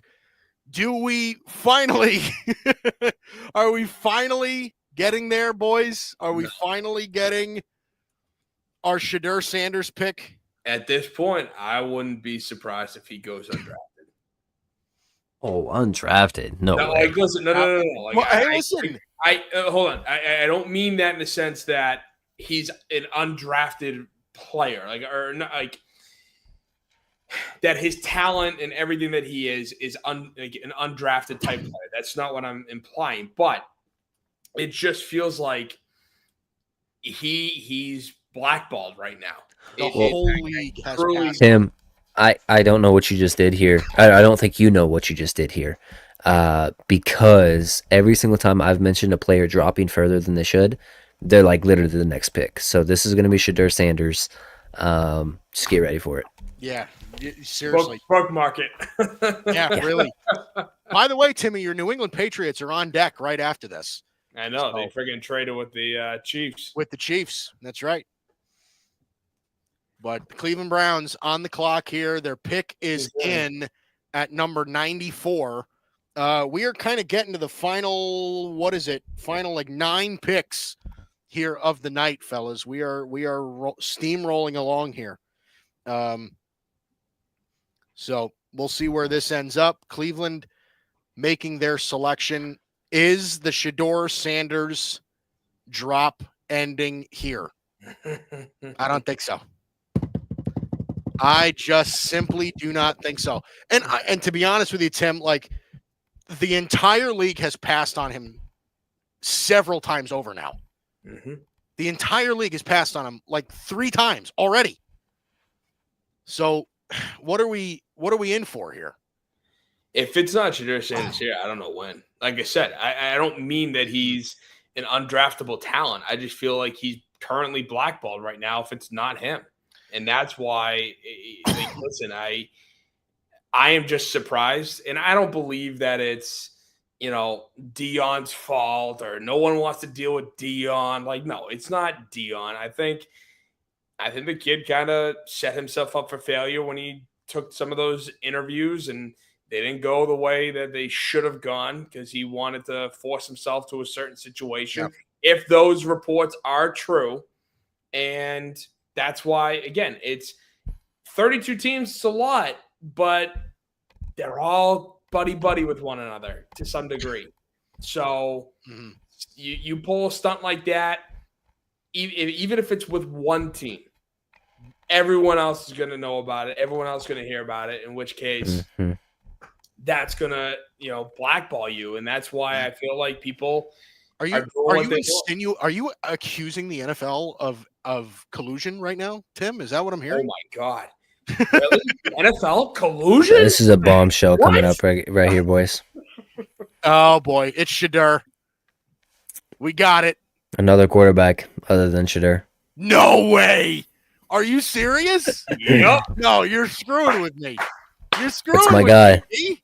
It's my guy. UCF to Oklahoma to Oregon. It's Dylan Gabriel. Oh my gosh, it's Dylan Gabriel. Yeah, that's crazy to me. I thought that Gabriel would be a really good pick for Sanders, man. for the Dolphins, just based on the left-handedness. You know what I mean? Right. Yeah. Yeah. So I didn't think Dylan Gabriel was going round 3. well, Gabriel, based on all the indicators that I was keeping tabs on, he was a guy that home run hit the interview process stuff. So if that's kind of the deciding factor between him and Shedeur, then I see it. Dylan Gabriel. Hey, I'm telling you, say dude. this thing? I just want to say this real quick. Is like, listen, I was never one of these people who I was glad Shedeur didn't go last night. No, I'm not that type of person. And to be honest, I was kind of like bummed that he didn't go just for S&Gs type of shit, shits and gigs. But don't be afraid, Timmy. It's all right. This isn't a family friendly program. But no, now I'm kind of sad. Now I'm kind of this is ridiculous. I know we joked about collusion, but I'm like, for Shedeur wise, I feel bad for the kid. This is crazy.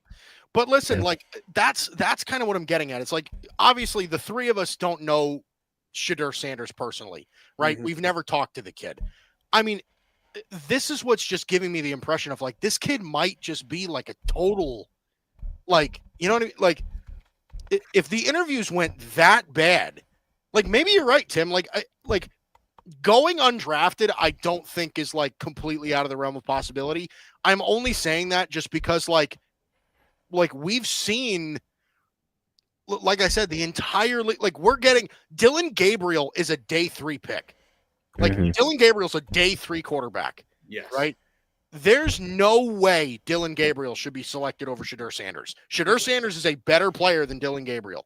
Okay. Well, Jimmy White, let's go. But golly, I'm stunned.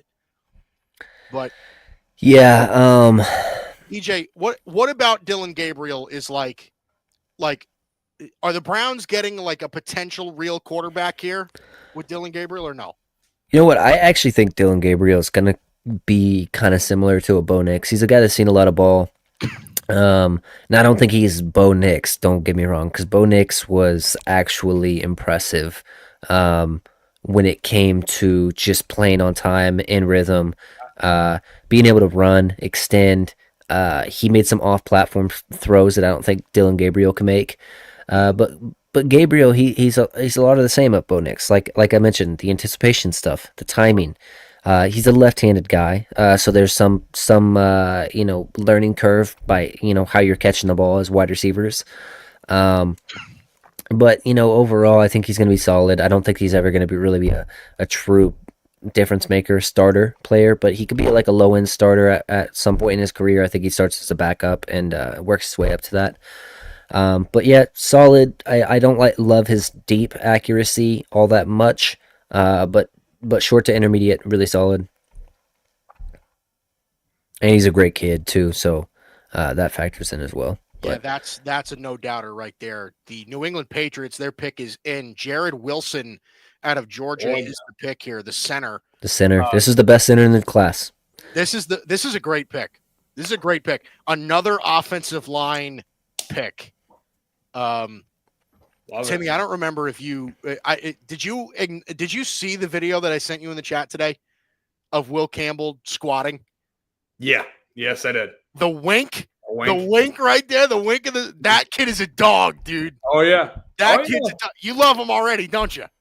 Listen, I told you last night, like I was the whole short arm thing scared the crap out of me for the longest time until the pro day, until his interview, and he's like, "Listen, I've played for 3 years at LSU. No one's giving me shit about my arms, like until now.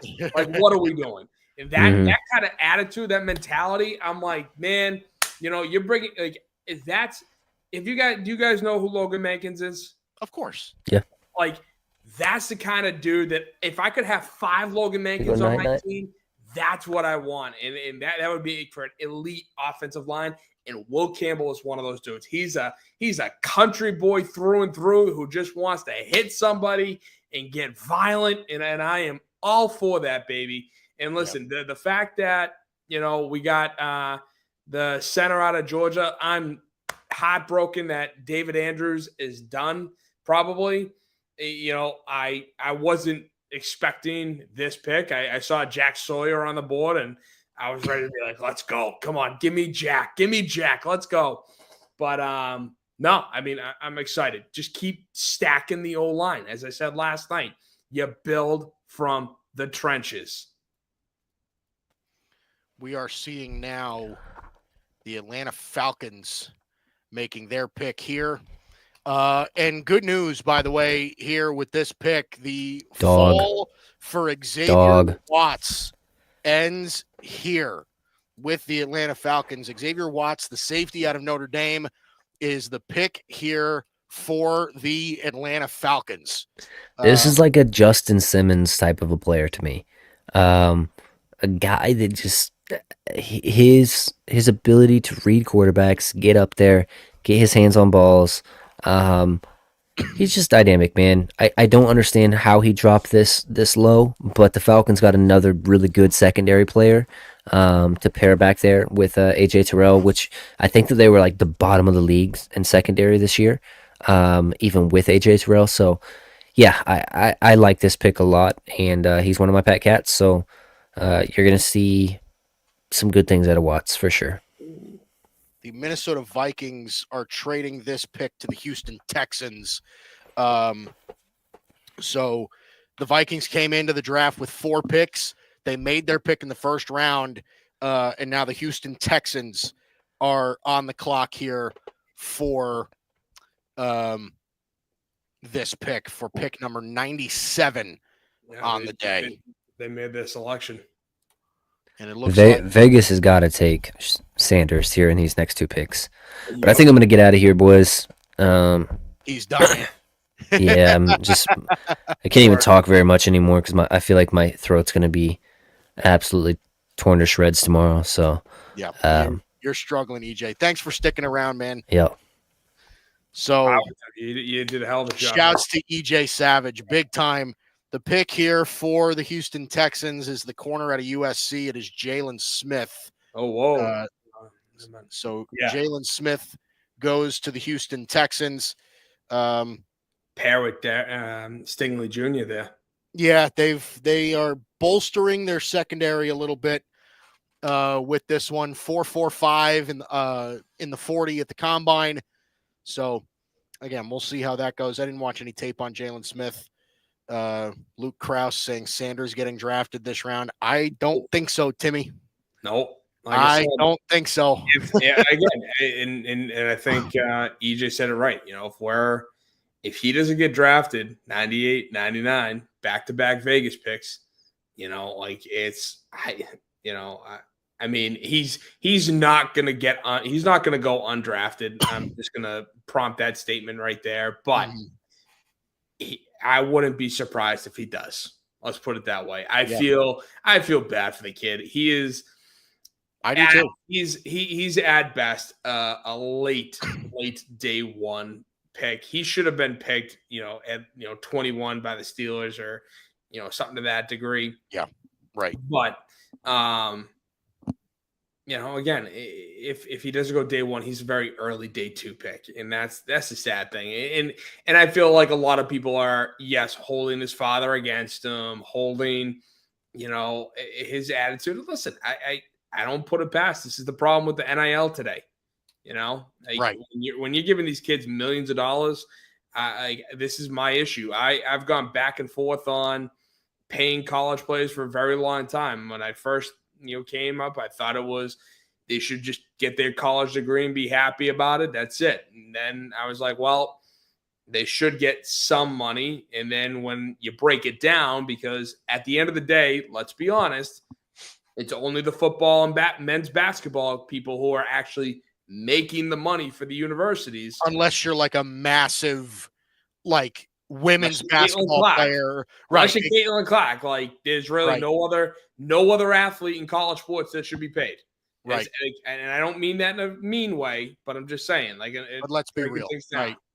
So and that's the tough part. Now we were in the stage where it's like the kids are getting paid millions of dollars. These kids, over the course of 4 years, in my opinion, should not be paid more than $250,000. You can get by in college through 4 years, making a total of $250K. Right. I mean, is that so wrong to kind of throw out there? No, I don't think so. And then it puts a cap on everybody. You can't pay one guy more than the other, and this, that, and the other, because then you're going to break it down by position. Who's going to get this? Who's going to get that? But I just hate what it's done for the game as far as like these kids don't have to commit to anything anymore. No. You know what I mean? The transfer portal, and I'm not against the transfer portal. Let's make that clear. Like, I'm not against the transfer portal, but like what we just saw from Nico Iamaleava, right? Oh, yeah. Like, that's ridiculous. That's ridiculous. Yeah, going from Tennessee to UCLA, like they're not even close to the same level of program. Period. No. What are we doing? Well, and then the worst part is too, you see this kind of stuff carried over, not even carried over, beginning in pro sports. I understand. I appreciate this. Thank you. Look at that, Mike, getting all the love. Got love to see. No, I paid him to say that. That's yeah. He's my plug. How much money you putting the NIL for him? Yeah, really. No, I slipped him a few. No, but I will say this, like, what bothers me is when I see, even pro athletes who demand to be paid top dollar amongst their position. Right. And yet what have they done to earn it? Right. Have they gone out and won the championship? Have they been MVPs? Have they, been the top player at their position? Like, for an extended period of time leading up to it? No. Like that's, right. And same with Nico. Like, okay, what did you do? You didn't do anything. You got your ass kicked by Ohio State, and you didn't even want to play in that game. So it's just kind of like, NAL. And the sad thing is, Mike, you and I, we love the Gators. College football is built on tradition, is built on, I want to go play for that school because that's my school. And I'm going to stay there for 3-4 years, build that program up. Now, kids are like, who's going to pay me more? Bounce, right? They just move around everywhere. Selfish. Raiders making their pick now. Caleb Rogers, the offensive lineman out of Texas Tech, is their pick here at 98. There's no one. They did a pan out of Green Bay. There's no one there. Well, it's probably like 10 degrees at this late at night over there in Green Bay. Cam Ward, Chuck, Noel, Gabriel. I can't believe that shocks me. Listen, Caleb Rogers, he's getting drafted as a tackle. I always viewed him as more of a guard. But I he's got think good they feet. listed him as bad. He's a pretty athletic kid. I actually like this player a lot. I expect him to get some reps, like some real reps, and not just be a swing tackle for the Raiders. They're on the clock again, by the way, as well. There it is. It looks like. And they have back-to-back picks. So, again, Vegas now, Raiders back-to-back, Tim. Caleb Rogers now a Raider. Okay. Shadur Sanders, Ashton Genty, Jack Beck, Darian Porter, and Caleb Rogers so far is their draft haul. Listen, there's 4 picks left in the round. It's the Raiders, it's San Francisco, it's Philly, and I believe it's Detroit. Shadur's going around. No, San Fran, Philly, Minnesota. Minnesota. Okay. Yep. Shadur's going tomorrow.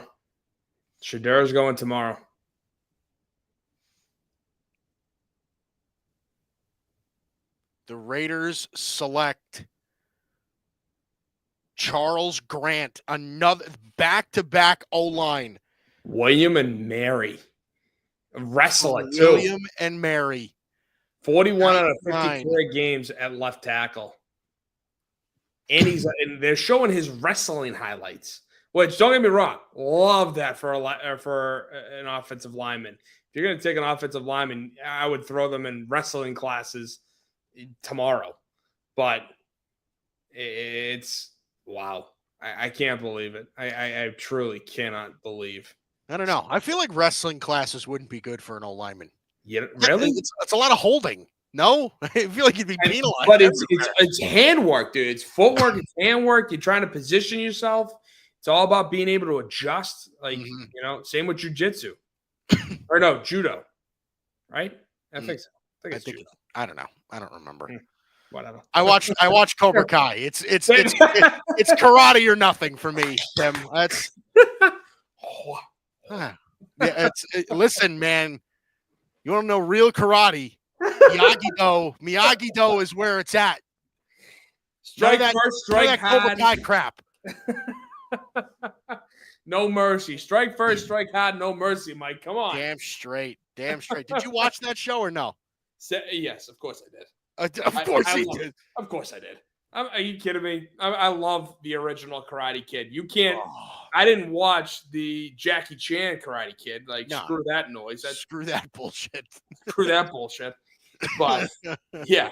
The originals, give that to me all day. So the fact they brought back the original cast, and love to see it. Yeah. No, it's that was cool stuff, man. That show, I thoroughly enjoyed that show. The fighting was atrocious, by the way. You thought so? Huh? In Cobra Kai you did? Yes.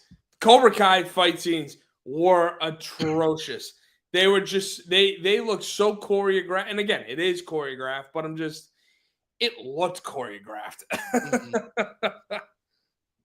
They got me fired up though. It did. I was ready to go, man. I watched. I stood there like, yeah. No kidding, dude. No kidding. No, dude. Ralph Macchio. I live on Long Island, so that's where I'm from. I grew up here, and Ralph Macchio. I wonder if he still lives there, but Ralph Macchio probably lives 10 minutes away from my house. Like, he's literally right down there. I used to be best friends with his kid, Danny. I used to be best friends with his kid. Him and I were very, very close. Now, we haven't talked in a while. I should reach out to him one of these days, see how he's doing. But, we were very, very close one day. I could tell you a funny story. So, me, my dad, Ralph, and Danny went to a New York Islander game one day. And my dad's an architect, so he deals with a lot of contractors and a lot of people that run contracting companies and all that stuff. And Ralph gets a call on his phone, and it's from somebody famous, right? Like, my dad always tells the story like it's Francis Ford Coppola, but I don't think it was. It was from somebody famous, like somebody you would know. Francis Ford Coppola dead? Yeah, I don't know, dude. but Ralph was getting a call from somebody, and he ignores the call. He's just like, I don't want to talk to you. I'll call him later, right? my dad gets a call from a contractor. And my dad's thinking to myself, like, Ralph just like ignored a phone call from like, I'm making up a name, but like Yeah. George Clooney Yeah. or something like that. I'm not taking this guy's call. The guy calls again. I'm not taking his call. Calls again. I'm not taking his call. 9 rows up. He's like, my dad's name is Mike. Mike, pick up your damn phone. He was sitting right behind us and saw us ignoring the call. And you think I'm going to take a phone call from you when I'm sitting next to Ralph Macchio? Are you kidding me? Yeah. So that story funny. is always and I see that we see that contractor every now and again. His name's Jeff. Yeah. And he's a good guy, but he's every time I see him, he brings up that story. It's hilarious. I mean, how can you not? I'm sitting next to Ralph Macchio, the Karate Kid. The Karate Kid. You think I'm going to take your phone call? Get out of here. Who the hell are you? The San Francisco 49ers are making their selection right now. Upton Stout. So Upton Stout, corner out of Western Kentucky, goes here. This was a player that I knew was going to go around this range. 0 touchdowns allowed and 409 coverage snaps over the last 2 seasons at Western Kentucky. So he dominated at that level. 5'8", 181. One of these, I guess, smaller slot corners. He's not very stout, I guess, right? Because he's stout. Yeah. You know what he's saying? He's probably like, oh, good one. I haven't heard that one before. Like, hey, look at this. Mike, the kid just got drafted. He's going to go home now. He's going to have a nice stout. Yeah, no kidding, man.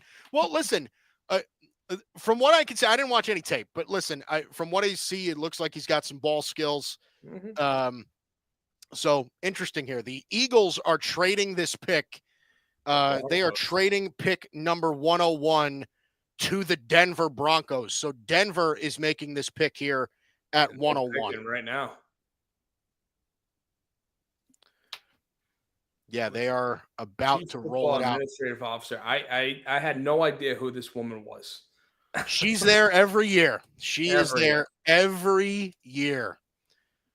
I turned it on halfway through. I was obviously watching the Celtics game, but I was, whoever was picking, I was like, is she the CEO of one of the organizations? Yeah, right. So pick 101 is now being made by the Denver Broncos, and we are about to get a selection here. Our second to last pick of day 2 of the NFL draft. Yeah. Savion Jones out of LSU. Yeah. Okay. I guess you might be a little ahead of me. Ahead of you? I'm sorry. I think you're a little ahead of me. But we are about to get it right now. It looks like. Yep. The graphic is starting to fade. Savion Jones out of LSU is the pick here for the Denver Broncos. Edge rusher from LSU. Solid pick here. I watched a little bit of him. Big guy. He's not one of those like super fast edge rushers. He's like one of these like fucking power rushers. Yeah. So I think this is a solid pick. This again, just bolstering a defensive line. He's got that kind of size and strength where you can even play him in if you really need to. 6'5" and 3/8. I saw. Yeah, so he's like 6'5", 6'6". Yeah, and he's 280 pounds. He's a big boy. He's a big guy. A couple. I mean, and I know it's a highlight film, but even still, like some of the stuff he was showing at the Pro Bowl, right there, he was just like getting up quick, blowing by guys, like just quick arms and like damn, kick and move. Yeah, no kidding. I still have, how many players do I have left in my top 75? Shadur Sanders is still here. Alec Iomanner is still here. Dylan Sampson, Jack Sawyer, and Jalen Royals are still here. So Minnesota is now on the clock to wrap up day 3. Jack Sawyer falling? I don't know. I love Jack Sawyer. That kid's got so much dog in him, dude. I'm a huge fan of his.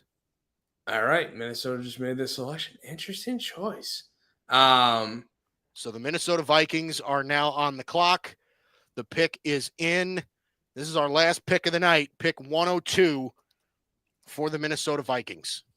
The one thing I will say about Soya, I mean, and he's no Teddy, but I mean, he just, like you said, he has that dog in him. Like I could see like Teddy Bruschi vibes, all through that kid. Hype up that defense. Like I was hoping we'd take him with the last pick at 95. Wow, Ty Felton. I had a feeling he would go third. Ty Felton, wide receiver out of Maryland. This is a good pick. No, I'm not saying. I called it interesting because I was like, again, Minnesota's stacked with receivers. Like that's not a position of need for them.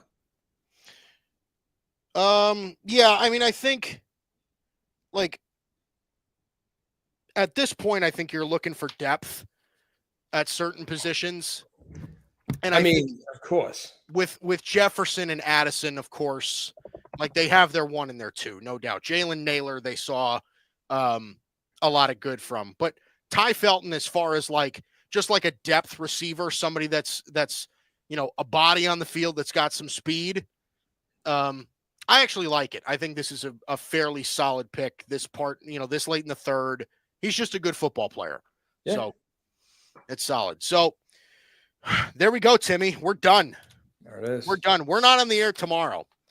We are not. Like God love you if you were. Yeah, God help me, right? I'm not doing this color thing again. Luke Krause, I'm just going to take my flowers here. Listening to my boys' podcast feels like Mike Breen calling the finals pure greatness.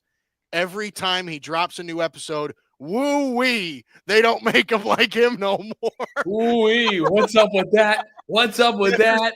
Anyone greater. Golly, man. Somebody's clearly had too much to drink tonight. Yeah, really. Somebody's intoxicated. Okay. But listen, I just want to say one more thing because we're not going to be on the air tomorrow. I want to give massive flowers to EJ Savage. Like genuinely, that dude knows as much football, I think, as anybody I know. EJ Savage is a wizard when it comes to that's why so often I defer to his judgment, just because EJ, I think, is one of the I don't know very many people smarter in football than EJ Savage, and his passion for the draft is something that keeps me engaged. So yeah, I am I just want to give him a ridiculous amount of flowers. This is just, it was a privilege to do the draft with him. He was absolutely outstanding. And I'm sure, again, we still have the draft show and everything like that. After the draft, I'm sure we're going to publish an episode where we recap everything and we'll do some summer scouting. But it was absolutely a pleasure. Timmy, you are awesome. I every time I'm on the air with you, it's always a pleasure. It's always fun. It's always fun talking with you, Mike. It's it's always a good time, whether draft, whether it's baseball, it doesn't matter. It's always a good time. Even though we got guys, like Barry Grant Jr. and Bryson Carver, who abandoned us tonight on the show. Abandoned. That's what Bryson Carver in the comments section for a decent portion of the show today, by the way. And what did he do? He just left us. He left us here. I mean, I understand you got to listen to the mouse, but at what point can you tell the mouse no? Yeah, seriously. Yeah, tell the mouse no. But there we go. That's day 2 of the NFL draft. We are through the first 3 rounds. Listen, I came around on the Cowboys, man. I actually think the Cowboys are having a good draft. Ooh. I do. Listen, they have got boys from Boston. I'm telling you, they have gotten value. Tyler Booker in the first. Okay, whatever. Killed you. Right. Donovan Ezeraku in the second is a dog. Donovan Ezeraku can really get after the quarterback, and then Siobhan Revell in the third. I thought Siobhan Revell could have gone in the first round. Like, the Cowboys got 3 players that I think all reasonably could have gone in the first round. Like, and nobody would have blinked an eye. So I'm all for it, man. Like, listen, the way that this draft has panned out for the Cowboys, it's very clear what they were trying to do. Okay. The offensive line is set. There's no reason why it shouldn't be set now. Okay. And this defense has to be getting pretty darn close to set. Okay. Siobhan Revell fills your need at corner. Donovan Ezeraku fills a need as just a depth piece on the defensive line and potentially a second pass rusher. Listen, man, you've got, like, now you don't have any excuses. Okay. And there's still, by the way, there are still guys on the board that are available. Like, if they can somehow find a way to get up and get Dylan Sampson or get up and get Alec Manor or something like that, I will cry with happiness. So that's how I feel about that. But I think the Pats have done well. Yeah, I mean, I don't put it past. And a lot of Patriot fans are going to hate me, but I don't care. Like, I truly believe that Elliott Wolf and that whole front office should have been fired with Gerard Mayo. And everyone's like, you can't judge him on one draft. It's like, no. All those guys have, well, exactly, because all those guys have been here as scouts, as consultants, as draft people since at least 2020. Yeah. And Elliott Wolf snaked his way in and said, and blamed Bill for all the bad drafts, including Tyquan Thornton, which was a big guy that Matt Groh himself loved and bragged about. Fast as shit, too. That's the reason. Fast as shit, but he's a fucking twig. Excuse my French. Like, he's a twig. I'll get my bleep sounds back. Yeah. But I mean, the kid's a twig. And listen, I remember he was on visits at UF. He was committed to UF when I was a recruiting assistant there. So like, yeah. I know a lot about Tyquan Thornton. I know he's fast. He wanted to do track in college, but when he came to the NFL, he couldn't catch worth a damn. He couldn't separate, even though he was fast. Doesn't matter. He couldn't separate. He didn't have the break, right? And then to go with last year, I do not give any credit to Elliott Wolf for Drake May because, let's face it, it was a 1-2-3 quarterback draft. It was that simple. Right. And everyone's like, oh, well, what about Marvin Harrison or Joe Wall? It's like, names were thrown around, but at the end of the day, no one, like, it was Drake May. It was 1, 2, 3. You were going to take Drake May regardless of who you're GM. Regardless. Like, a child could have made that draft pick. So then when you look at it, Jalen Polk, Javon Baker, bums, can't get on the freaking field. And yeah, I just sit there and and listen, I feel like now this draft is more Mike Vrabel, especially with some of the selections that have gone on. Right. Mike Vrabel's the one controlling it. But at the end of the day, it drives me up a wall that you have this scumbag, this sleazeball. I don't want to say scumbag because that's, I think, a little bit too harsh. But you have this sleazeball, Elliott Wolf, weasel his way in there and say, Robert, look at my drafting system. Yeah. It's better than Bill's. Yet you still can't draft receivers worth a damn. So, Kyle Williams is somebody I'm going to be paying a lot. Him and Jalen Noel is somebody I'm going to be paying a lot of attention to this year. Listen, man, I think so. What did the Patriots walk away with? Will Campbell, Travion Henderson. Mm-hmm. Okay, so that's good. Listen, first 2 rounds, killed it, no doubt. Mm-hmm. Kyle Williams, I like a lot. And then the Georgia center from Georgia. And then Jared Wilson. Listen, Tim. Listen. That's a good draft, dude. I'm not saying I'm not saying that this is a bad draft. Yeah. I'm not. I like Jared Wilson. I mean, I like Wilson. I like Will Campbell, as we talked about. I like Henderson. I don't know really anything about Kyle Williams. So it's just going to be a point of contention to watch to see, one, can he get on the field? And I was going back and forth with some Patriots, fans earlier tonight, just saying that as much as I would have loved for them to get Luther Burden at 38 or somebody, a stud wide receiver at 38, I knew they wouldn't, because that would then Elliott Wolf would then have to admit, with such a high pick, that his 2 picks last year at receiver didn't pan out, that they're already writing the book off on them. Right. So that's why I'm not surprised they went with Trayvon Henderson, because as we discussed on my show, that running back is a position of need, not a high one, but regardless, a need nonetheless. Yep. So, listen, I'm not saying the Patriots are having a bad draft. I am enjoying the draft so far. I do just think that, it's going to be interesting to see kind of how this whole thing pans out. And plus, too, like I said, with 2 offensive linemen and, an Ohio State running back, it feels more of like a Mike Vrabel is running the show, making the picks, than an Elliott Wolf. Elliott Wolf is just in the back office, or, turning the lights on and off, getting coffees, doing that type of thing. He's getting Mike Vrabel his coffees. That's exactly. What he, go ahead, nerd. Go get me my coffee. Go get me my He's coffee. Like the intern from draft day. He's like that kid. Yeah. He broke Mike Vrabel broke Elliott Wolf's laptop. He chucked it up. I'm stepping on my dick all day. Luke Krause, Mike's podcast is like if a group chat stole a microphone during a family barbecue. Pure chaos, questionable advice, way too many inside jokes, and somehow you still walk away smarter.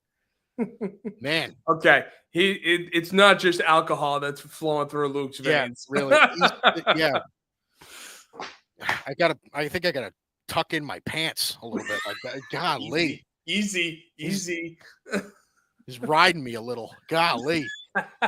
Anyway, all right, Timmy, I'm going to bed. But listen, I want to, if you've been following the NFL draft with us, I really do appreciate it. Yesterday, like Bryson said, yesterday's first round coverage was our largest live stream audience ever in Gryd history. So greatly appreciated about that. We work very hard at this network to try to bring you great content.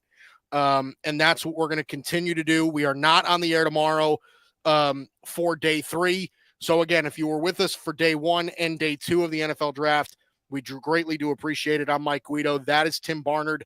Thanks for coming by, Tim, because I would have gone crazy if it was just me all by myself. Oh my God.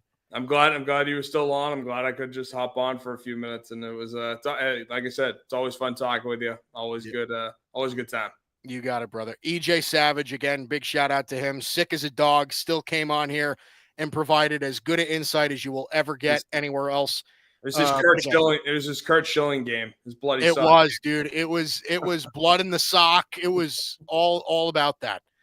But all right, that does it for us. Again, Mike Guido. That's Tim Barnard on the Gryd Network. Thank you for joining us. We'll see you soon.